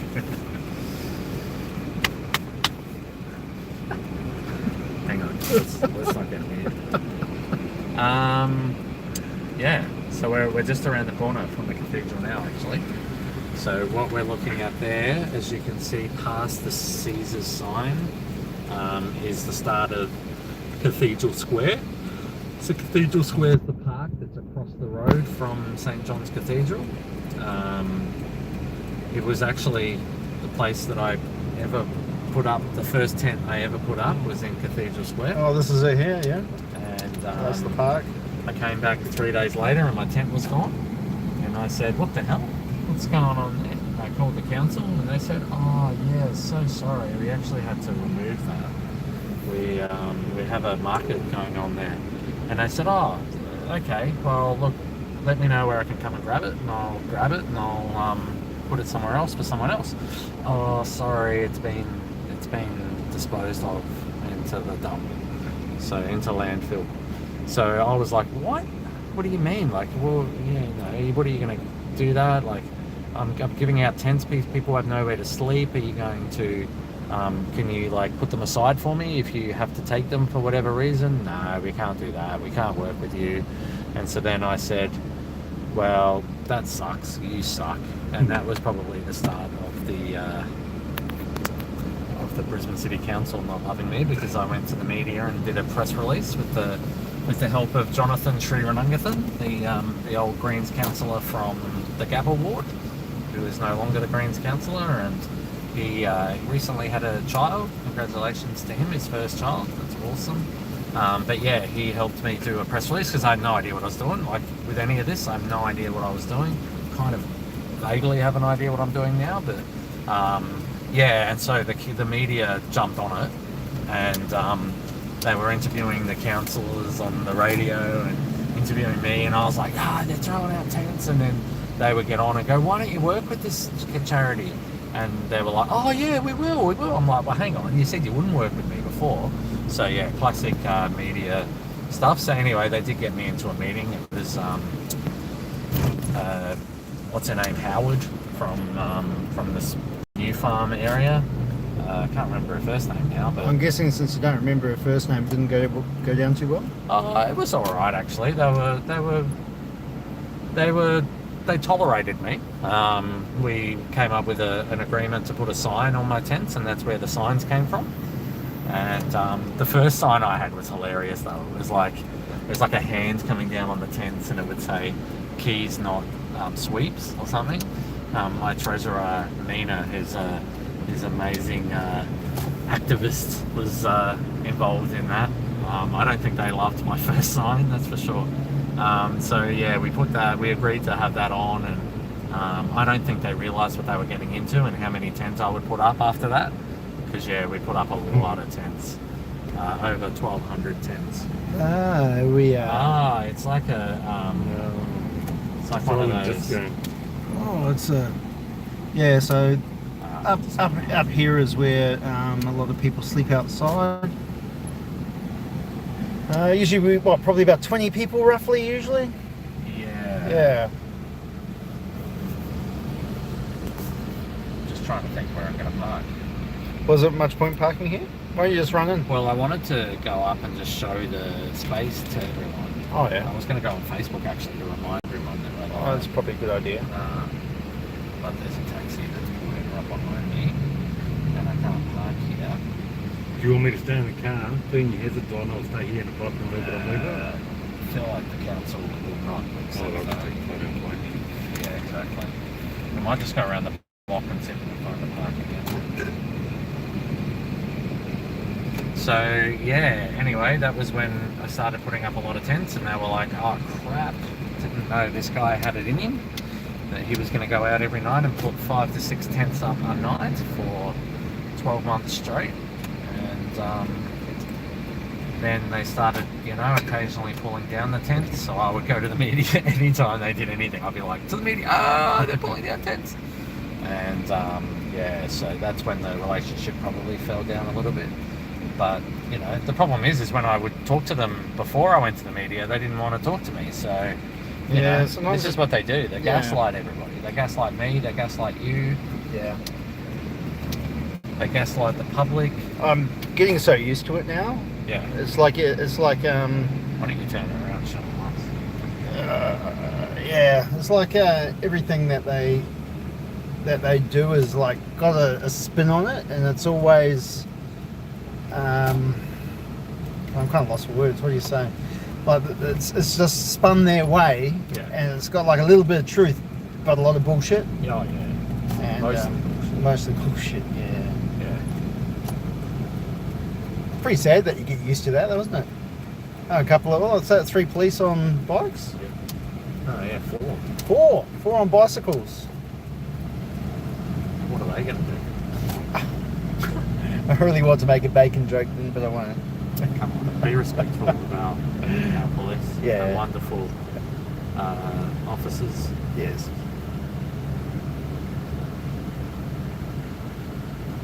Should I just try and reverse into that part? You won't do that. Why? Alright. So he's going to try and get into... Yeah, he's going... Alright. So Paul's not the best driver at the best of times. You just got to have a look at the state of his car to actually know that far out. This is already looking bad, bro. Like this car's piled up behind me as well. I forgot you had a reverse camera. Oh, there we go. It makes it easier. Yeah. Dude, I think you nailed Actually this. did it right the second time. That wasn't bad, eh? Alright. Alright, well, do you want to go over and check out across the road with that, and I'll go up and see if I don't get kicked out? Alright. Sounds good, sounds good.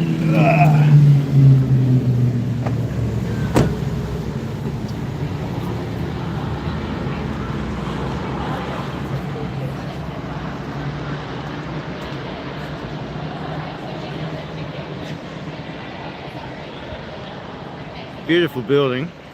It is, Yeah. I don't know what's going on there at the moment.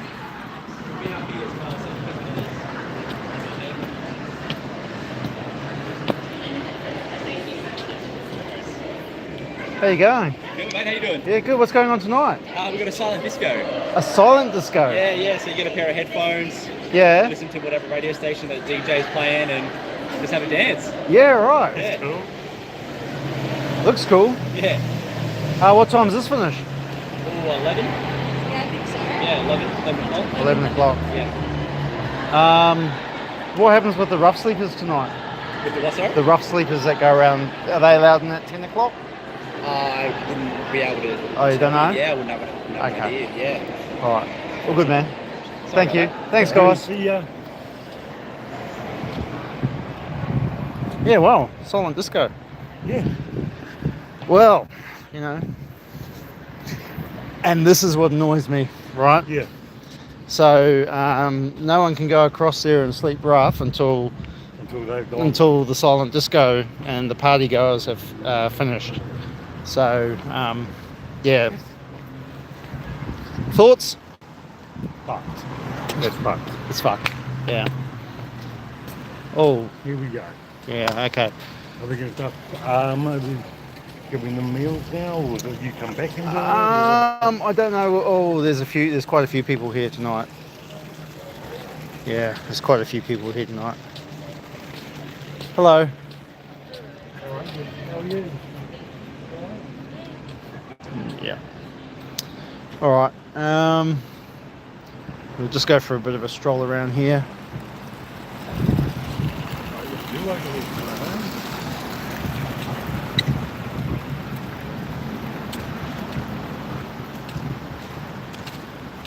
Hey mate, how are you? You alright? Hey, bro. Good, man. How are you? Yeah, not too bad. We've got a 1 a.m. entry this morning. 1 a.m. 1 a.m. tonight and tomorrow. Yeah, wow. So most people are sort of out and about until a bit later. All right. Not much for everyone to sort of do. Cane and all that. They'll pass that over there if they're betting and that. But I think most people would probably be down around the city or in the valley at the moment. Yeah. Okay, man. We have got some food with us tonight. Yeah. Just so you know, I'm doing a live at the moment for YouTube. Yep. Are you wanting to talk at all? Like, we don't have to show your face. Are you wanting to talk to tell us a bit about your situation? Yeah, if you want me to. Yeah, man. Yeah. So I'm just gonna point this I'm Chris, mate. just gonna point this camera across the road. There we go. So you usually crash out over here, don't you? I do at the cathedral, yeah. And you can't get across there till 1 a.m. No, not tonight, tomorrow night. They've got a concert going on, obviously, as you can see, with all the lights and that in the church. Yeah, so we've it'd be normally 10 o'clock tonight, but yeah, 1 a.m. tomorrow morning, and then 1 a.m. the morning after that, unfortunately. What's it mean for people like yourself that sleep rough generally around the church? Well, for starters, we've all got to camp out here and in the parks and that, you know, where the council and the coppers obviously don't like us. Around all these people who walk through the park up, obviously after the thing. It's a safe spot for us to go to. Normally very nice and quiet, so we do get a lot of sleep up there and that. So when we've got late nights and that, unfortunately, it is a bit of a thing, you know, like we'll have to be up at 6 o'clock in the morning, so there'll be, you know, by the time we settle down, 4 hours sleep. Yeah, right. There's not not many other places we can go during the day either to go lay down. You get moved on all the time and whatnot, and it's hard. Yeah. How long have you been sleeping rough for? At the moment now, so the last 9 months. Prior to that, 13 months. I was actually housed down the Gold Coast for 8 years prior to that 13 months, and before that, basically from 14, I've been on and off the streets right through my 20s. Wow. Through, 30s. But like I said, actually, I was housed down the Gold Coast, so I had a nice unit down there. Was housed for 8 years, had an issue with a neighbour. Never got community housing or the police's help with any of it, and I had to walk away from my unit, and now I'm back on the streets because of it. And I take it you're all engaged with housing and that now? Yeah, I'm engaged with a few services, and I'm also volunteering my time down at the Salvation Army down here at street level, so I go down there. That's bloody awesome, man. 4 days a week into the kitchen and help them out down there and that, and wherever else I can and that. So yeah, right. anything to return the services they put out and that. But that's really cool. It gives me something to do as well during the day. Obviously, I mean, it's hard to utilise your time when I went through an injury about 15 years ago, so I'm on a disability pension because of my work injury and all that. So going there allows me to not only put some time in, but allows me to find out where I'm at with my injury and what I'm able to look at maybe doing in the future, hopefully. So yeah. What are your plans moving forward? My plans moving forward, well, I've got a baby due in 2 weeks. No way, you don't look pregnant? No. But the girl I got pregnant is. So I've got a lot of lawyers and family stuff to go through with that, because she's ignoring me at the moment. Oh, okay. It's due on the 28th of October. Yep. I don't even know if she's at the domestic place at the Valley anymore. Yeah. So I've got that to look at, housing obviously, and I've got to look at returning to work. So I've retrained myself after my injury. I've done my Cert 3 in driving operations and that, but unfortunately my car licence has held up my truck licence. So all my background, most of it's transport logistics. Yeah. And when I took my TPD, they said, look, you've got to retrain yourself. You can't go back to anything that you've done prior. After taking this payment, and I said, well, catch 22, can I retrain myself as a truck driver and stay in the same industry? Yeah, you can. Unfortunately now, it's been a 2-year wait, and I've still got to wait till I'm 45 because of my car licence. I'm 43, almost 43 and a half now, so I've got another year and a half, and then I can go sit my truck licence. Yeah. And I've got connections with some big companies from working in their logistics thingos. I can get a job as a driver, just not so much in a warehouse because of the liability and all that. So, right, yep. Oh well. And so what? Like, if you were given housing today or tomorrow, would you take it? Oh yes, yep. Like I said, I was in housing before, and I stayed in my housing for 8 years, and I didn't do anything wrong where they kicked me out or anything. Yeah. I walked away because of a neighbourly dispute and whatnot, and the police and community housing not actually working with us. So yeah, and I volunteered down the coast for 4 years, so I got housed after about a year, volunteering down to St John's at Surfers Paradise. So it was a drop-in centre down there, and that worked wonders. I kept myself out of jail, kept myself clean, all my bills were paid up, my electricity was $1,000 in front, for God's sake. That's never happened before. And yeah, it was a nice little unit down at Labrador. Absolutely loved it and changed my life, and walking away has put me back to where I was before I went and got housed. So yeah, I mean, I would make the most of taking any opportunity to go anywhere at the moment because of my baby situation. And whatnot. I mean, being housed is one of the main things I need. I'm going to need housing to have. Yeah, to be to have your child and see your child and that. Yeah, exactly. Sorry, I'm just keeping an eye on the stuff over there. So, and like for people who have never experienced homelessness, like living out here on the streets, what's the biggest struggles for you? The biggest struggles, food and sleeping are the two biggest struggles, and utilising your time is another thing. I mean, what is there to do for the homeless when they have limited money, they have limited supplies, and that they can't go do anything. They can't. You're lining up for housing. So say you're applying for housing. They want you to go in there every single day, right? So you got to go in there at 1 o'clock, and you spend 2.5 hours in there every single day to go in there to find out they have nothing. Blah blah blah. It takes up time. When you have so much time and nothing to do, it makes it very hard. But yes, sleeping obviously is the biggest thing, because council and the police, they won't work with us. There's limited spaces we can go and sleep, where we can go lay down and have a peaceful sleep and not get bothered by security, police, whatnot. All the services that you guys provide and street level and everything else, that's great for food and that, but when you guys aren't around, they're not open all the time. It's very hard for some people to get to those services. Some people don't like going into the services because of the trouble that goes on there. They tend to stay away. So that makes it difficult for food and stuff like that. For your mental health on the streets. Like, a lot of people fear the homeless. We're homeless. We're exactly the same as people who are in houses, but yet a lot of people won't acknowledge you. They seem to look at you in a different way, look down on you, sort of thing.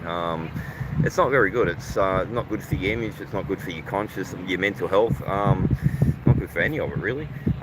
There's a lot of things that come into being homeless, and unfortunately, if you've never been homeless, you don't know. Spending one night out on the street as a homeless person, that's not being homeless. You've got to spend months and months out where you don't have places to sleep, where you've got to search, for food, where you've got to come up with money. There's a lot of people who aren't on payments. Luckily, I'm on a disability pension at the moment. I wouldn't be able to survive on New Start, and I barely survive on that disability payment. I've got a storage shed Most of my gear's stored in there at the moment. For my house, I've had to reduce that just because I can't afford $300 a month for a storage shed. So I'm forking out, I think, $172 a month at the moment, and that's to keep half of my house from the Gold Coast. So yeah, there's a lot. You know, once you take into storage, all right, say on average you spend $30 a day on food, which is $10 a meal. It doesn't get you very far these days. That's, you know, $420 out of your pay each fortnight. That's over half of, I think, New Start's actual payment. So yeah, it makes it difficult with that. It makes it difficult to access a lot of services sometimes because everything's spread out. You know, like where I volunteered down at St. John's and that, all the services come together. So the homeless services, Centrelink, we had podiatry, we had all of that sort of stuff come in, and you could access that all at the one place. So, and you know, we fed people, gave people hot lunches and that, but and there was a welfare office and that there too. There's not a lot of places like that I can find up here in Brisbane that offer the same sort of services that are offered down there. They sort of offer individual things that you can't access all of it. And makes it very, very difficult as well. I don't know what else I can say. How about your safety on the streets? Look, safety is a big issue, obviously. You try sleeping on the streets anywhere, and it doesn't matter who you are, what you look like. You can look like the toughest person in the world and still have a lot of trouble on the streets. A lot of people, especially the women, are very vulnerable in that. But yeah, try laying down in the dark park for the next 10 hours overnight and have a couple of drunkies coming through. It's not really the homeless that cause the problems and give the problems. It's, you know, the ones that are drinking and the ones that are on you know, drugs and stuff like that. They're the ones that tend to cause the issues when you're sleeping on the streets. It's not so much the homeless that come up and rough you up, it's the ones that are drunk walking home from the nightclubs and stuff like that. Well, you probably don't know this, but Paul and I are sleeping rough tonight. Oh, and tomorrow night, yeah. Oh, okay, all right. So we're doing what we call the real CEO sleep out. Yep, so yep. I've had 4.5 years of sleeping rough. Yep. Paul's, I don't think he's ever really been camping. So, fair enough. So we're going to go and sleep at King George Square tonight, and then Musgrave Park tomorrow night. Okay. Good luck sleeping at King George Square. You probably get moved on from there. Yeah, that's the plan. So they've actually got an intercom that normally comes over. So if you actually sleep in King George Square during the day, the intercom will come over and go, no. The minute you lay down there, a couple of minutes later, it'll go, no sleeping in King George Square. Please move on. Yeah, really. Yeah, they've got that at a few places in the city. They got alarms in all the ATM thingos and that, so basically you go in there and lay down in there for an hour. No way. So, yeah, I didn't know that. Yeah, some of them do. Yeah, right. Yeah, well, scare away the homeless, I guess. King George Square, you'll find that too. I don't know if they'll do it tonight or not, but they play a lot of loud music or loud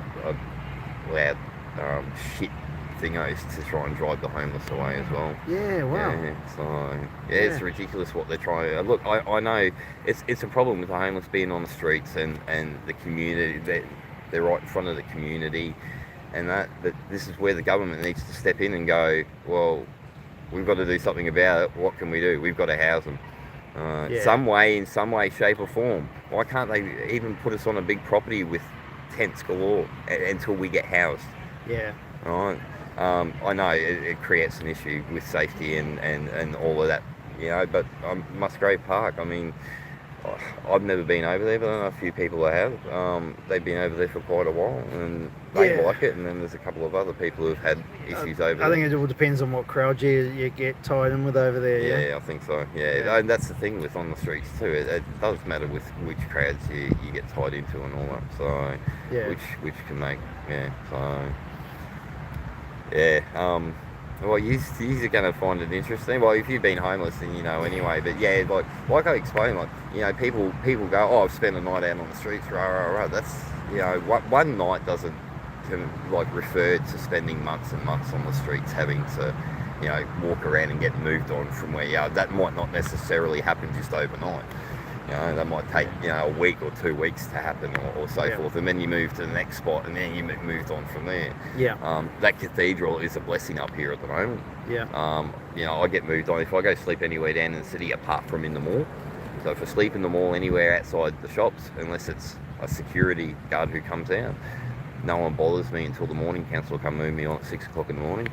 Apart from that, if I go to any of the businesses and try and sleep there, I normally get moved on 2, 3 o'clock in the morning. If you don't move on, or if you do move on quietly, which I normally do, I mean, if they move me on and they're respectful about it, I normally show them the respect and leave, even if you come back after, you know. But it does. Sleeping thingos are very hard to find on the streets. Yeah, right. So, I mean, yeah, I slept down at Central train station last year for a year. I heard there was a lot of trouble that was going on up here at the time. But I've been up here now since March, since I come back out on the streets, and there's been limited problem. It's such a blessing to go up there and you know, get 6 to 8 hours sleep, and get up in the morning, pack up your gear, go, and then know that when we come back, like we put our stuff, ambulance has put our stuff in bags now, so we don't have to dive into blankets and that, or we don't have to take anyone else's blankets because they haven't been washed or anything like that. We just walk in, pick up our bags, walk out, set up our beds out in the courtyard of the cathedral. Yeah. Out for 8 hours, up at 6 o'clock in the morning, and then off to do whatever for the day. Yeah. Whether it's look for housing, whether it's look for a job, whether it's, like I said, I go to the storage shed 3 times a day. I've got to go there in the mornings to put shoes on to go volunteer, because I can't wear shoes much anymore. I haven't worn shoes in a long time, and being on my feet for 4 and 6 hours down there at street level now in my shoes and that really gets to me with my feet and that. Yeah. But I'll tell you, it's great to be down there doing the work and that. Like, Yeah. I actually have 2 or 3 homeless guys that volunteer at my charity. Yep. And it's really good for their mental health. It you know? is. Yeah. It gives them purpose. I tell you what, they always turn up. You know, reliable as anything. Yeah. You know, and they just want to give back, and yeah, it's fucking awesome. It's awesome. But so tonight, are you going to wait till 1 o'clock in the morning to go over there, or are you just going to camp here, or? No, me and a couple of the others, Pam and Shane and that. No, we'll head over there at 1 o'clock. We don't want. I mean, we could fall asleep here if we wanted. Yeah. But then there's a chance we could get moved on at 3 o'clock in the morning. So who normally moves you on at 3 in the morning? Well, the police or security or that will come through, and that they've obviously packed up. The council's moved on most people from here now, whatnot, and they've done it up at Wickham Park too. I think everyone's been moved out of there. Yes, I saw that. Yeah. Obviously because of the messes and that have been created, but yeah. Because I don't want any issues with police or anything else, I'll go back over to the church. It'll be a lot safer for me to sleep at the church than what it would be to sleep in the local park, especially tonight. Yeah. It's a Friday night. You'll get the drunks coming out of the clubs and that, all coming through, and I'll be over at the church at 1 a.m. and then I'll be up at 6 and across to the Story Bridge for brekkie. What's over there? They do a barbecue and that over at the Kangaroo side of the Story Bridge, on the Story Bridge there. So we get the ferry from the riverside over to go over there for brekkie in the morning. And, Yep. Yeah. There's a good feed? Yeah. Certainly is. Oh, awesome. I think Paul and I, so we got a few interviews tomorrow. We've got the Coffee Brigade. We're meeting tomorrow morning. Yeah, they go over to Kangaroo Point as well. So we go see them straight after the brekkie in the morning. And I think they go up to the Valley first and Wickham as well. Yeah, I think we're going to the Valley first and then heading off over there. Yeah. And then we're going to Emmanuel Mission, and we've got a few interviews with some, I think some MPs and some other guys going to come along. Emmanuel's is good too. Yeah. They're meant to be starting an overnight thing there soon. Yeah, I've heard a little bit about that. I don't know too much into it, but I believe that they're trying to get the funding to at least open up one night a week, and then from there go from there to see where they can. Yeah. That would be a godsend, wouldn't it? Yeah, it would be. Yeah.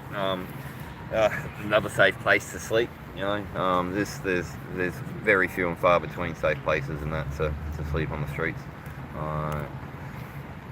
I think Paul's coming around with the cart, which is good.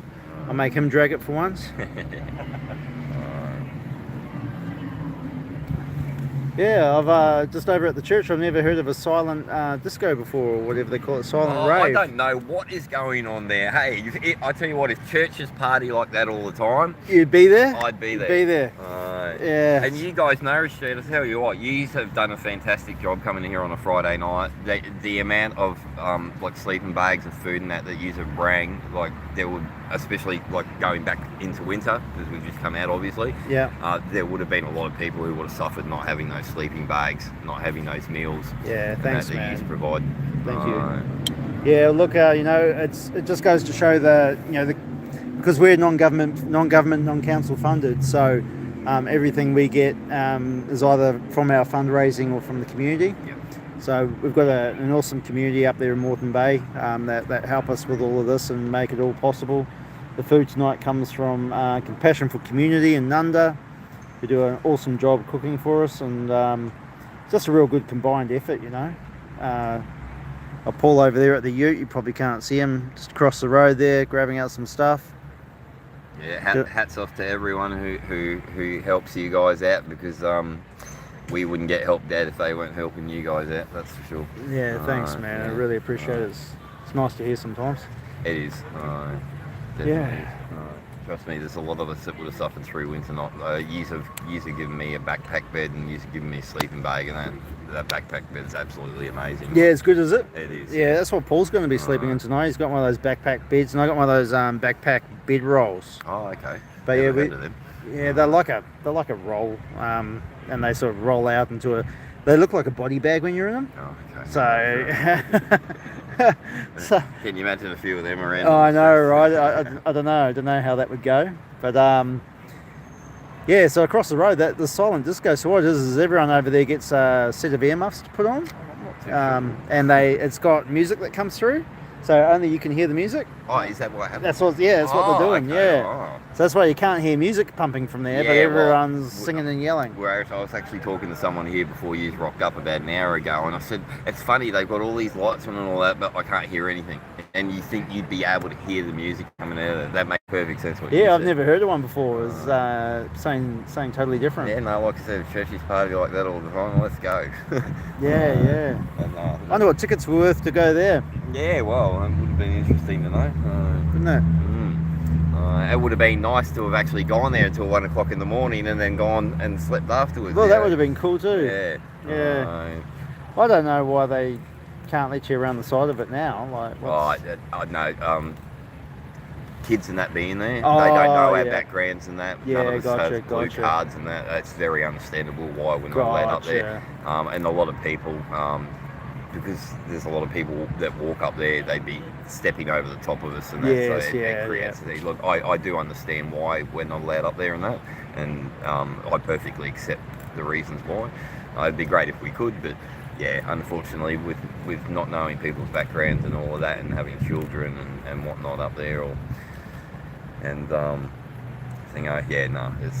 better that we are over here until 1. Awesome.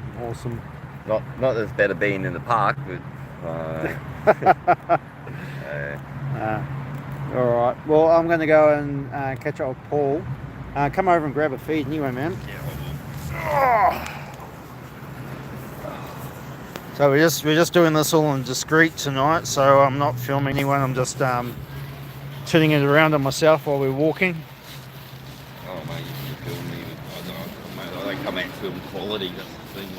Like, my voice is down. I'm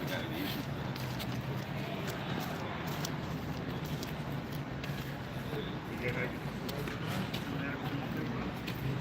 Would it be alright if I filmed your bags?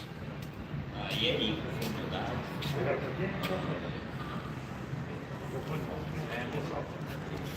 So that's not my bag. I That's- don't carry a purple bag just so everybody knows. So this is your stuff here. Yeah, my black bags and that. I normally have a big backpack and that, but it's in the storage shed at the moment, and because of the 1 a.m. Start time, I brought my blankets and that just in case. Just in case you don't make it across there. Yeah. Exactly. Exactly. So so this stuff stays over at the church. Yep. And then what do you carry with you during the day? I've downgraded, so I've got a back injury. Yeah. So I had a big backpack that basically had all my gear in it. It had my clothes, my first aid kit, all my phone chargers and all that. I've got a storage shed at Milton.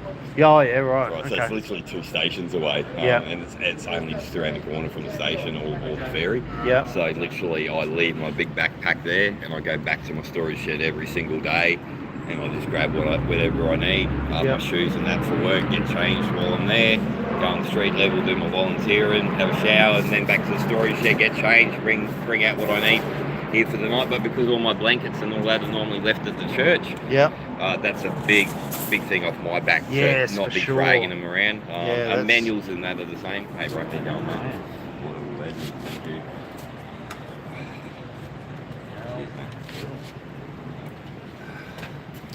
Awesome. All right, bro. Well, thanks for the chat. Hey, it's been really good, man. Yeah, that's all right. All right. No problem. Take care of yourself, eh? Yeah. We'll see you next Friday. Yeah. All right, man. Thanks for showing up and That's- doing that. We were a bit worried fucking no one was going to be here, but there's at least a couple of people here. We won't let you down. We might take a couple of weeks off over Christmas, but That's understandable. I'll tell you what, the winter was the biggest help, mate, like with your sleeping bags and all that. Like, the amount of people that you've actually kept warm, giving those out and that, it's unbelievable. Yeah, those sleeping bags, we were going through about 30 of them a night.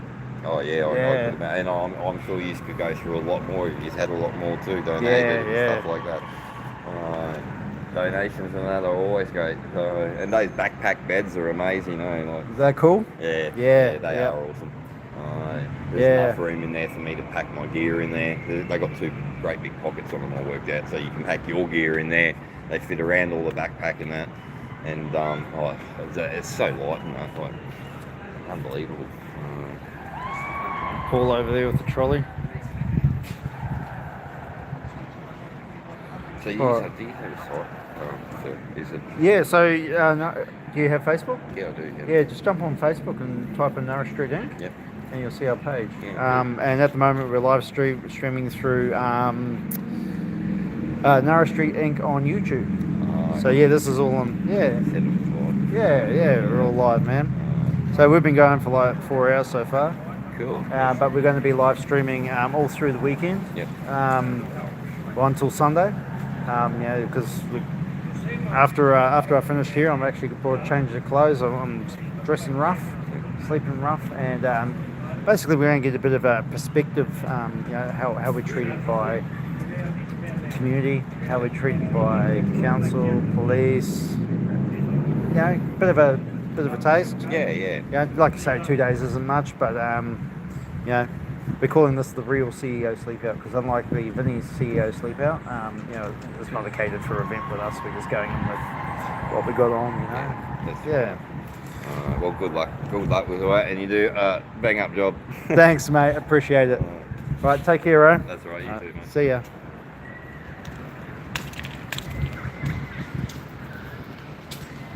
All right, I'm just going to try and catch up with Paul. He's done the runner. Hey, brother, how you going, man? Yeah, good. You doing all right? Yeah. Hey? Good. Hey. You take care, brother. God Hey, I bless you. will too, man. You too. So you heading over there at 1 o'clock? Yeah, of course, guaranteed. Yeah. It's a big night tonight and Yeah. tomorrow night, That is what it is. Hey, is there a bit of glitter there? Is that glitter? It's a piercing. Yeah. Right. Thought you'd been in at the rave, bro. Come on now. All right. I'm going to grab the sleeping bag. Oh, yep. Awesome. Yeah, all right. Just catch up with Paul. Oh, where is he? All the way over there now.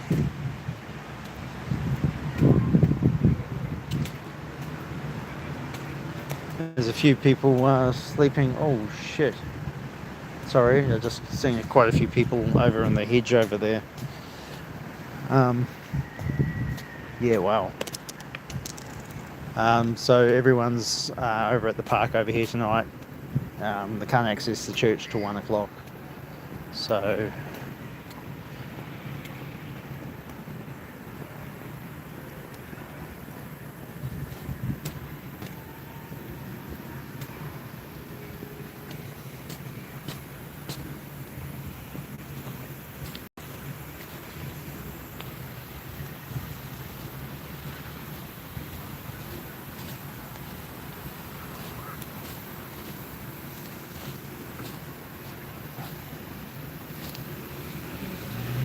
Hey brother, how are you, man?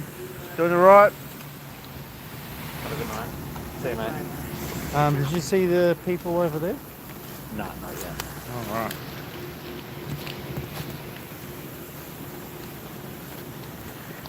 Yeah. Here, you wanna- Yeah, I'll take the trolley. You can take this. Oh, we got 111. Yeah, got up there a bit while I was talking to old mate. That was actually Was really it good? Really Yeah, good interview. bit of an insight. Yeah, Yeah, good. He's a good guy. he is a good guy. Yeah, he's helped out a lot of people. I was saying it on the other live. Yeah. So while Bo's been doing that, I was hopped around, and there's quite a few people sleeping rough on this park, but that's because the cathedral's not available at the moment.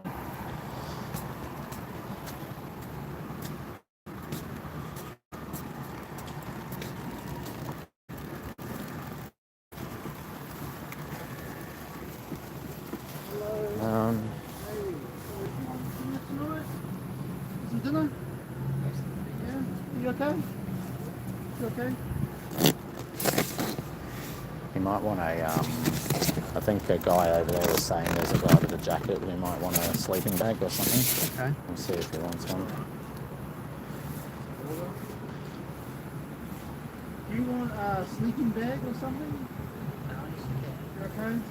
Alright. Just give him a donut. Here we are. Here's some dessert as well. Yeah, there's quite a lot of rough sleepers here tonight.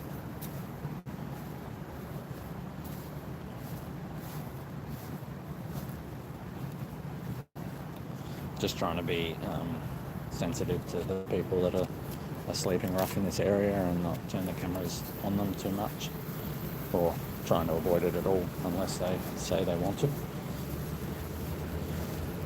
There's a few elements right here.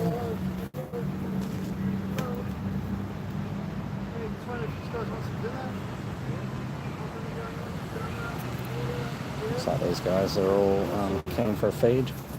They're asleep when we get here. It's always one of those things, is do you wake them up because they're sleeping, but they're probably starving and they probably went to bed starving, and a feed is what they need. Oh, I've got the forks, and I'm walking off with the forks.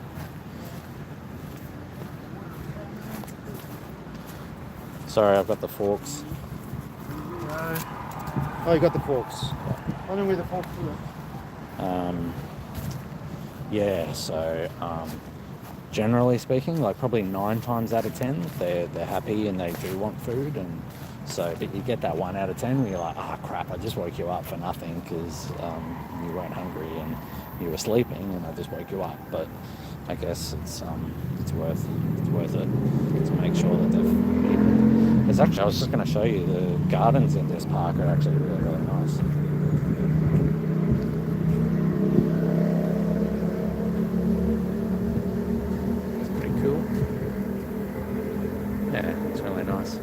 There's actually a guy just here walking his dogs, so that whole dangerous encampments and the big danger of homeless people.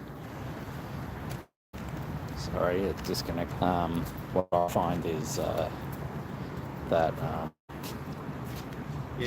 they're dangerous and people generally interact with problems. I was just saying, this guy walking dogs right there, and this whole dangerous encampments and how everyone's supposed to be terrified. There's people walking through the park right here, and there's homeless people everywhere in here. Yeah. So that dude over there looks really broken, eh?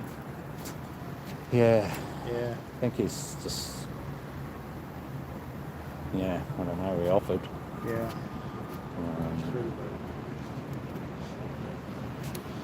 Nick's here. Hey, Nick. Where are you guys going to pitch up? So we're sleeping tonight at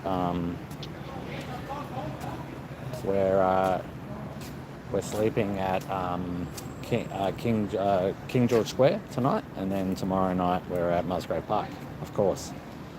Hope you're well, buddy. It was good to chat to you yesterday. Hey guys, if you're reading that, I called you the other day to let you know about a tent behind the Petrie University. Yeah, Paul, I think you did, yeah. I think I did tell the guys, so hopefully they've checked it out. Great interview, Bo. This guy's amazing, so appreciative. Bo, has he got a GoFundMe page? Somebody wants to know if that guy's got a... this he gets a home soon when his baby comes. let's go. You need to real estate need to come with on a run with Paul and Bo. An excellent interview. Great chat, Bo, man. Wonder if this guy has a GoFundMe page. His interview is a great case to keep it. Deals with everything a homeless person is experiencing. Well spoken. Such a great interview. This guy is well spoken. Yeah, that's awesome. I'm kind of bummed I missed the chat now. Yeah, it was really good. But yeah, I want to show everyone. It's kind of funny actually. It's a silent disco over there. Yeah. So you can just hear everyone singing, but no music. I went out to the front door and got a bit of an insight. Oh, did you? Yeah. Yeah, cool. I was really weird and went around the side and then put my camera right in this little crack in the door, and you could see everyone dancing in there. That's just creepy, bro. Cool. I think we're. Oh, you want to go on the ramp? Nah. No. Yeah, excuse. This is a recipe for disaster.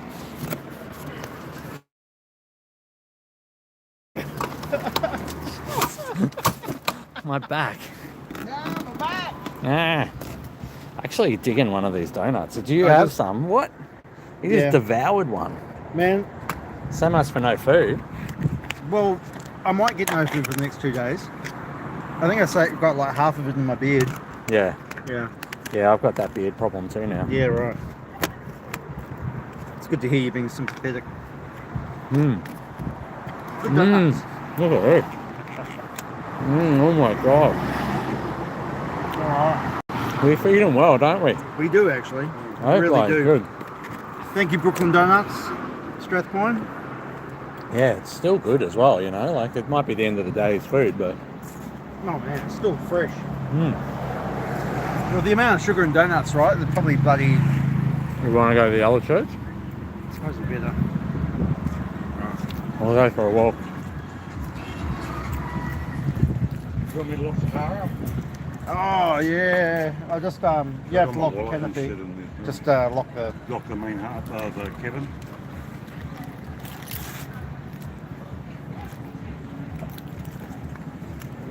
Done. Yeah, you gotta watch those silent disco.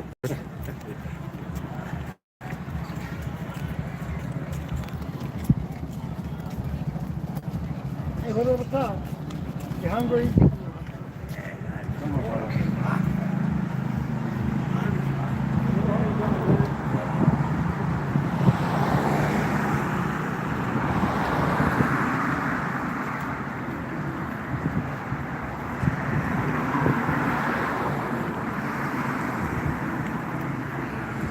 Someone's just popped up to the guys and wanted a feed, so I'll keep walking.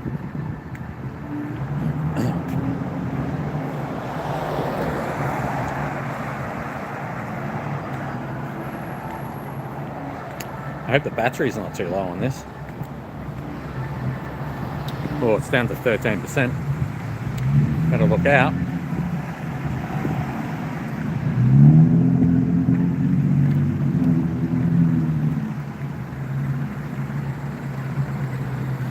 Might have to go live on my phone soon.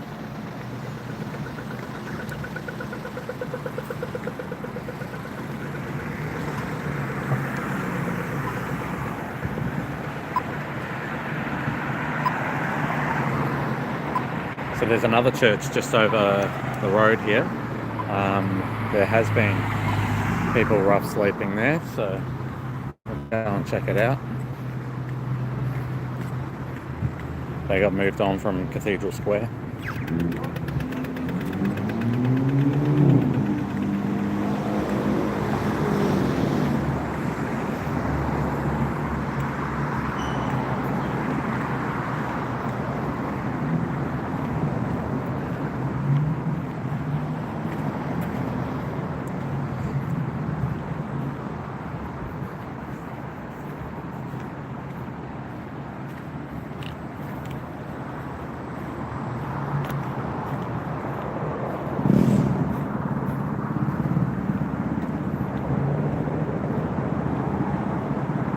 Yep, they're still there, so we'll wait for Bo and the food to get here.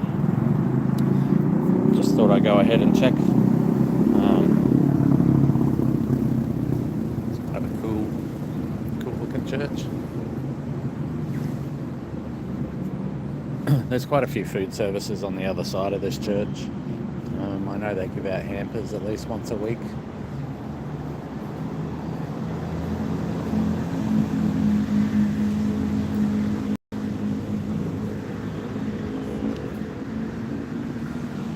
I don't know where they're going.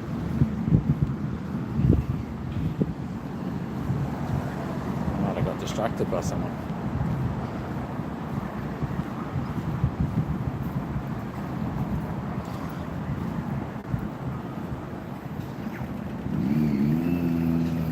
They're coming now.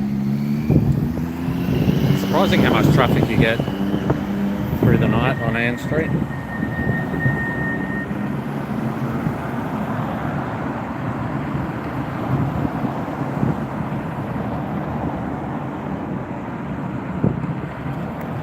Bo's not in a hurry, that's for sure. I always bumped into someone else they want to feed.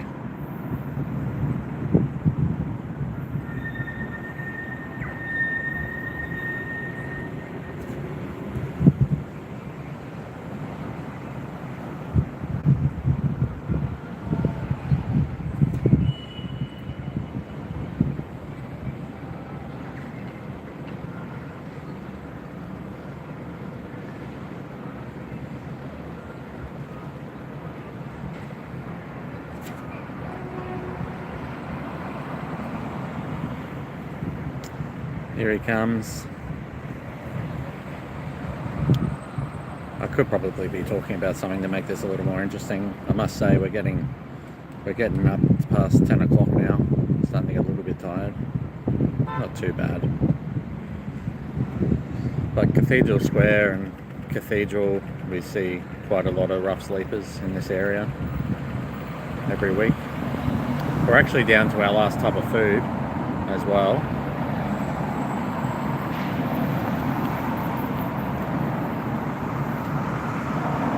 Here they come. Take your time, Bo.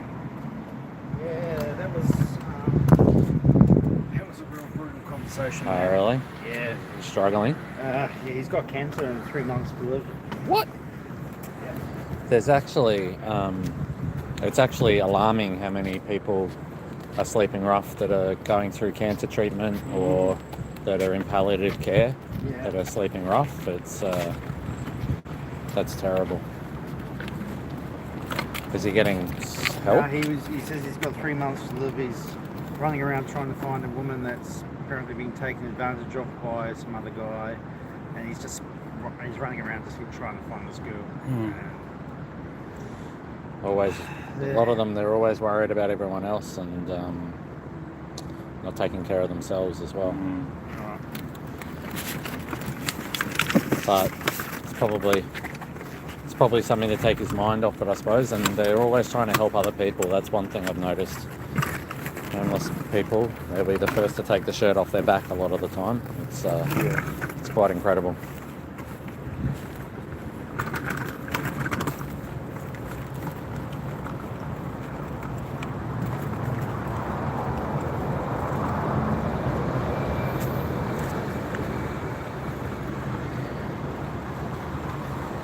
There's cameras up here. Big Brother's always watching them.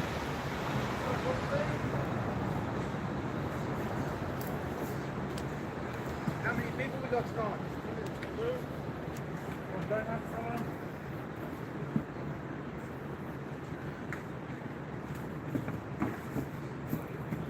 It's got quite an elaborate setup here, but it's actually one of our sleeping bags already. One of the awesome Bunnings ones that they've given us. See them floating around still, which is awesome. You know, a lot of these guys do take care of the stuff we give them. Yeah, despite what people will tell you.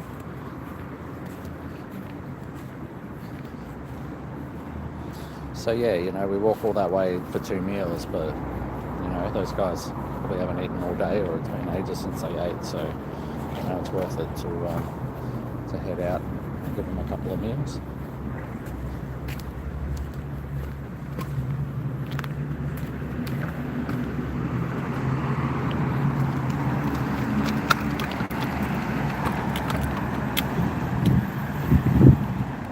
been told I need to have another Red Bull to keep awake. I was saying I'm starting to feel tired.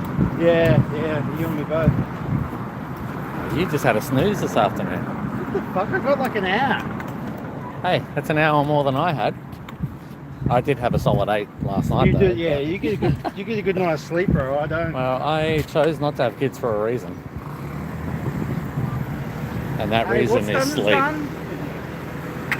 Put them back. That's true.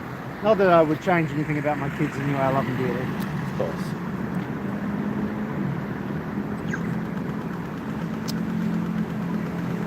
Waiting for the lights. This is riveting content now. Yeah. So where are we going to go after this? We're going to head back to the van. We'll load up. We'll unload. Unload, yeah. And then we'll head straight down to King George Square, eh? Yeah. And then we'll go to the riverside. Yeah, and I think we'll be done by then. Food-wise. Yeah. Yeah. Yeah, we usually have another couple of stops, but I think we're going to run out of food tonight. We did get smashed here. And we were already running pretty low.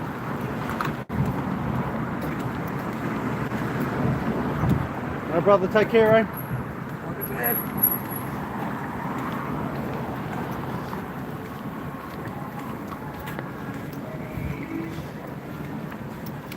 Top fans. How do you get top fans? No idea. We got people with XP. We've got She-Wolf at number 1. Well done, She-Wolf. 225 XP. I feel like a streamer. Come on, guys, get that XP up. I don't even know how you get XP. Maybe it's from watching. Susan in a close second. Well done, Susan. And Sylvie. And then Rachel. We got Robert. Oh, the Venga bus. Oh, we got the Venga bus. It's party time. Woo!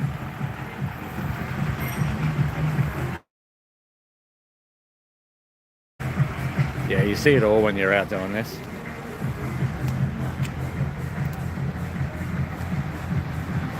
Do we mix up the routines each week? We try not to too much because I forget things if I don't. But yeah, we kind of have to do it based on time. Like I think the bus was giving Bo a toot there, because we like to be at certain places by certain times, like Emma Miller Park, and the here. We need to be here by 9:45 normally, and then yeah, so we kind of move the other ones that aren't really as time sensitive. So yeah, we do little changes, but generally it's sort of a fairly static run. Alright, we're back at the disco. Was it really the Venga bus? Well, it was called the Venga bus. They weren't singing any of the Venga Boys songs. This is the van, the Beast, the Ute. It's not a van, it's mine's a van, the Beast. We've got some lights, strips around it.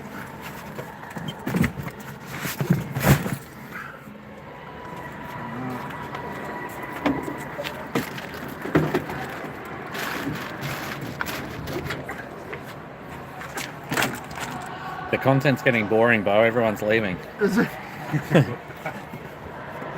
Well, our next few stops are probably the best ones, guys.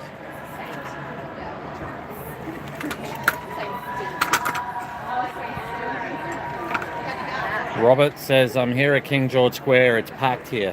Oh, really? So, I don't think you're going to fit that in there, mate. Yeah, all right.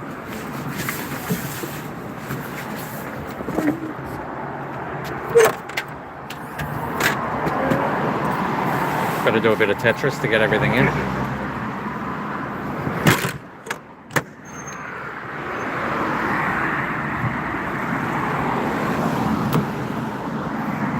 Let's unlock.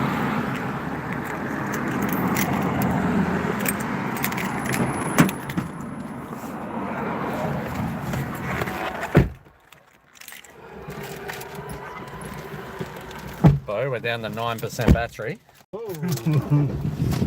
So let's get that on the charge, and then I might get out one of the battery packs.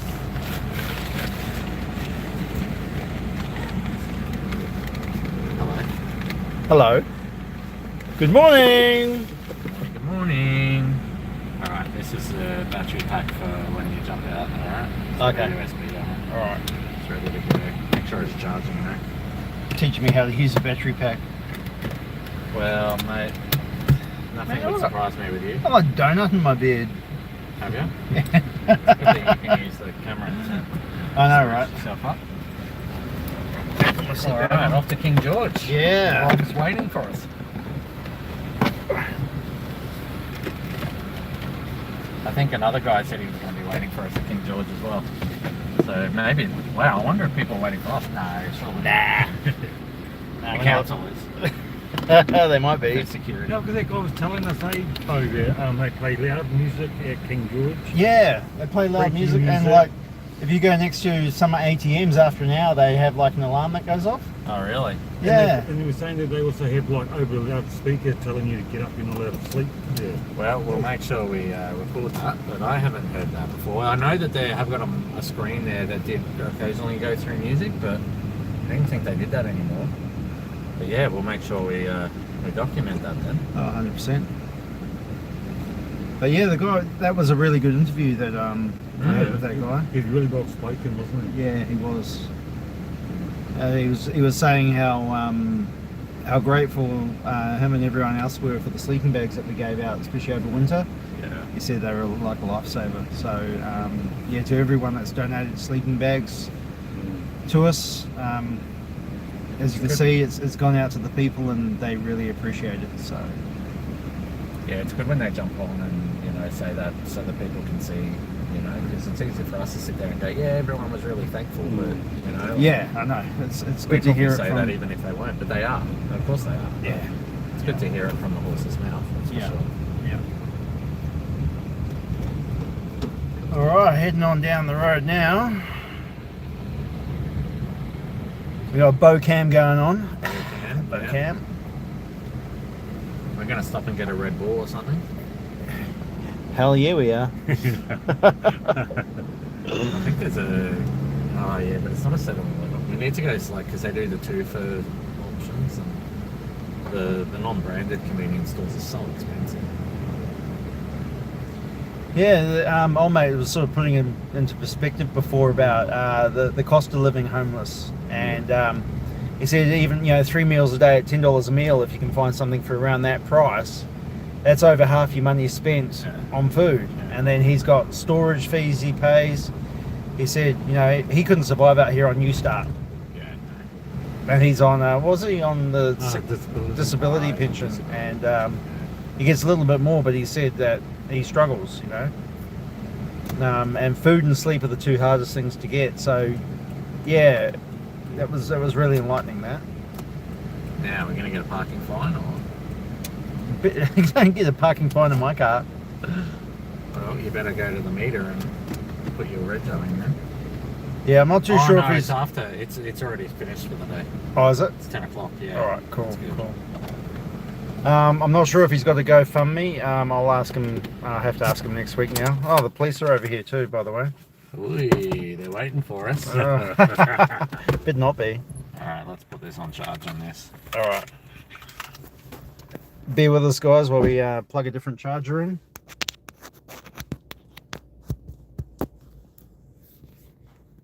Yep, she's on charge. All right, now we're talking. Now I've got to hold a phone and a charger.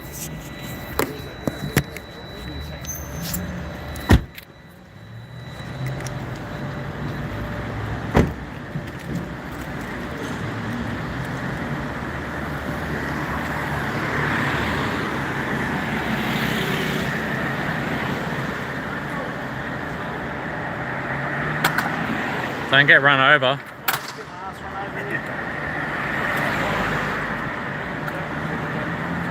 We should be showing our policies of safety and how we load up from the passenger, from the curb side, not the road side. No, the bridge is on this side, right?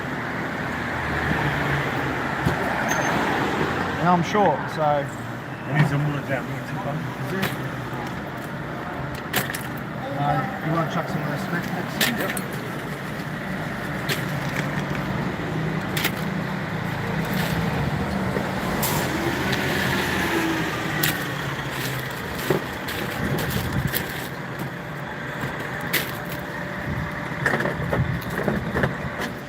I'm gonna walk over. Yeah.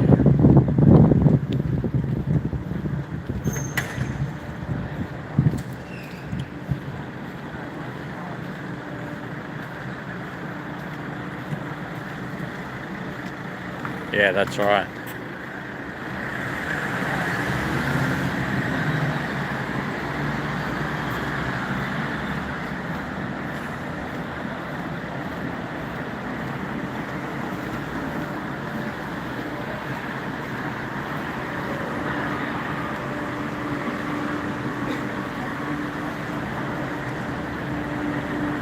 There's a bunch of cops up here.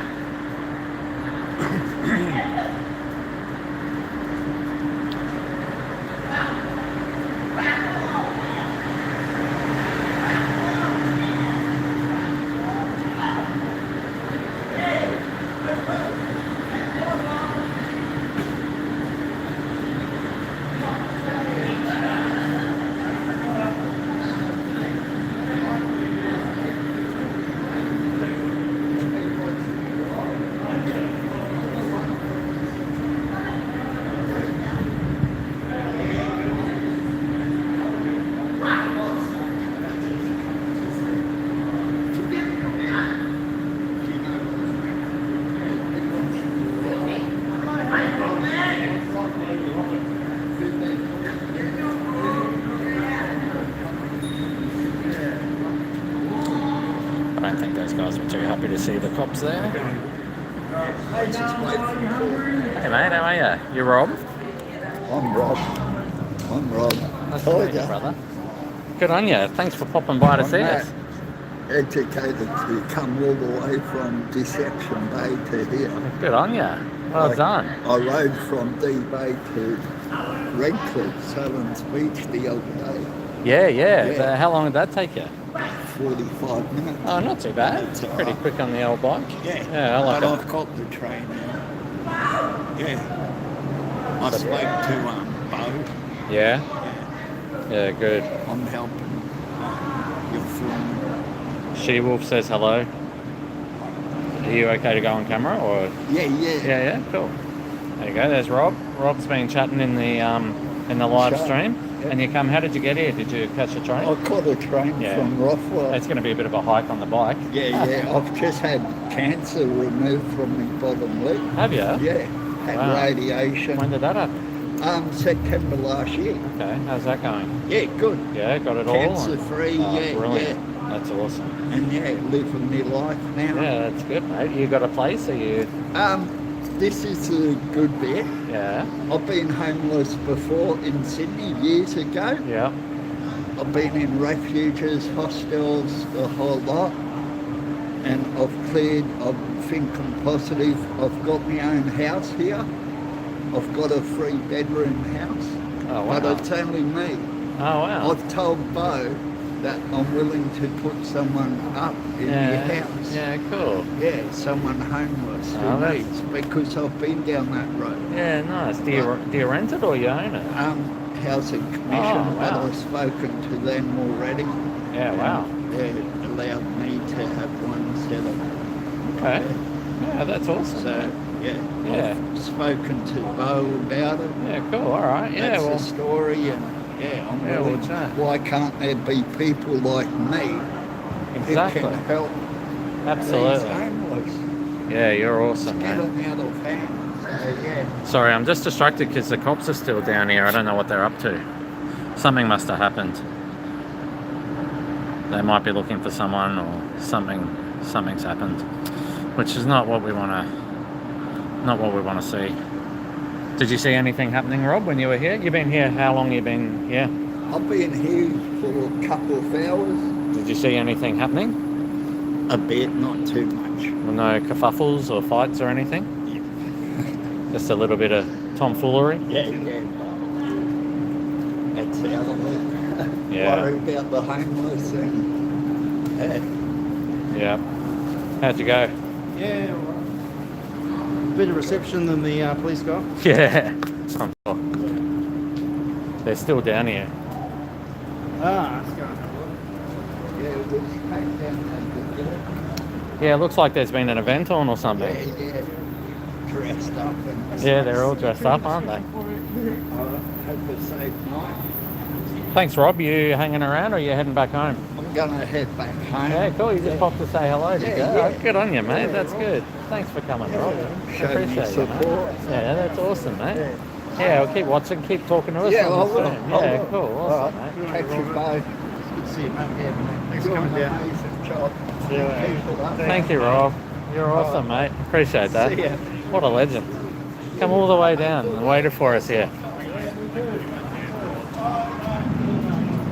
Well, that was nice. What a bloke. Yeah. Come all the way down just to say hello to us and waited for 2 hours for us here.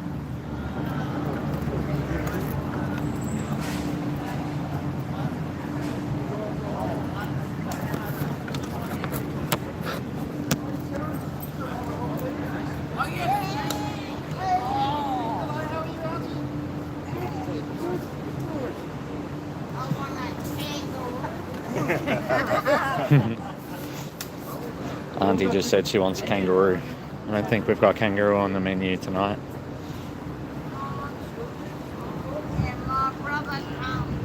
There's a few sleeping here tonight.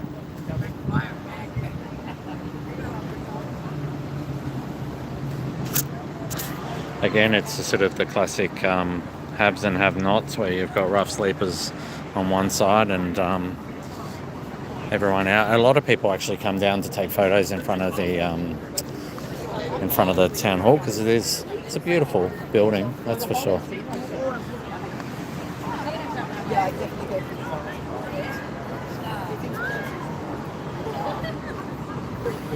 Bo's up there.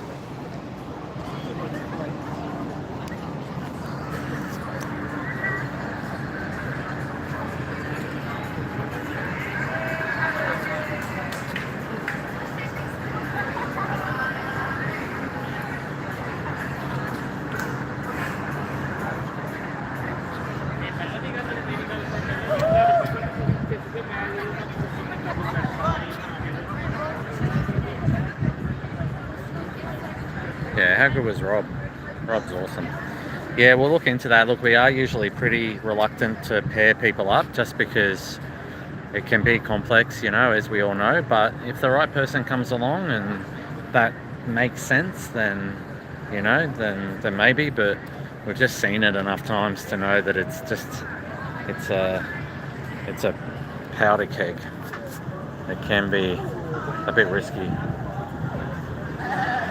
But I love that he wants to do that. It is a problem with the Department of Housing though, with people with, you know, single people with 3-bedroom places and needing to find appropriate size properties. But at the same time, it's his home, you know, like he might have been there for a while, maybe he knows everyone there, so he doesn't want to leave. So how do you fix that? Well, he's coming up with an idea. So yeah, maybe it is worth exploring. I'm just coming down to the other side of the park here, just to check. I call it a park, it's not a park here. They've turned it into a concrete wasteland, this Anzac Square. No, I always call it Anzac Square, King George Square. Yeah, sometimes you get rough sleepers along this spot here. You got the Pig and Whistle here, it's always pretty busy. Looks like they're closing up for the night. They're just about done for the night.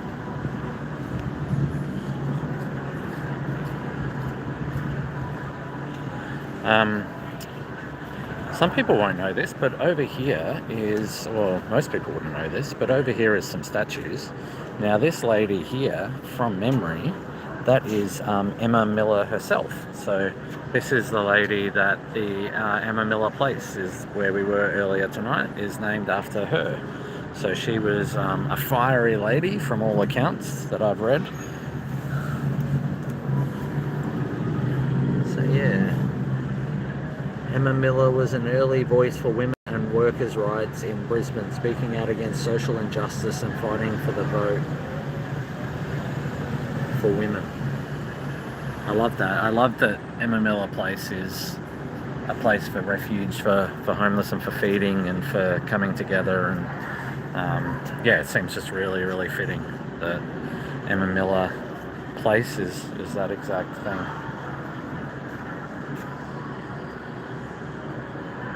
Who else have we got here? We got Arthur Davis, pen name Steel Rudd, one of Australia's best known storytellers.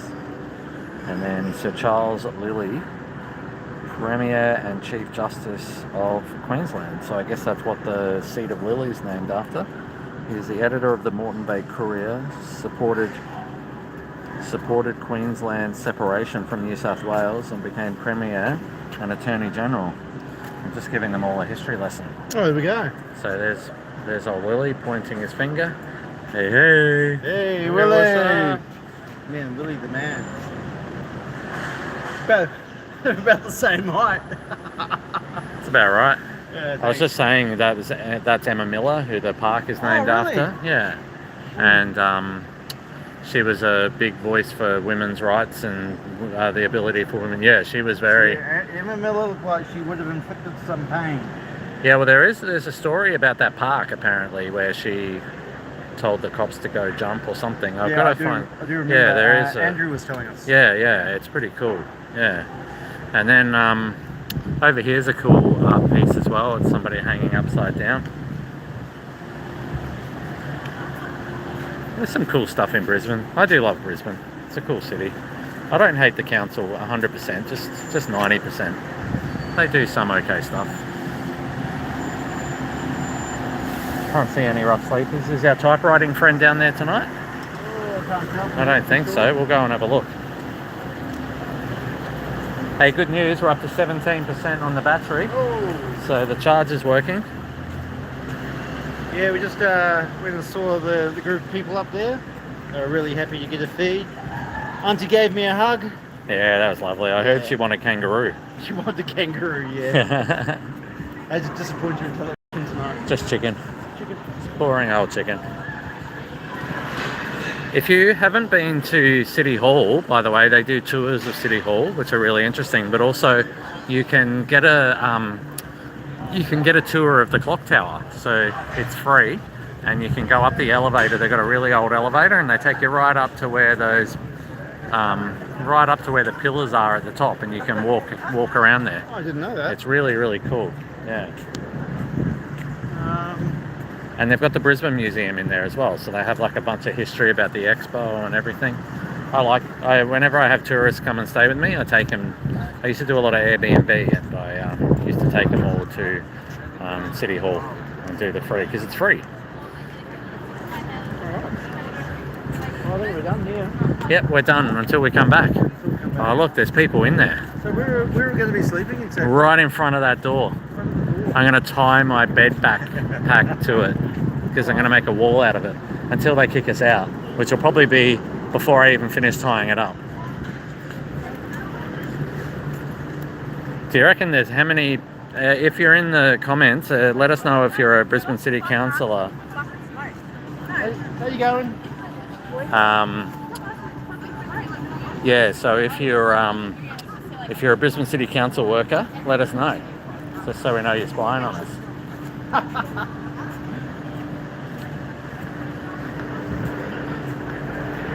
Been taking people's smokes, bro. Yeah, it's sad. There's a lot of mental health issues out here. Yeah, it's a bit depressing sometimes, but keep plucking along. I assume she didn't take a feed. Yeah, she took a feed. Oh, she did. Oh, that's good. Sorry, it disconnects sometimes when we switch the cameras. Oops. All right, back to the car. Oh, I left the lights on. Hope it starts. My bad. That'll be a great stream. Yeah. Waiting for the RACQ guy. I don't think I've got RACQ. Wow. How would you not?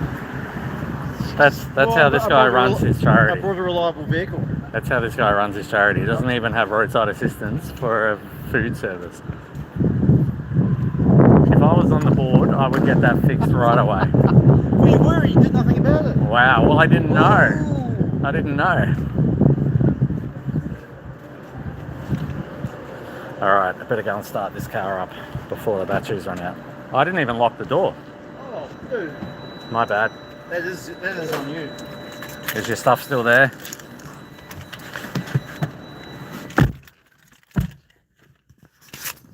Alright. Get that started, that's good. We're all good. And then I'm going to put this on the charger because it's a fast charger. You guys are all still watching. It's amazing. We're actually coming down to one of the cooler spots. We're heading down to the river, on the city side of the river. We've got friends down there. Yeah, it's true. You don't need to worry if I wasn't leaving the lights on. Yeah, so down to the river here is a cool experience. So well done for sticking around. You're still watching us. Anyone watching from outside of Brisbane? If so, where are you from?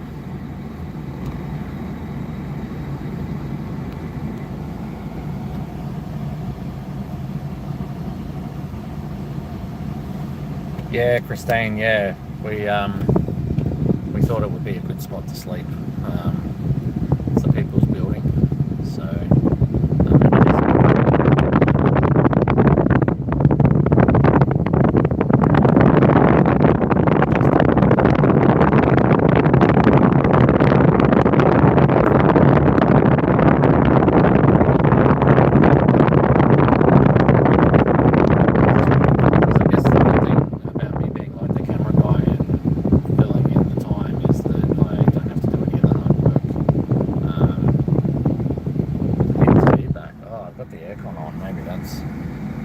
how's that? Is that better? Okay, the wind going straight into it. Sorry.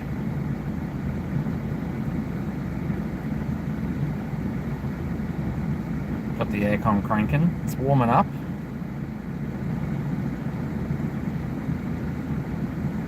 Sunshine Coast.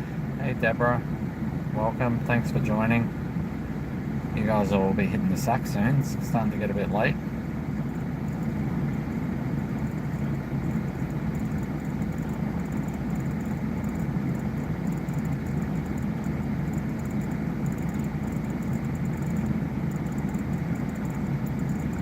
Bep and Gary. Cool.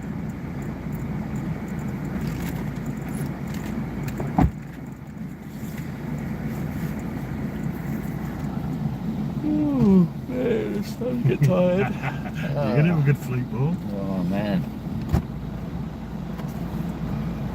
Bo, yeah, we've been live for 5 hours now. Wow. It's pretty epic. Not bad. Pretty amazing people are still watching us. They're probably falling asleep and just left the phone. Yeah. Hey, if you're still there, let us know. Otherwise, we think you've all fallen asleep. Some of them are. So I asked some people where they're from, and they're up in Sunshine Coast and Burpengary. Oh, yeah, there we go. Deception Bay. Yeah, where those damn Red Bulls at? That's a bloody good question. Paul, you're driving. I can't see the bloody mirror when you're covering. Oh, I just want to know where the Red Bulls are at. Yeah, well, there's no 7-Eleven before we get to the river. Do you want to go to the river, or you want to go to the river? Actually, there is a 7-Eleven. I lie. Oh. There you go. Should It's we like film we are us gonna... going into the 7-Eleven? Yeah, 100%. That'll be exciting. We are running low on fuel ourselves. The donut didn't quite cut it, to be honest, guys. We're waiting for you guys to take on the authorities. Cheers, Michelle.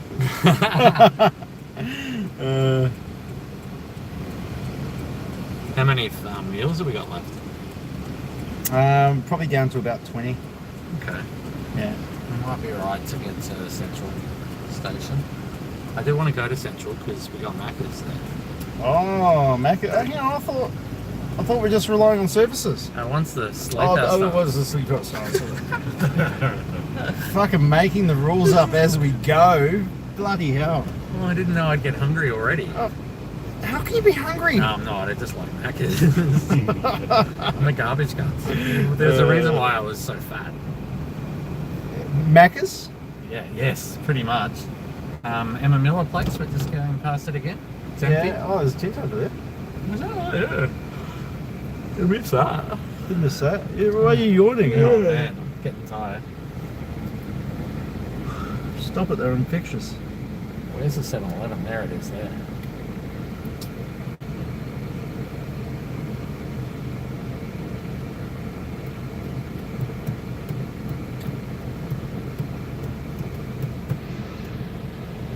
Oh, fuck. Oh, sorry. Was that? Oh, look, we just dropped 2 followers when you dropped the F-bomb. Sorry. Oh, my I bad. still can't believe Rob, you're a legend. Come all the way down just to say hi. Technically, you're not homeless until you've done being a service provider, right? That's what I think too. Well, I'm gonna run with that because I do want a Red Bull. Exactly. Exactly. The sleep out hasn't started yet. Yeah. And I do actually have a little bit of concern about what's going to happen tomorrow when I don't have any Red Bull. We can ask. I've been on like a Red Bull cleanse now for like 3 months. What does that mean? Where you cleanse your body with Red Bull. Where you only drink Red Bull. Yeah. Yeah. Well, no, I have been drinking a bit more water lately. Water? Ugh. Who drinks that? Well, apparently your urine should be white or just slightly off. What's a dark yellow is not. A dark yellow /brown is apparently not good. Not good for you. That could be a problem. Now, how badly do you want to go to 7-Eleven? Really bad right now. Yeah. We'll have to do a trip around the block. Fuck, we're gonna miss these lines too. There you go. Turn the stream. Someone said, oh, sorry, I can't really read it. It's like Witchetty Ann said, Macca's really? And yes, Paul is a bit of a junk food junkie. Macca's is amazing.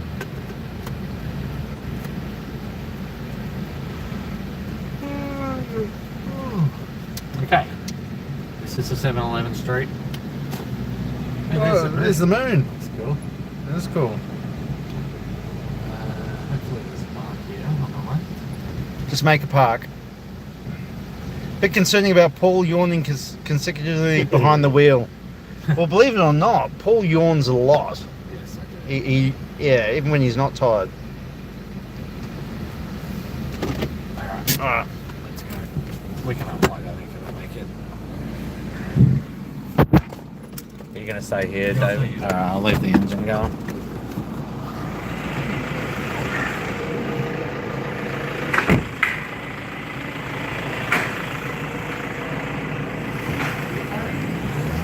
Yeah. What do you mean? Are we paying instead of the charity that normally pays for our Red Bull? No, hang on. Oh, I'm joking. We would never. That was a joke. We would never. Well, I shouldn't even joke about that, No, but we you would shouldn't never. We would never. In fact, I still pay for 90% of the petrol that my van uses. It costs me a fortune. You just need to find a fuel sponsor. Yeah, well, some of us aren't so lucky. Hello, how are you?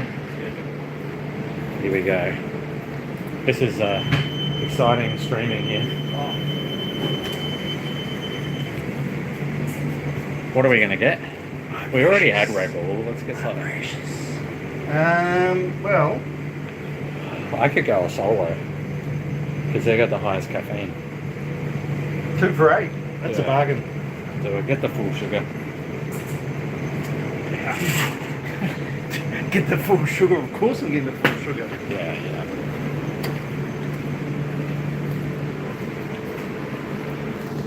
All right. That's it, man. 2 for 8. Card ready? Card indeed. Ready? Thanks, mate. Oh, decline, man. Probably. Thanks, mate. See ya.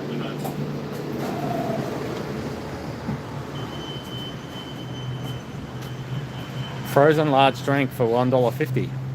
Yeah, but that doesn't have 114 milligrams of caffeine in it. And it's kind of healthy too because it's got 5% lemons. So That's fruit root. Right there. Those saucy tenders look amazing. Did you see saucy tenders?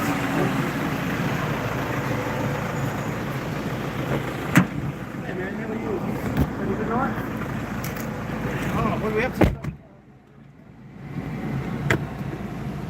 Somebody's having a chat to Bo, asking him what he does.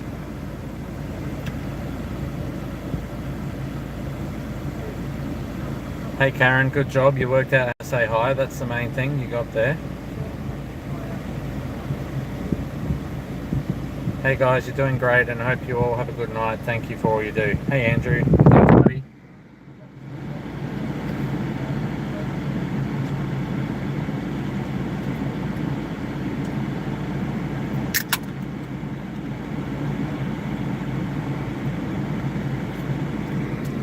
Bo has an uncanny knack of chatting to anybody, which I love. That's what I love about him. I've got to get my cup holder. Thanks Nathan. Let's get rid of, so getting rid of my Red Bull, that's finished, and replacing it with, just going to throw it there, and replacing it with Solo. Just got us another follower. No, I want to cheers you. Oh, you want to cheers me? I thought you were giving me the open can. Nah, fuck you. Oh, sorry. Language. I think it's past the, we're allowed to swear now. Well, yeah, it's past 10, but all the kids will be in bed, right? Yeah, exactly. If you're under 18, go to bed. If you are not down with any sort of swear words, let's turn your volume down.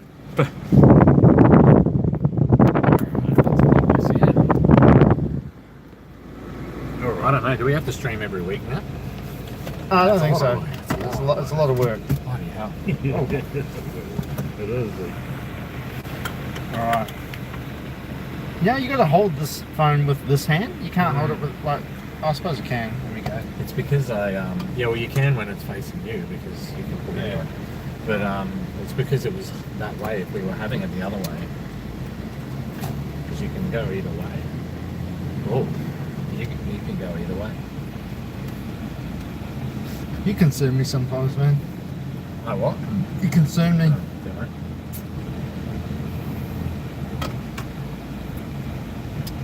All right.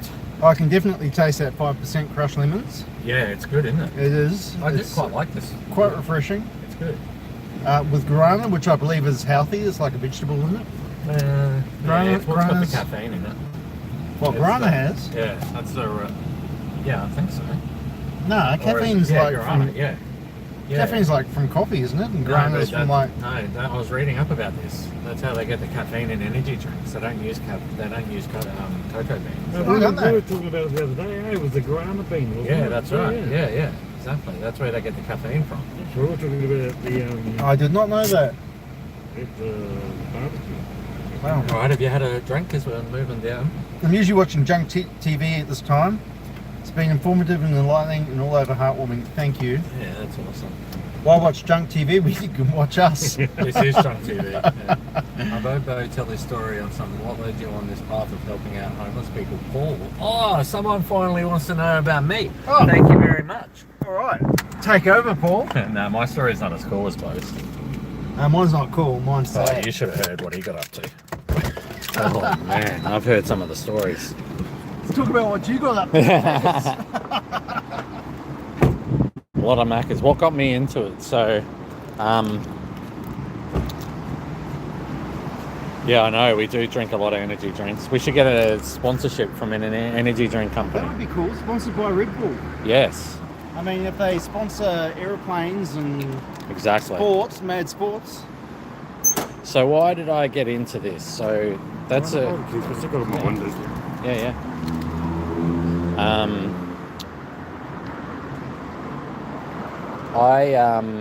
I was a big fellow. I've actually done a post on this, but I need to do it more often because I forget that people don't read every single post that I do. But I was a big guy. So when I said I loved Maccas, like I love Maccas because I used to eat Maccas a lot. So I was 180 kilos. I was pretty depressed, to be honest. I was kind of like just eating myself to death. didn't really have much motivation to do anything, and thought the world was pretty messed up, you know, that the rich are getting richer, the poor are getting poorer, systems are built to keep people in the 1% happy. So I one day I thought, well, you know, keep whinging about it, and Noi, my beautiful wife, was like, you're gonna sort yourself out for me.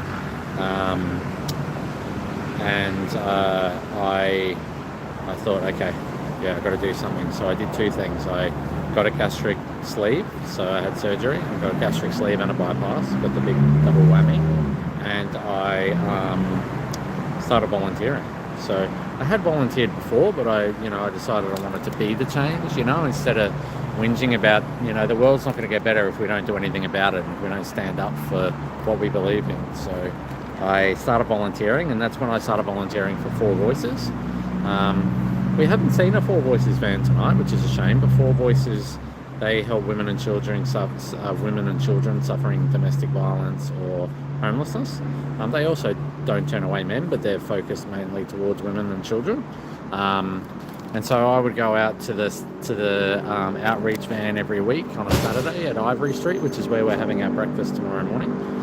So we would go to Ivory Street every Saturday, and when I started volunteering there, I was just blown away with how many homeless people were coming, or how many people were coming to get the food, because there was a food service that went there as well.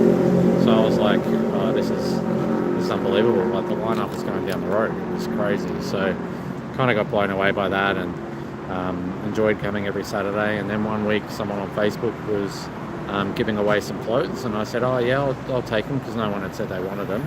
And so I took the clothes in, and everybody was really like, they jumped all over it, and they started taking the clothes, and I was like, oh, do you guys need clothes? And they're like, yeah. And I was like, okay. So I started asking for more clothes, and you know, anytime I saw some on Facebook, and then I was in this group, in this Facebook group, and I think it's called the Ridgy Didge group. It's up around the Arona Hills area. Sadly, I'm no longer in that group. But yeah, the members of that group were amazing. So they got behind what I was doing. They donated clothes, and then one week I was taking one bag of clothes, and then it was 3 bags of clothes, and then it was a table with clothes, and then it was 2 tables, and then all of a sudden my house was getting overrun with clothes, because I was taking photos and showing people that I was giving the clothes out. People really loved to see their stuff going to people who needed it.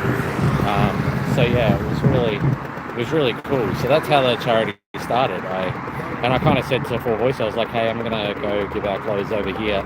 And that's when I started doing the stands. So the outreach stands were my thing. So every Saturday I would go there, and we would give out toiletries, clothing, sleeping bags, blankets, shoes, like anything really that anybody that was sleeping rough would need. And then from there I started doing it on a Thursday night at Musgrove Park. So I was doing it twice a week, Saturday and Thursday. And then from there, people sort of started saying, oh, you know, do you have tents? And I was like, oh, what do you need tents for? And then, you know, I was an idiot. I didn't know anything about homelessness. Like, you drive past and you see the vans and you go, oh, it's homeless people. That's sort of understanding of homelessness and what they were dealing with, and the fact that there wasn't many places for them to stay, and that a lot of them were sleeping rough and getting woken up multiple times a night to get moved on. So yeah, I started giving out tents, and then I put up a couple of tents for people, and that was that story I was telling before at Anzac Square, where Cathedral Square, where I gave away my, put up the first couple of tents, and the council took them down, and yeah, the rest is history from there. I guess, I started getting busier and busier, and causing lots of ruckus, and then someone told me I should check out this guy doing some cool stuff up in Moreton Bay, and that's when Bo and I met. And I'm just going to interrupt this story for the most important part of the night. Yeah, bro, hold my drink. Which is Bo riding down this hill on the path. Oh my god. Don't bloody kill yourself.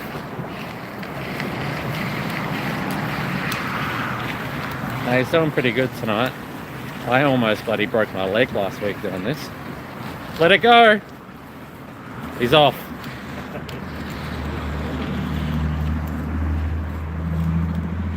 Well done, Bo. Very well done. That was smooth, actually. His little legs were going crazy there. He can barely touch the ground. Poor Bo. Your risk assessment. Yeah, that's right. I told you our policies are do as we say, not as we do. Paul, when you found a place for Bill, that absolutely made my week. I cried again. Yeah, it was kind of meant to be with that one, because I had a 17-year-old girl in there, and to be honest, it's a little disappointing that I found out that she had a guy there, and they were like partying every night, and lots of drugs were going on, and the neighbours were really unhappy, and no one had said anything to me. And when I got there, the boyfriend was in the room, and I was like, "Who are you, man? You're not supposed to be here. You need to go." And he decided he wanted to fight me instead and punch me a couple of times, and I choked the crap out of him and threw him out, and the police came, and yeah, that was pretty full on. But yeah, when the room got clear, I said, "Nah, you got to go, like that's it." And then yeah, we were, Bo was already trying to find something for Bill, and I said, "Nah, this has got to go to Bill." And when we told Bill, he was like, "Oh, I'll come and have a look." And we were like, "Oh, doesn't sound too keen." But when he came and looked at it, he was like, "This is perfect." He was so happy with it. And he came in to see us today, and he was super stoked. Yeah, it's really cool. So this is a spot that we're in. I'll just check and make sure they're okay with us videoing. They usually are. Oh, they're not home? No. Oh, that sucks. Well, are we too late? Lily always lets us film. Lily. Oh, we'll go down here and check, eh?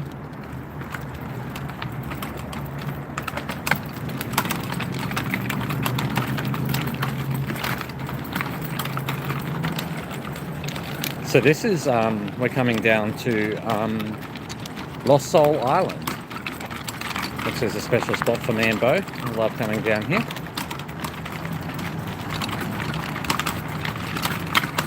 Oh, there is a tent here.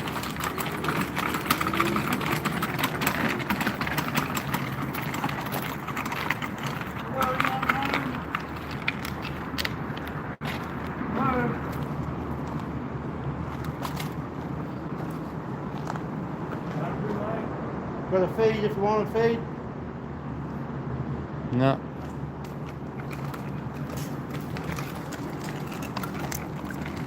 It's getting a bit late, you see, as well. The later we run, the less likely we are to get people coming out. Just to give you a bit of context on where we are, that is William Jolly Bridge, or Grey Street Bridge. There's a city cat going past. I love the view from here, it's absolutely beautiful.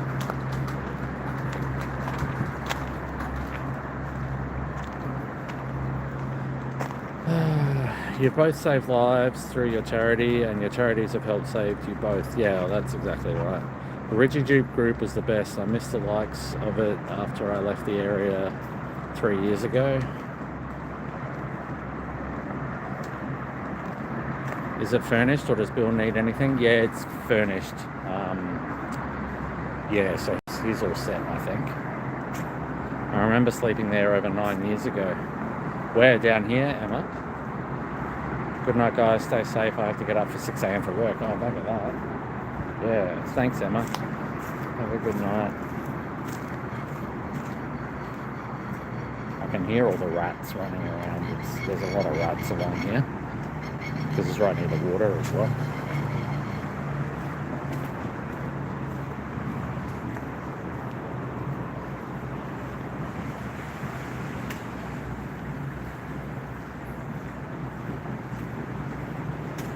I'm getting the hurry on from Bo. I don't know, why am I so far behind? Too busy looking at comments.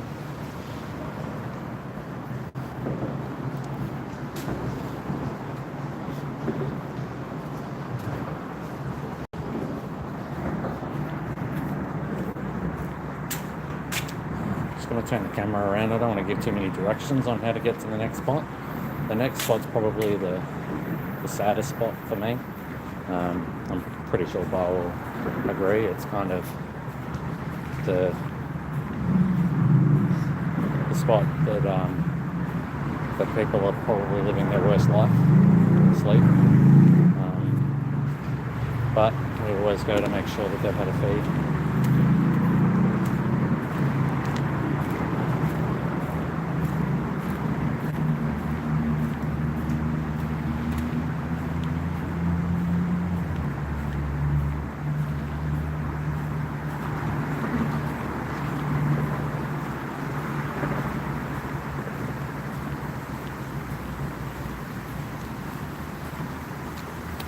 Thank you to everyone who's followed along tonight. We've been really,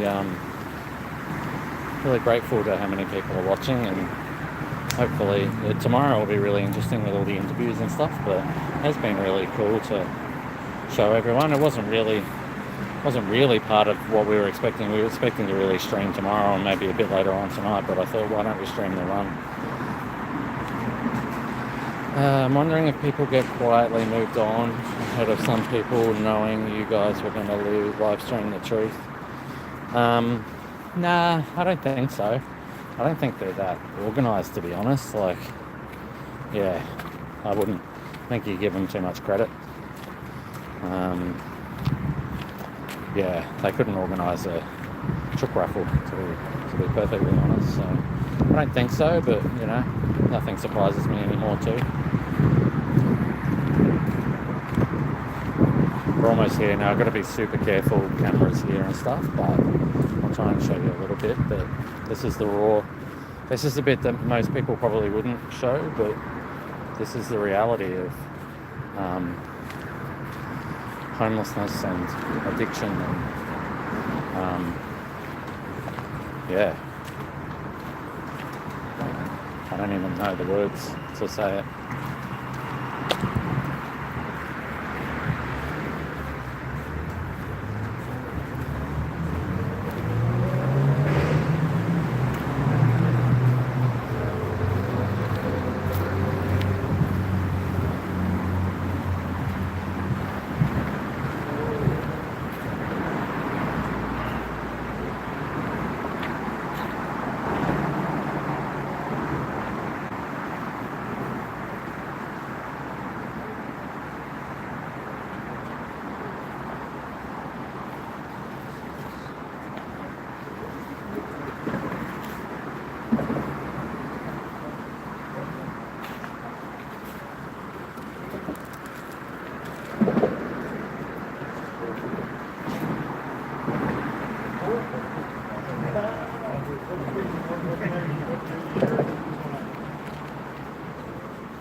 Yeah, I'm feeling pretty emotional actually. I don't love showing that, but it is what's here. But it's not like that's been like that for a year. Like that rubbish isn't rubbish from this week or last week. That's been there forever. It's a health hazard.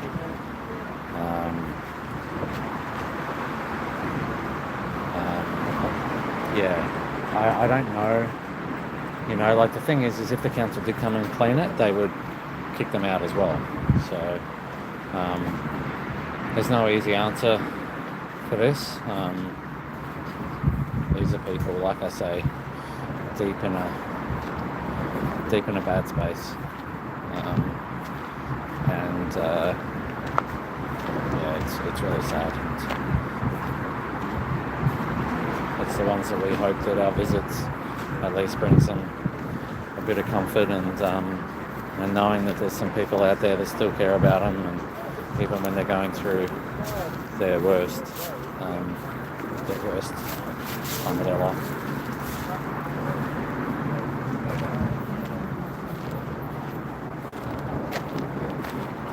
That's why I have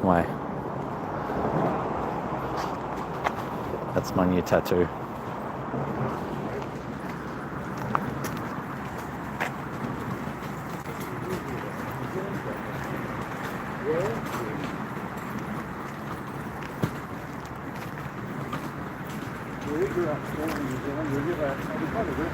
So there weren't people sleeping under the blankets right there. That's probably where they were thrown out. Yeah, it is confronting. Even Nikki Boyd, when she was with us, that really stopped her in her tracks. How'd that go? Yeah, it was alright. They were happy to see us as always. One of the guys says he might pop down later and see us at King George Square. Yeah, okay. Yeah. That's awesome. Yeah. Yeah, I showed a little bit of the rubbish and stuff out there. I said I wasn't really super comfortable doing it, but we said we were doing this to show the truth of what's going on, and that's part of it, you know. Yeah. It's not the comfortable truth, and it's not something that we love to see, and we hate that they're living like that. Well, Dave might have something to say about it, because Dave's never seen that before. No. What do you think, Dave? Confronting, to say the least. Yeah, well, a lot of the people in the comments are quite confronted by it too. There's a massive rat just here. Yeah. There's a rat right here. Oh, I don't know if you guys could see that. Yeah. Yeah, that's probably the most confronting place we go on a Friday night now, that we don't go to that... to the abandoned building? Yeah. Yeah, the Yellow Submarine was pretty full on. Where is that? And Aroma Street, near Milton, where all the backpackers are. But yeah, I mean, I wonder, you know, I don't think we've ever really stopped and said, are you looking for housing and stuff with those guys yet? But I would imagine they're all on the housing list, and they wouldn't say no to something. That's one of the things that we struggle to understand, is how the priority system works for housing, because, Bo, you were just saying a guy went on, he had turned up, he went on housing, and in 2.5 weeks he got a place. Yeah. And then we've got guys that are living in absolute filth that have been waiting for years. And I think I unlocked the answer, and I said, is he a user? And you said no. And I said, that's why. Because they'll never admit it, but in saying that, you've got Bill on the other hand, right, who's not a user, he's elderly. He's been on the waiting list for... Yeah. I don't know, I've seen it so much at Musgrave Park. Like, I saw people coming in and go, and it was the ones that didn't do the drugs that got out quickly when they were sleeping in a tent. Because there's public sleeping in a tent, you know, that gets them. So I don't know, but you know, and on the flip side of that though, it's like they've got these complexes, these places, and we do have an issue with behaviour at a lot of these places. And so if they have a place that's got well-behaved tenants, and they try to keep well-behaved tenants there because it makes everyone else happy, and so if you put someone in that's going to cause dramas, but at the same time, everyone deserves a place to live. So you need to have a solution for that. It's just so complex. There's no easy answers. You know, we do have problems with behaviour in public housing. I've spoken about the policy of the 3 strikes. I don't agree with it. I think blanket policies like that lack the nuances that's required to assess people's needs and behaviours. And, you know, someone could complain unjustified for things and they get people kicked out. Yeah, no, you're right. It's definitely. I just know that if you're not a drug user, you'll generally get housing faster. But that's just from my experience, and that's anecdotal. So maybe there's nothing to it, but that's just what I've seen. So where to now? How many meals we got left? Not a hell of a lot. Well, we got the other church and then Central. So what's that? It's 11. Yeah, that should be about right, actually.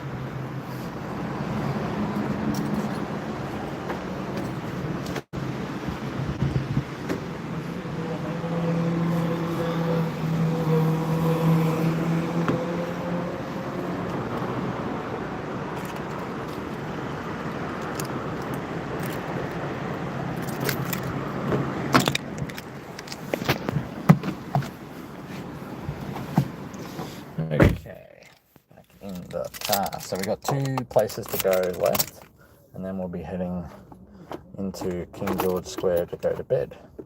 David will be driving the van home, and Bo and I will be sleeping rough. I get this on charge.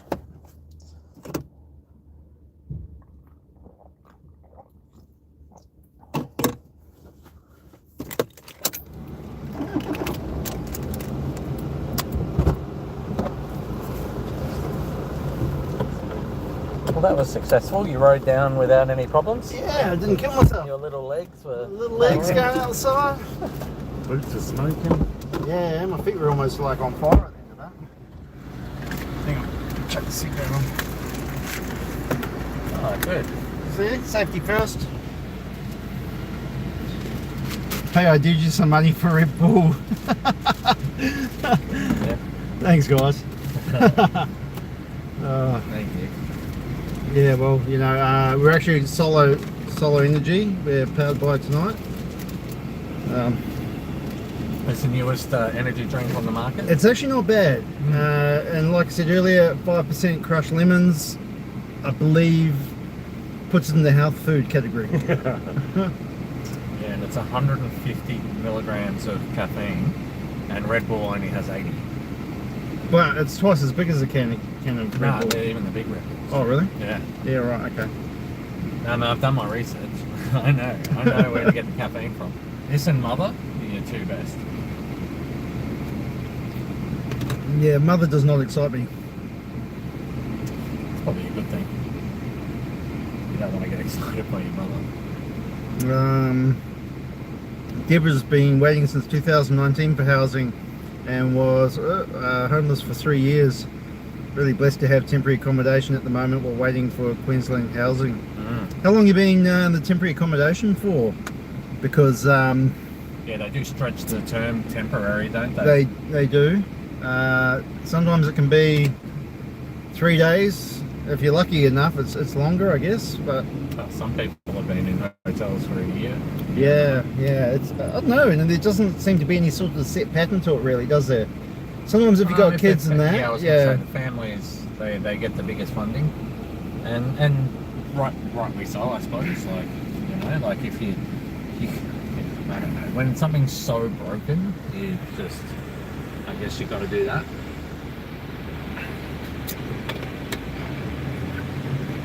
We're down to 71 people watching now, so I guess everyone's sort of gone, you know, bedtime.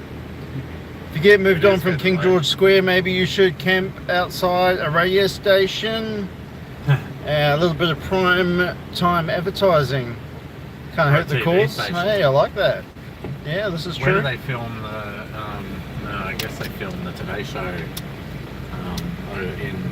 I don't know, is it Australia wide or in Brisbane? Where am I going? Where are we going? I'm going to the other church. We're going to the other church. Yeah. Well, she's been almost 3 years in temporary accommodation. That's insane. That is insane. What kind of, is it like a hotel or is it a... Yeah, is it a hotel, motel, Holiday Inn, or a... That's not temporary accommodation. What's that? 3 years. 3 years. It's not temporary, is it? Have you Yes, been it moved? is. Have you been moved around a lot between I was gonna say, motels, I or? guess, because you don't know you're going to stay there, so it's temporary and that. And that's the thing, it kind of puts your life on hold, right? Like, you know, you can't settle down and make it your own, and yeah, it's Crazy. It's crazy, man. Yeah, it makes you wonder how long they can keep the actual funding of motel accommodation going. Oh. That's my question. Like, No, what happens when the Olympics come? What happens to everyone in the motels then? Yeah. But I mean, these motels, they're stretching the theory of what a motel is. Like, they're cesspools, some of them. You guys spoke about the common ground model. Is it just Queensland state government do it, or is it multiple parties required? What kind of funds do they need to create another one? Well, there's two things. They've got to either build it or take over another property. So they've got to they've got to buy it, and then from there you've got to pay the services to run it. I mean, I couldn't give you a number. I wouldn't even be able to hazard a guess. But like I said, like if you buy a hotel or if you build a hotel, it's an asset that you own. So, like long term, that becomes a net zero cost. But the services running it, well, and I've got figures in my backpack there that I'm going to be talking about tomorrow.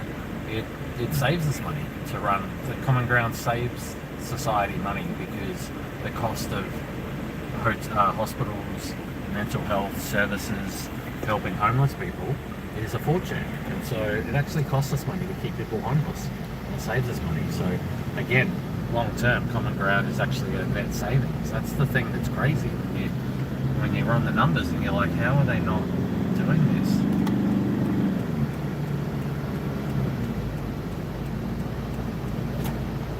System is beyond broken. Sadly, it's been broken for years. Yep, 100%. Don't run these people over. Thank you. Right. I'm buzzing now. Oh yeah? Did she say, was it a hotel that she's in, or? She said I was in a DV housing and now this is temporary accommodation while waiting for Queensland housing. Must be Michelle says, get the refugees out of the high rises. That will free up accommodation for our homeless. I don't know that there's refugees in high rises. Well, yeah. I'll preface that before I volunteered for this, I used to volunteer for refugee services, so I'm very... And I think a lot of people seem to think that it's only Australians that are homeless. But, you know, Musgrave Park actually has a lot of refugees in there, doesn't it? Yeah. Well, yeah, because they've got this bridging visa that's a joke. They put them in, you know, these people are seeking asylum and they put them in the status of like pending, and then they don't get any support and they can't get a job because their visa doesn't allow them to, so they literally have to live on no income. It's kind of broken, but legally they're not allowed to send them back because they're sending them back to danger, which is why they fled in the first place. Yeah, I'm not a big fan of the whole refugee argument. I think we are a wealthy nation, should help people where we can, and we should take a fair amount of refugees, and we should, and most refugees, again, they want to be a contributing part of society and get a job and work and pay taxes, and that's what most of them do. I don't know that there is much truth to how much money people think refugees get, but I do agree that we need to look after everybody. So that's a regular guy, I think. Yeah. Yeah, we're just cruising down. I don't know what road we're on now, but yeah, there's quite a few rough sleepers just sort of sleeping in the doorways as we go along here. Yeah. We know some of these guys now, and some of them don't take food. And it is shit. It's very late. It is very late. 20 past 11. 23 past 11. So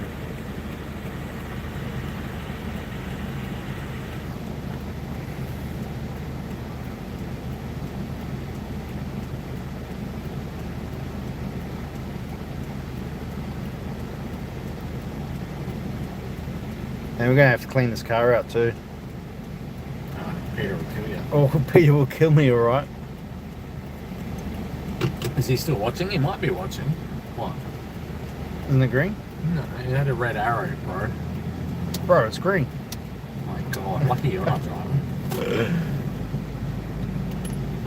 Yeah, Peter, if you're still watching, he better be watching. Nah, Peter will be well in bed by now. No, he's a night owl. No, he's not. He is. He loves staying up. He's up until all hours. Alright. Next stop. How's the battery looking? 18%, not great, but it'll be enough to get us through this part.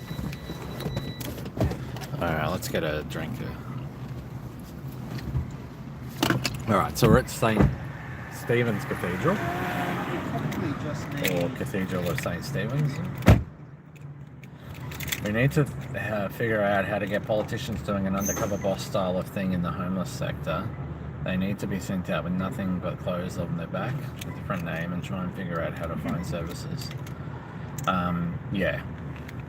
Or they could just listen to what the hell we're telling them, which is that the services are overwhelmed. Some of them are just crap, but most of them are just overwhelmed.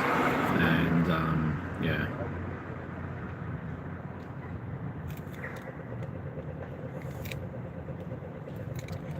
Yeah, Cherie, that's my feeling too. I actually I went on a trip through Southeast Asia, and I went to Cambodia, and I went to the killing fields in Cambodia, and it changed my life. I became a very compassionate person after that, and became very understanding of why people flee countries. And I sort of came back a different person. Like, what happened in Cambodia is just unbelievable. You know, it was only in the 70s. It wasn't even that long ago. Genocide on their own people, killing all the teachers and doctors and all the smart people. It's just an absolutely terrible situation.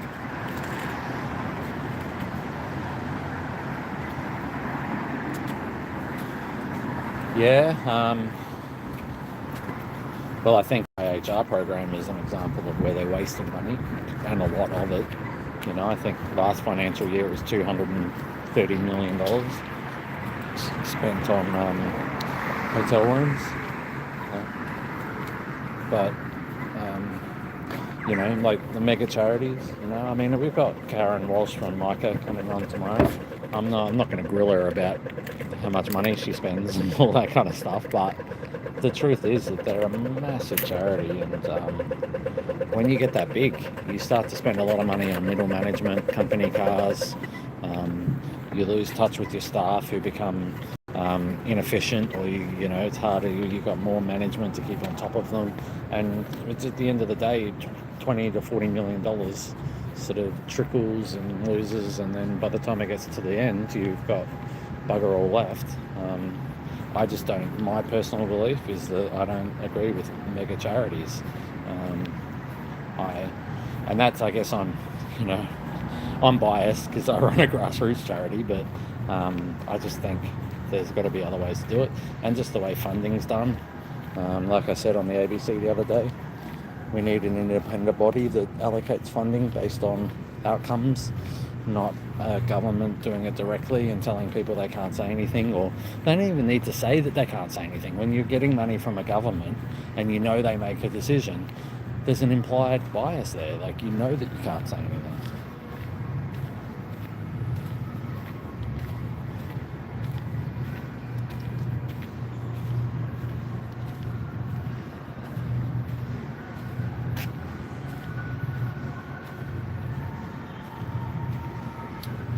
Yeah, some of those big charities, the higher management get paid a lot of money. You know, we look at the CEO Sleep Out, which is the Vinnies, or is it Salvos? I can't. It's the Vinnies. This information's all on the ACNC website. You can go on and have a look. But you know, they've got key management.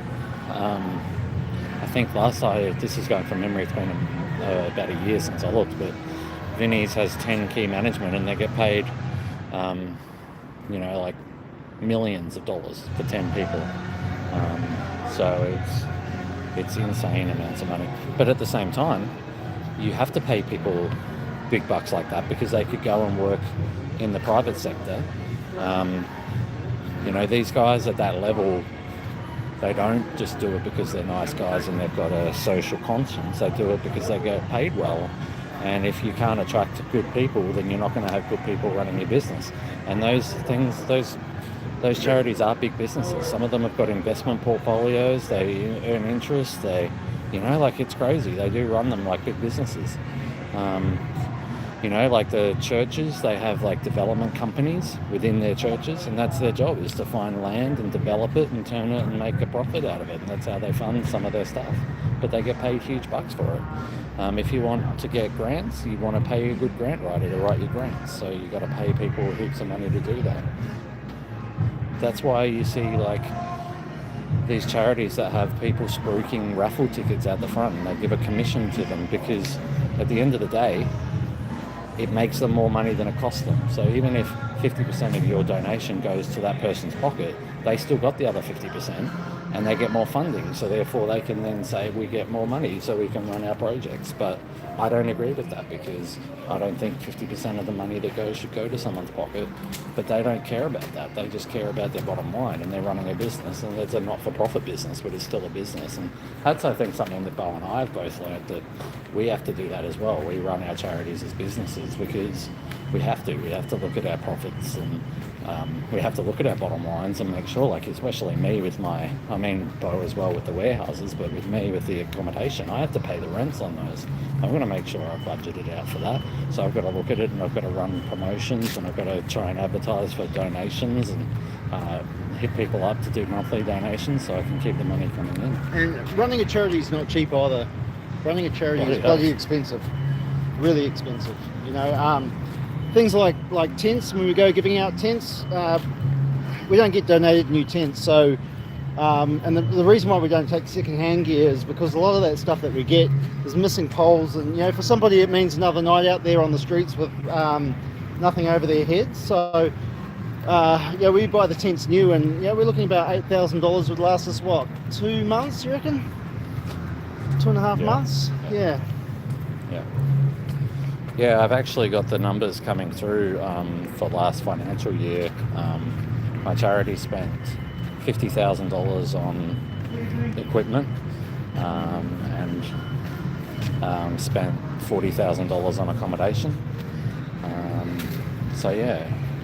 Some big bucks. We actually had, I think, $220,000 worth of donations come through my charity last year, which is just mind-boggling, Bo, to think that I've gone from one guy picking out clothes from Facebook to getting $220,000 worth of donations in 12 months. Is that what you got? Yeah. Bloody hell. Yeah, it's nuts, hey? So it's I'm really grateful for everyone that trusts what we do, and we do, my expenses, I always used to tote about how 5% of my income was spent on expenses. It did blow out a little bit more this year because of the warehouse and everything like that. And so I have been a little less critical of overheads and how big charities have overheads, because I kind of get it now a bit more, but we're no way near the levels that they are at for their overheads. No, when we were looking at a building, we had to get, try and find something that we could afford. Yeah. Because, rent's not cheap. I think he's back. Cool. One of the regulars that Bo sees here, he always has a bit of a chat to him. He's sleeping really rough here at the cathedral, so I'll let him go and have a chat. I think some comments have been coming through. Let me have a look.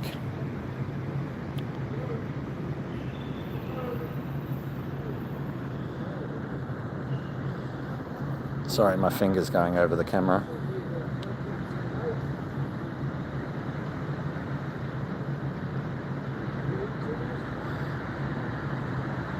Is it just you and Bo doing the CEO sleep out? Yes, it is. We, I don't know, we'll see whether we can look into it next year. We were kind of worried, what if something happens and insurances and stuff and safety, so we kind of limited it to just me and Bo. But yeah, we kind of just had to get going with this one, but we'll spend a bit of time next year and check what we can do for next year's one. 100% accurate, brother. Transparency is everything. Something many people know about after the Black Saturday donations that never reached the victims of the people. Yeah, exactly. And I mean, that's the thing with these.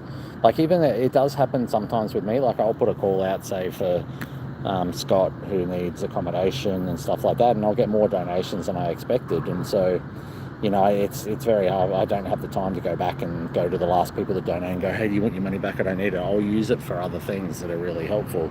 So sometimes money, but like to do it on a mass level. And like, even at one stage, I wasn't even sure whether Scott was going to take the accommodation that we were giving him. And I was getting ready. I actually turned off the fundraiser and I was getting ready to email everyone that had donated and saying, hey, look, it doesn't look like he's going to take the accommodation and give it back, because yeah, that's not what we're about. We're about transparency, and it's always been the biggest thing for us. But luckily he did take the accommodation and he hasn't looked back. Culturally and linguistic diverse people experience a lot of invisible homelessness. Currently doing research on it at uni, and it's so sad. There's a 70-year gap of data and info. Man, there's so many gaps on data. It's so hard to get data about homelessness. It's almost like they deliberately don't gather. Didn't you try data. recently to get some information from a government department and they just won't release it? Yeah, well, that's that report, an independent review of homelessness. Yeah, that's ridiculous. But that's not even data. Like they don't even track when someone dies, whether they were homeless or not. It's not even a thing that they have to put into a column. That would be the easiest thing to add, is like, were they homeless, yes or no? So then we could actually track how many homeless people are dying.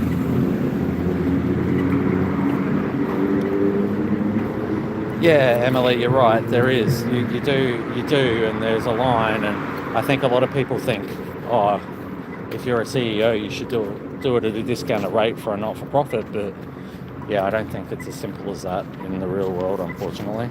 Jump on these lads' pages and donate, people. At least we know where it goes. It goes where it's needed. Thanks, mate. Appreciate that. It's therealceosleepout.com. You can donate there.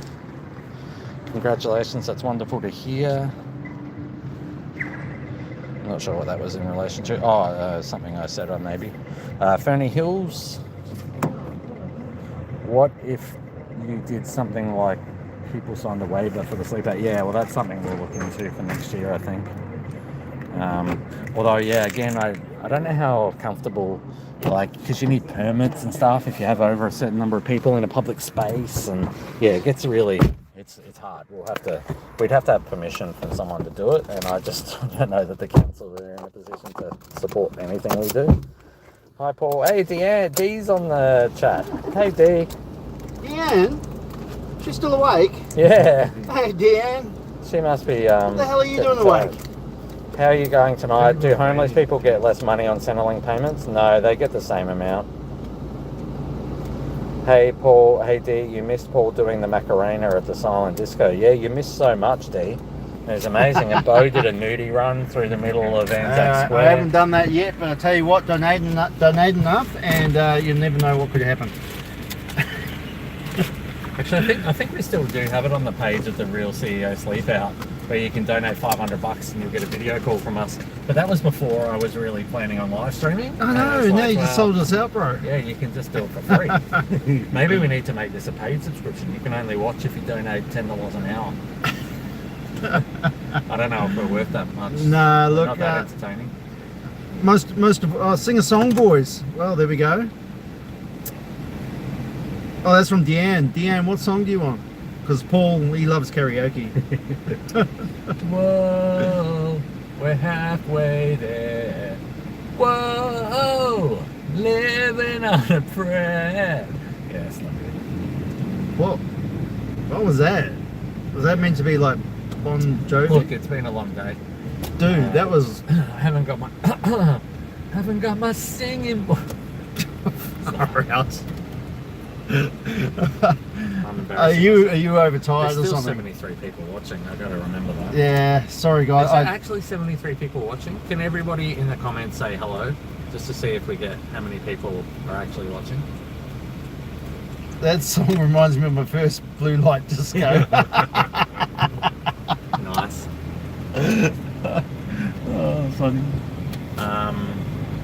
we're going to our last stop.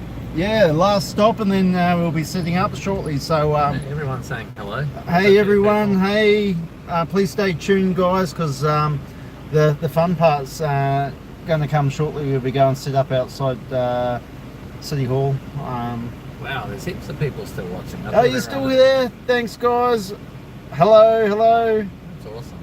Tanya, Janelle, I don't know, how Sandra, many people do you Deborah. think? How many did you think we'd get watching? I'm pretty stoked that about 100-ish people have been watching all night. Watching from Kalanga. We won't hold that against you. Kalanga. What's Deanne? Who's that? Okay, so in terms of what you need ongoing, obviously donations of money, food, toiletries. Do you need volunteers? Do you still get asked for clothing? So both of our charities don't do clothing anymore, but Deanne, who's on here at the moment, does clothing. She's from Hope. So if you have clothing, you can donate that directly to her. She might chuck her phone number in the chat. Yeah, chuck your phone number in the chat, Deanne. I don't know how you're going for space either at the moment, but yeah, she probably was.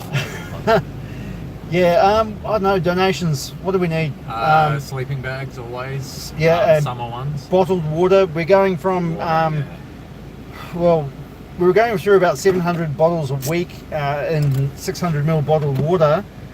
It's probably going to be up to somewhere around 1,400 bottles for summer. Yeah, that's just 2 bottles each rather than one. So bottled water is a big one for us. Yeah.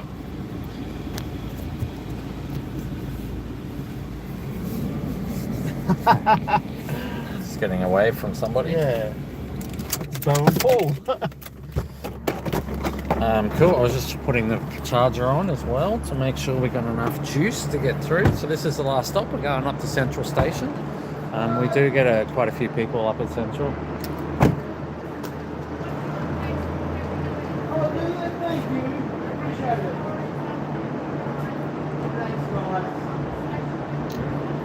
Bo's so famous.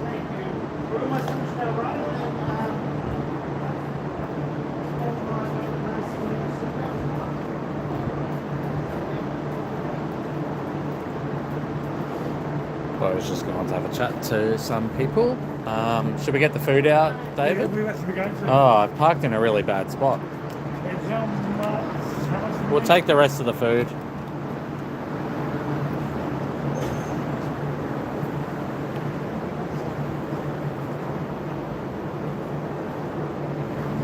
So we're, I might just walk across without getting run over.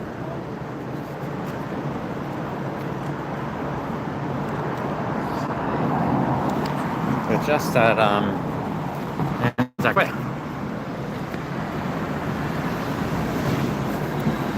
So when I first started the charity, I used to come here quite regularly because there used to be a fair few rough sleepers down here.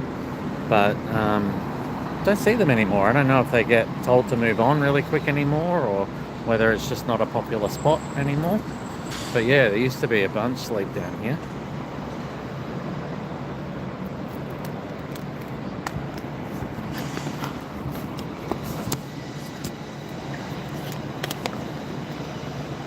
Oops, what have I done? Oh, I turned off the video. That's real clever. Sorry, I'm holding the battery pack and the phone, so I'm just having a look down. No, there's a couple of drunk people having some pizzas, as you do at the end of the night. Start seeing the kebabs coming out now and the pizzas, and of course here's the Eternal Flame, is it? Is that what they call it?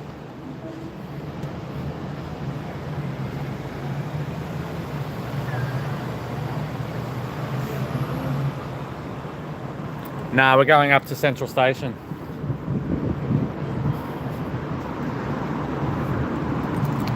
Bo's gas bag into these people. He can talk underwater, I swear. Oh, sorry, hang on. I was just putting my keys away.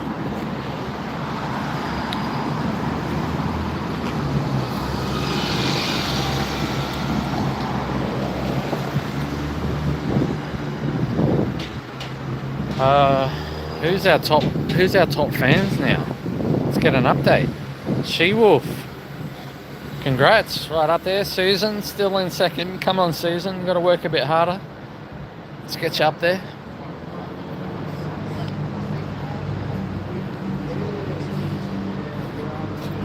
Hello. No, not tonight. Haven't got Mackie Smacky. Yeah, you all know Paul. Hi, Yes, how are you? You're from Northwest. Yeah, that's it. Yeah, so he's sleeping rough tonight too.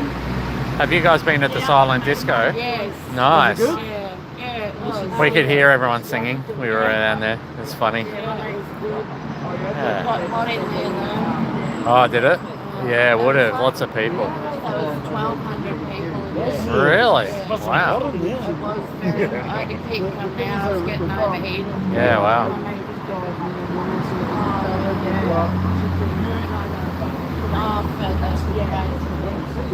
Gotta keep moving, Bo. Alright. I gotta keep, I always have, that's my job. See you guys, have a good one. Thanks. That's my job whenever I'm out with Bo, is to tell him to shut up and keep moving. Otherwise we end up being 4 hours late. Just telling everyone how I've always got to tell you to keep moving. Otherwise we'll be late. I can't help this one. Oh, you're just so famous. It's like being out with a celebrity. It's not about the fame, mate. What is it, mate? No. What? No, it's not. No, it's cool. It's really... I just think I it's really great like that you runs people that support you everywhere you go. Yeah, you know, I love it's it. really good. It's good. We feel like we're making a bit of a movement, you know, like we're empowering people to speak as well and feel like they can talk about it. And yeah, it's been a good night tonight. Alright. Alright, what do we got? Just go to the right.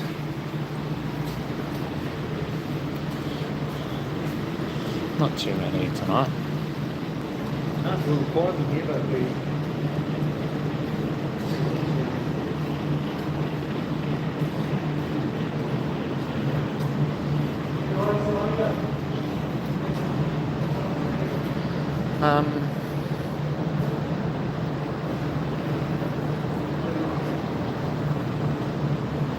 Cool, we've got a couple sleeping here. Got a couple of doonas and sleeping bag, a couple of doonas and pillows. There's a couple of guys sleeping rough. I think you'll be able to see them through the reflection on the glass there. There's a couple of guys sleeping rough on the other side. That's quite common for them to be. Sorry, disconnected again. Yeah, it's common for them to be in this quiet corner up on Central Station here. What else are people saying here? Oh, there's lots of comments I missed. I suffer from insomnia, so I'll be here a while. Oh, that sucks. But glad to have you here. You just get off the energy drinks now. Yeah, true, we won't sleep tonight. The YMCA right next to, yep, she's letting them know where to drop off. Does the council have hydration stations around the place? There's water taps, I think, in various spots.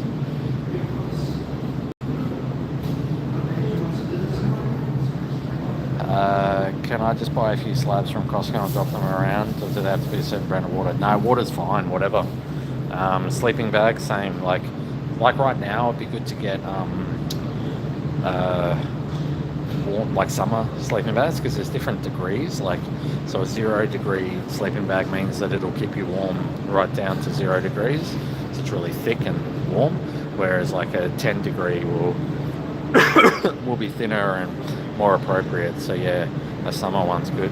Can people get water delivered directly to your warehouse? Yeah, absolutely. Yep, people do that all the time. Feel free.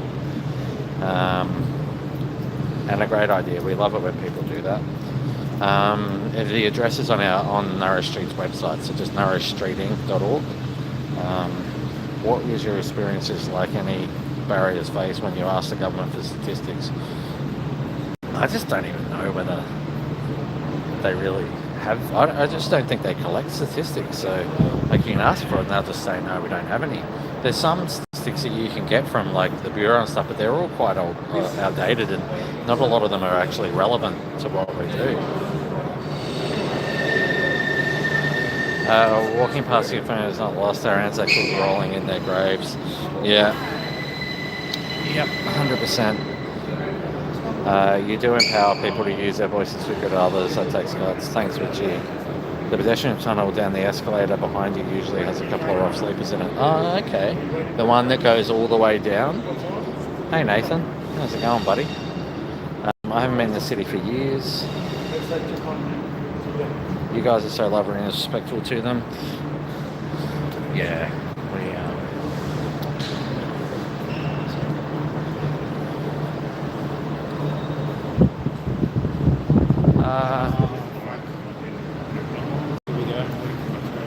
oh, security's hassling someone.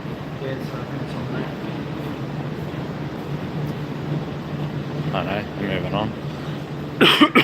They do get told here that they're not allowed to sleep out on the chairs out here. I'm not really sure, it's been sort of unclear to us what the actual rules are, but I have seen them telling them that they're not allowed to sleep here.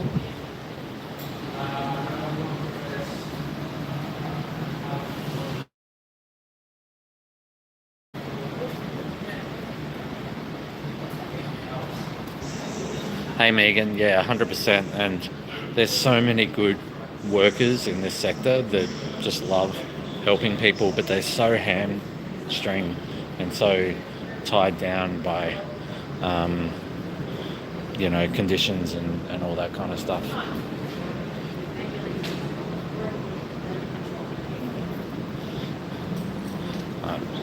Someone's either hurt themselves or fallen over. So that's alright, it wasn't security giving someone a hard time. That's good. My mate Nathan was saying that there's usually homeless people down in the tunnel. We've never been down there. I don't know if the signal will work down there.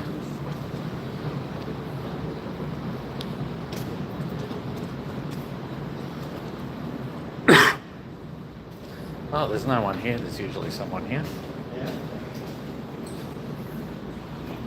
Are we going to have a last meal, or are we just going to keep going? I'm not that hungry, to be honest. No, I'm alright. Alright, let's keep moving. Everyone wants to see us getting set up at the square, I think. How many meals we got left? I've got 3. 3 meals left out of 150, did we get? 138. Ah, okay. A bit lower today. Yeah. So we've given out 135 meals tonight. It's pretty good.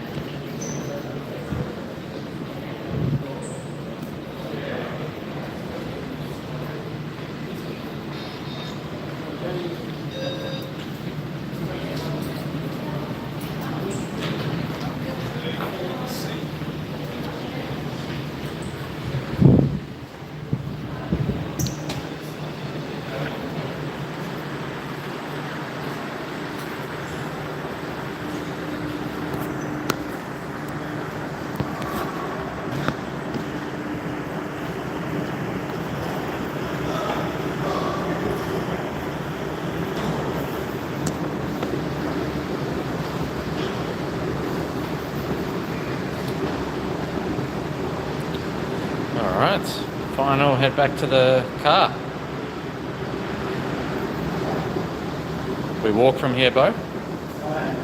We're going to walk from here?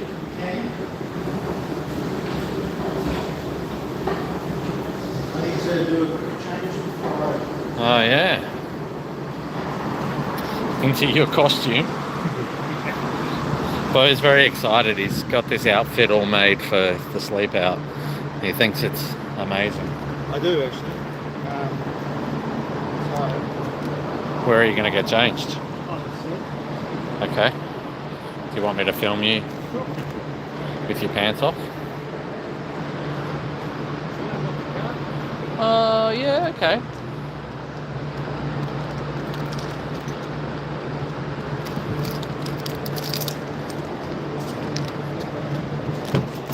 Are you guys taking the buggy with you? Or? No. So what do you got, literally just a swag, that's it? Yeah, I'm just taking my... Are you guys taking water or anything? Nah.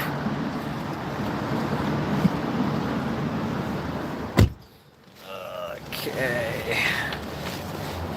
Gotta get my backpack bed out if I can. There we go.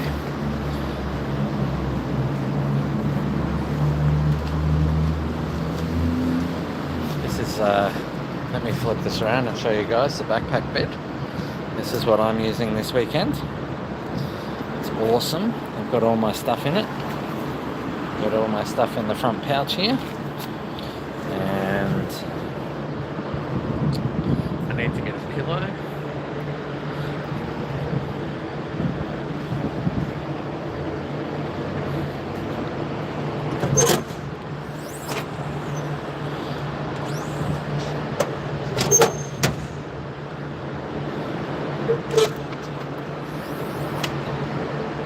Of course, the pillows are in the hardest spot to reach.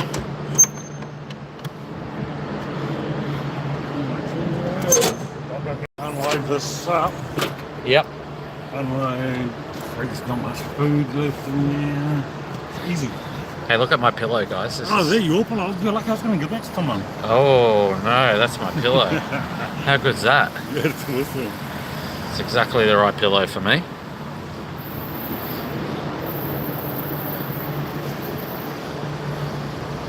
Bow's getting changed.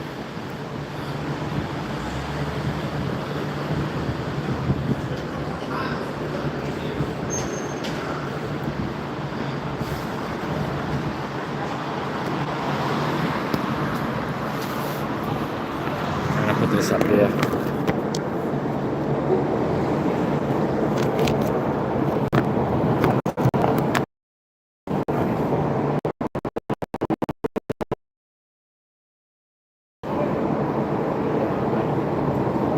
Ready? I'm gonna find out where to put my pillow in this.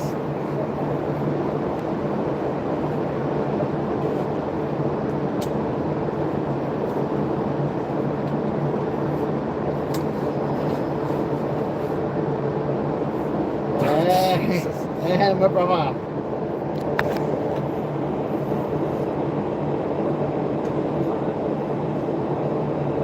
Authentic? Yeah, it's actually not bad, yeah. Anyone think you've been homeless before? I have. No.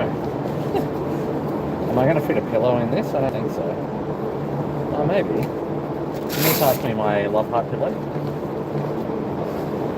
Right here.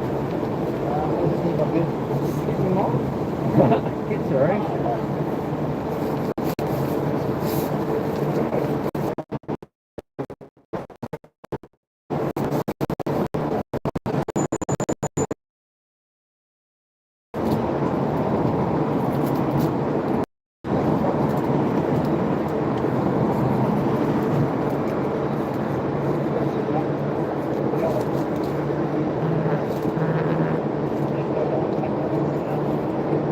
There you go, I got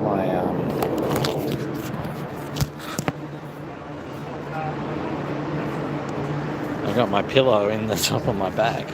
This bag's really cool. It's got lots of nooks and crannies. And then it's got really cool straps on the shoulder straps, and then they connect across, and then they connect across the bottom here as well. It's a very, very cool bag. Oh, I need a sleeping bag. Almost forgot my sleeping bag. I'll freeze to death. Nah, it's not that cold at the moment. But... Can you grab a sleeping bag for me? Oh. What the fuck are you hitting? What? What are you hitting me for, bro? Sorry, I slipped. You want the onesie? Yeah. Yes. Oh, it's only for someone short. Yeah, that'll suit you, man. 5'1" to 5'6". That actually would, wouldn't you? How tall are you? 5'7". Oh, that'll suit you. I wasn't going to worry about that. I'll be right. You get a bit cold. I'm hardcore. You're hardcore. All right, now have you got another one for me? I'll go have a look. No, this is already giving me grief. What's this one here? Yeah, perfect. 11 degrees, base camp sleeping bag. Well, we're not really at base camp, but that'll do.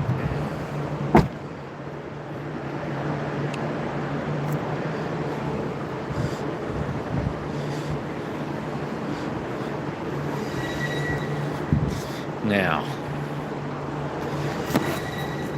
let me put this back up. Oops. And I've got to get this in the bag as well. It's got a side pocket. I think I can fit it in the side pocket.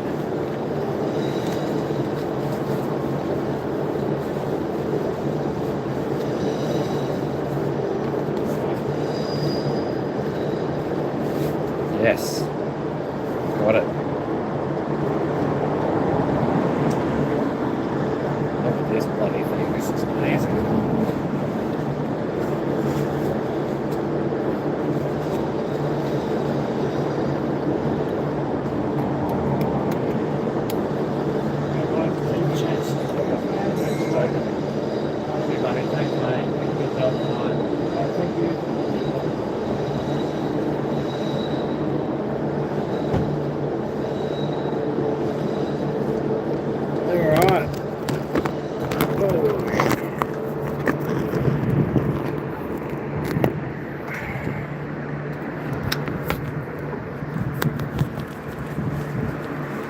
Yeah, so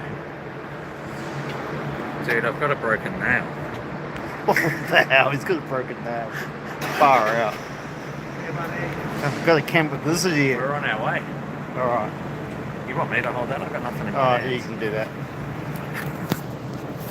I've got everything in my backpack. You look like you're a bloody tourist, man. Yeah, I'm a backpacker. It's called being prepared, my friend. So am I. So as you get up.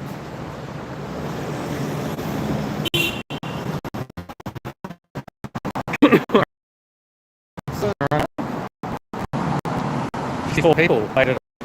Thanks, guys. Good Thanks for them. waiting around. Yeah, good on you. I think the outfit was worth it. Yeah, right. We go down Adelaide Street. Let's go down Adelaide Street.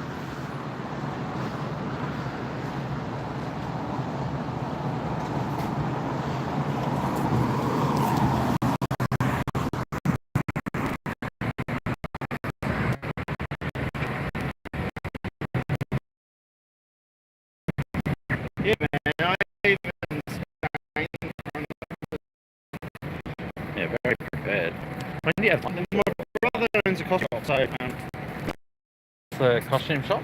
Give it a plug. Janina's Costume Hire, guys, in Brackenridge. If you ever need a costume, go down and see my brother Ezra. He'll look after you. Ezra's a legend. He is a legend. Happy birthday, Ezra. Yes, happy birthday for Sunday, Ezra. Love you, my Is it brother. actually on Sunday? It's on Sunday, yeah. Yeah, cool. It's his big 4-0. Yes. Yeah, Yep. That's awesome. I invited myself around to his birthday party. He did. I took him into it. I said, "Why you didn't invite me?" The first thing he said is, "Who is this?" He didn't even have my number. Because I used the party number. He didn't have it in. It's fine. That was pretty funny. He's like, "Oh, Paul?" I'm like, "Yeah, bro."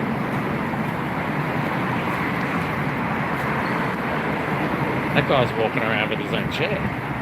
Look at this. This guy's prepped. Yeah, we can bring chairs, man. How are we going to do interviews without chairs? He's walking around with a folding chair. Oh, man. Oh, I know how we do interviews without a chair. If you just get on all fours, someone can sit on your back. Yeah. Take a scooter.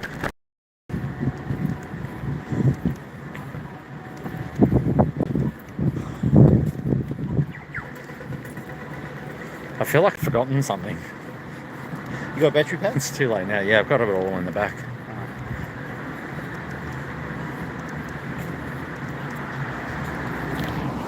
Oh shit, this isn't like I'm holding it. It's not it.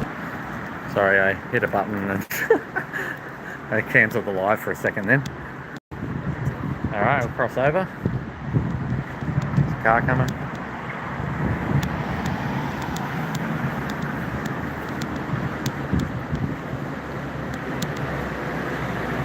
We're up to 82 streamers. Everyone's. Hey guys, thanks for clocking in. I guess you're coming to watch the live now. We're getting to the good part, right?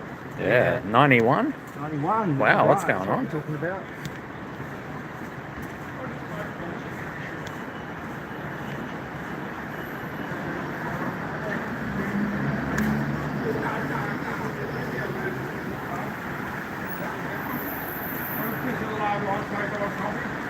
Yeah, I've been sitting around in the house, man. I'm here all the time, sweetheart. I know, I've got heaps of mates all around the city all the time. I know heaps of chicks and heaps of dudes all around. Yeah, he's a popular man. He's getting a nice coffee from someone. Good on him. There's a rough sleeper over here. Oh yeah.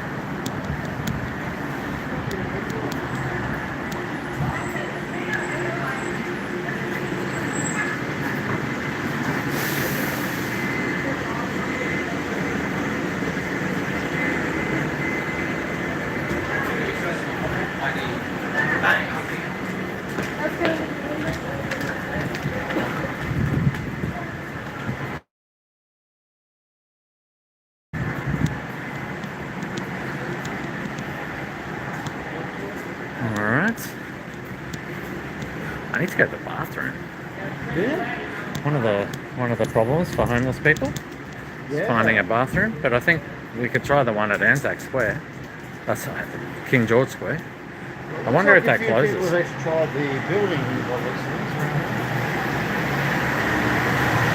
Karaoke, you want to stop with some karaoke? You reckon they'd let us in? Yeah.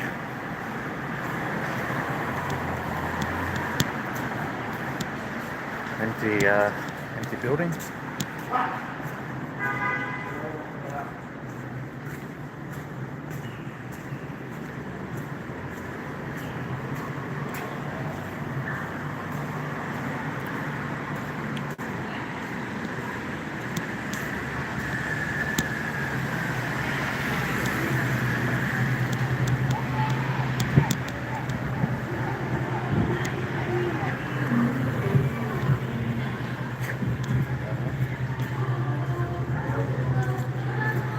There's a few drunk people out and about tonight.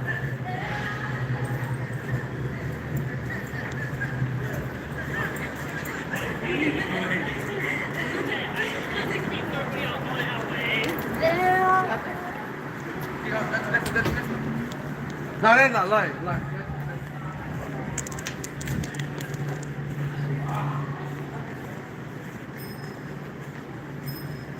Somebody coming?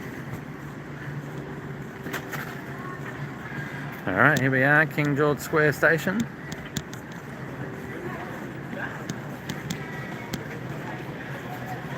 I'm a bit sad that our typewriting friend wasn't here tonight. Yeah.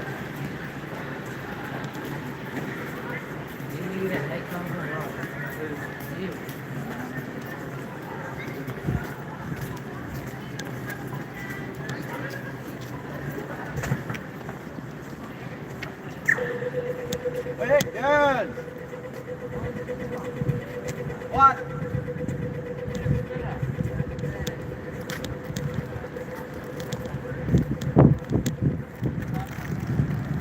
I want to get out of the jack.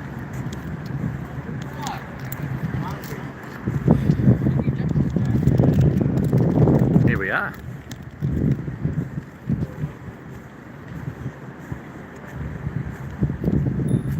What are you eating? Bo's already hitting into his emergency pack.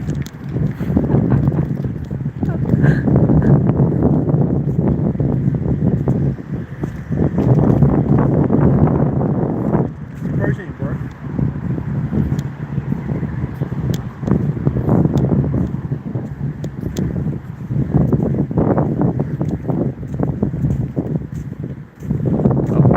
These people outside.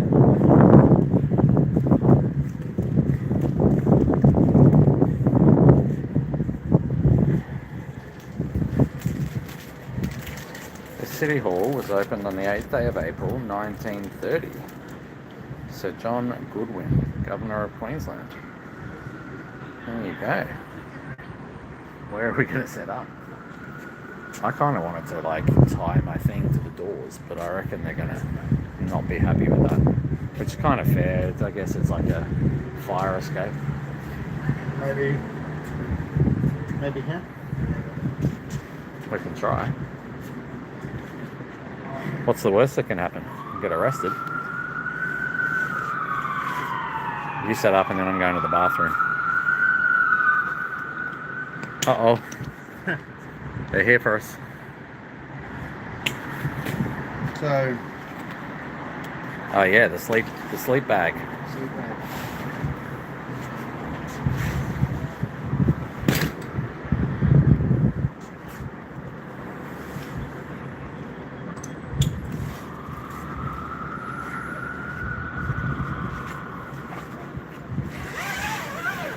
And just like that, he's ready to go.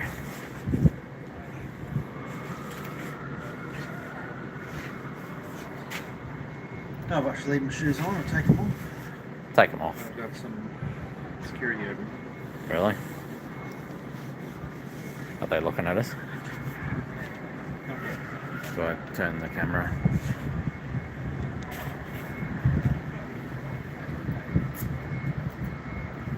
In the white shirts?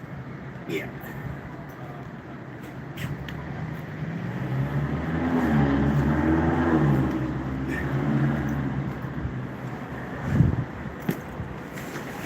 I don't think they're security.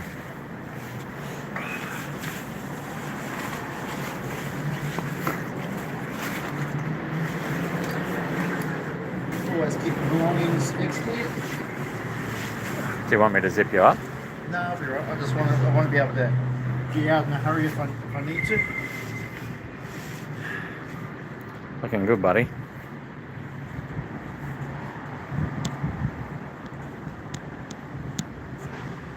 There he is, in front of City Hall. Alright, I gotta go. I'm so busting to go to the toilet. Just make sure it's on charge, eh?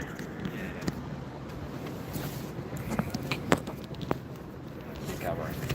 Two.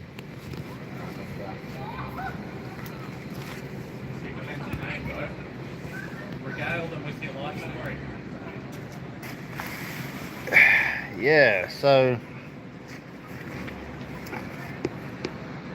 pretty cozy right here.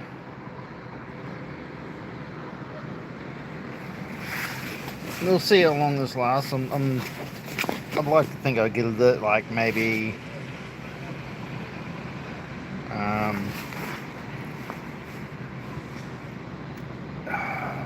maybe a couple of hours, I reckon. See what happens. Paul has disappeared somewhere.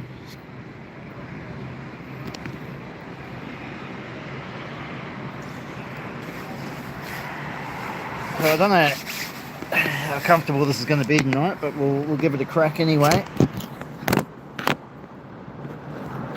Gonna see if I can set this up.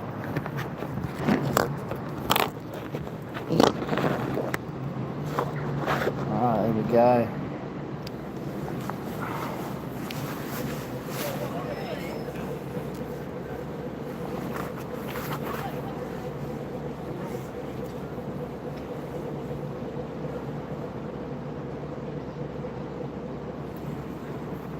I know I won't leave my phone like this because it'll get stolen for sure.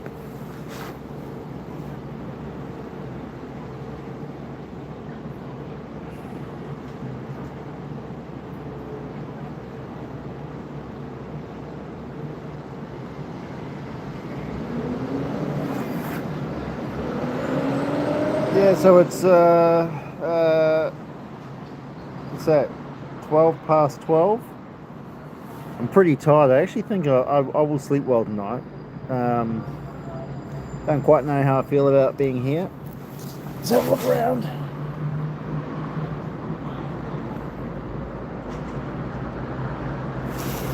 Yeah, well, there's no one. There's no one close to me here, so I think we'll be right.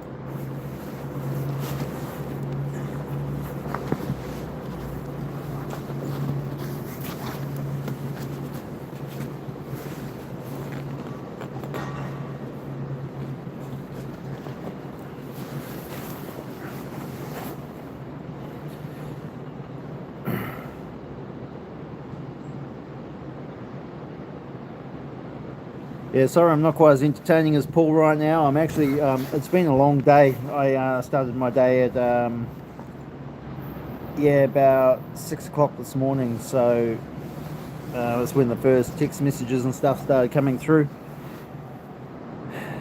So it has been a long day for me. So 18, 19 hour day. Really tired.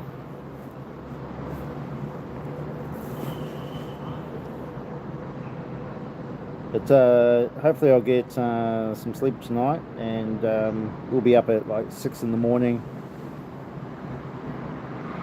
to start walking over to the coffee brigade and seeing what the go is there. Yeah, tomorrow should be a good day, interesting day. Looking forward to it, depending on how tonight goes. There were some other rough sleepers across at the park benches over there. I see that they're cleared out, so I don't know where they've gone. Yeah. Is Paul coming back now? He's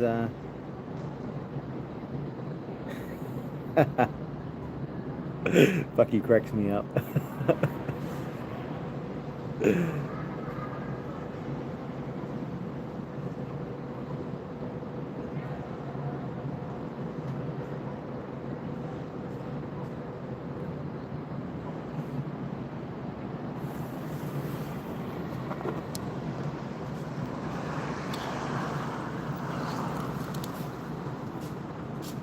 I broke the law already. What? The toilets are locked. Oh, what'd you do? Busting. I had to pee. What? I had to go. What do you want? Did you urinate in the public? A publicly urinate. I had to go. So 5 minutes and I've already broken the law. All right. Well, The book I just found on the ground. what'd you find? It's called Hope. Oh, it's a cool book. It says, the people of Scotland share their true stories of hope. Hope is a promise of a brighter future. It's not blind faith that things will work out in the end. It's trust we place in ourselves and those around us, that the choices we make in difficult moments will lead to better times. That the path we are on and our story matter. It's quite a fitting thing to find just lying on the ground. Isn't it? So I walked over and... I wonder if the Hope Girls would like that. Yeah, well, it's what we talk about, is like giving people hope is one of the things. Now, do you want to get up and show everyone when I get to how this works? Yes, I'll. Sorry to get you out of bed. Man, I was just getting settled in for a. I'm going to set up over here. Okay. Or should I set up? I'll set up in front of the second wall. Yeah, you should definitely do that. So,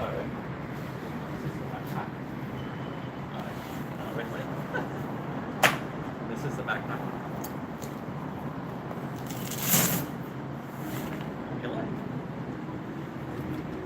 Oh, I like your pillow, cute. Yeah, it's so cool. Back up again. Oh, so this is the new backpack beds. These are the ones that we give out. They're pretty cool. Bloody nice sleeping bag. Oh, sleep. Bloody. This guy's set up. Yeah. And then I've got all my stuff in here. Oh, you got little treats and all sorts in there, Yeah, I haven't you? got my little snack What pack. the I've got all our charging. I didn't even get a snack. I didn't even bring a snack. I got my, oh, it's a wireless charger. How good is that? Oh, that's pretty cool. Let's get that charger.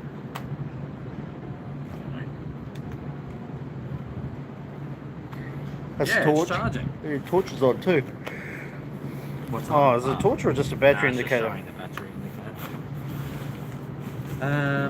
Alright, we got that charging. So yeah, the on the side here is where you've got the you undo and then you undo again and then you ravel this out, and in this bad boy is a sleeping mat.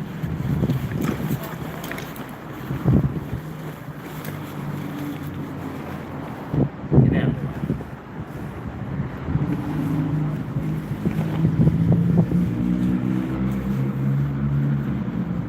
It's got a little thing on it.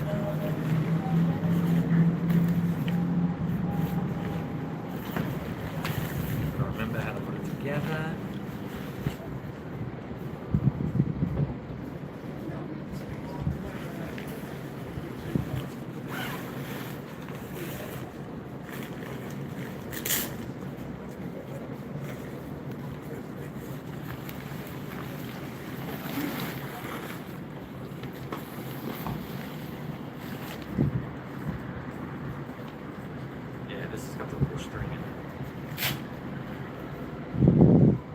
So that's how you can tie it up on one end, and then on the other end, ties up over here.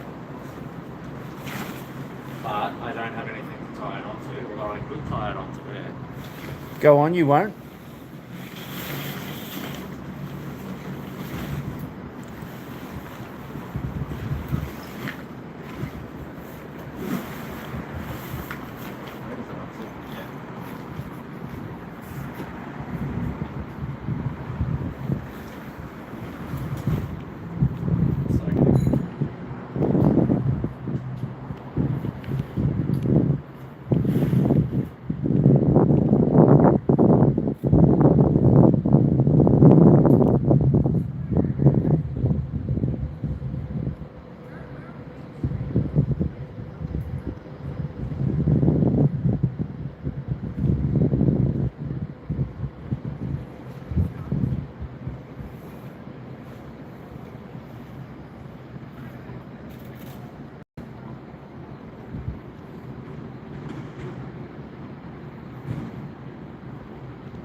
Hey, bro.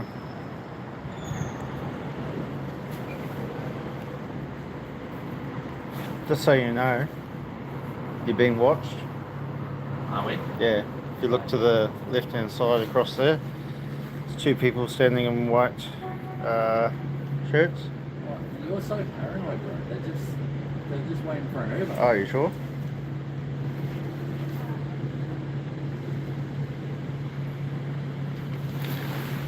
Do you even know what you're doing? Doesn't really matter, does it? I'm gonna unzip this. And it makes a little window for me. That's good. And then I can get in and zip it back up again. Yeah, that works for me now. I think I've worked it out. She's off.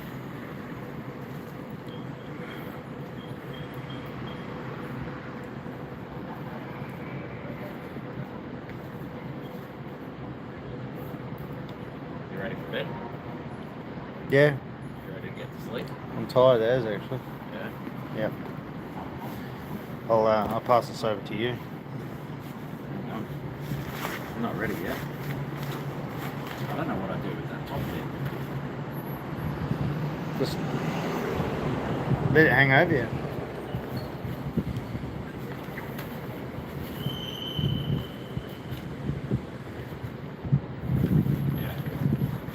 Yeah, I'll just put my head on that.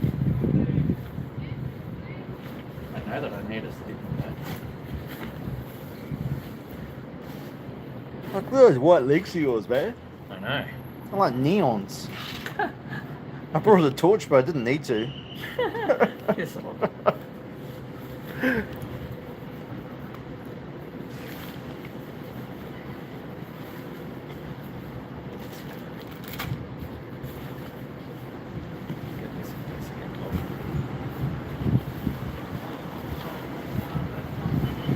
Oh yeah, nice and soft. Nice and soft. Is your one soft? No.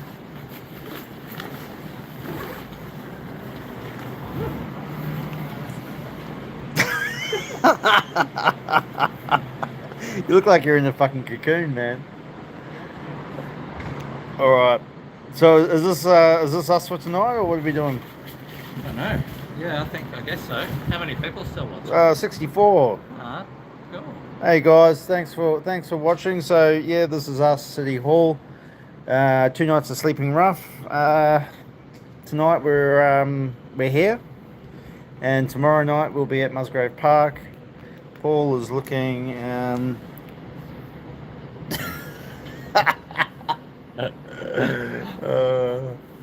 ready for snooze. Ready for snooze. All right. Awesome. I'll pass it around. You can keep that for now. All right. Anybody commenting? Yeah, everybody's going to sleep. Everyone's gone to sleep. Yeah. I'm going to sleep. Yeah. Shoes inside the bottom of your bed. Yeah, good idea. Let's get them inside. Bo, can you flick them in for me? I mean, touch your bloody shoes. Yeah, tuck them in the bottom of the Alright, thing these for are me. full of oxygen, everyone. There you go.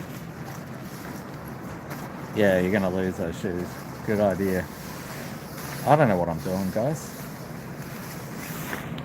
Alright. What else is everyone? What else did I do that's stupid?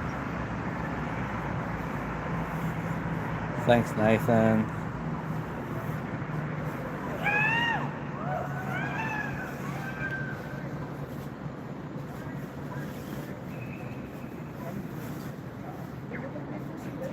Yeah, no,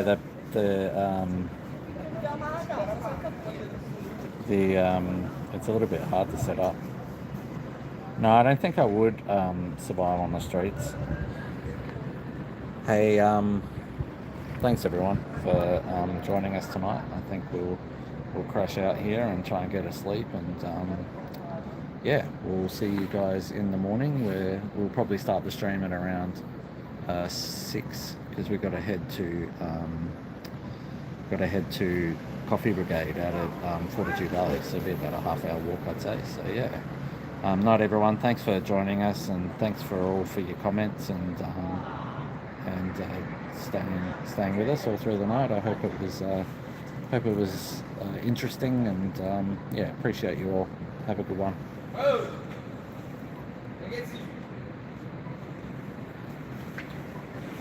Do you want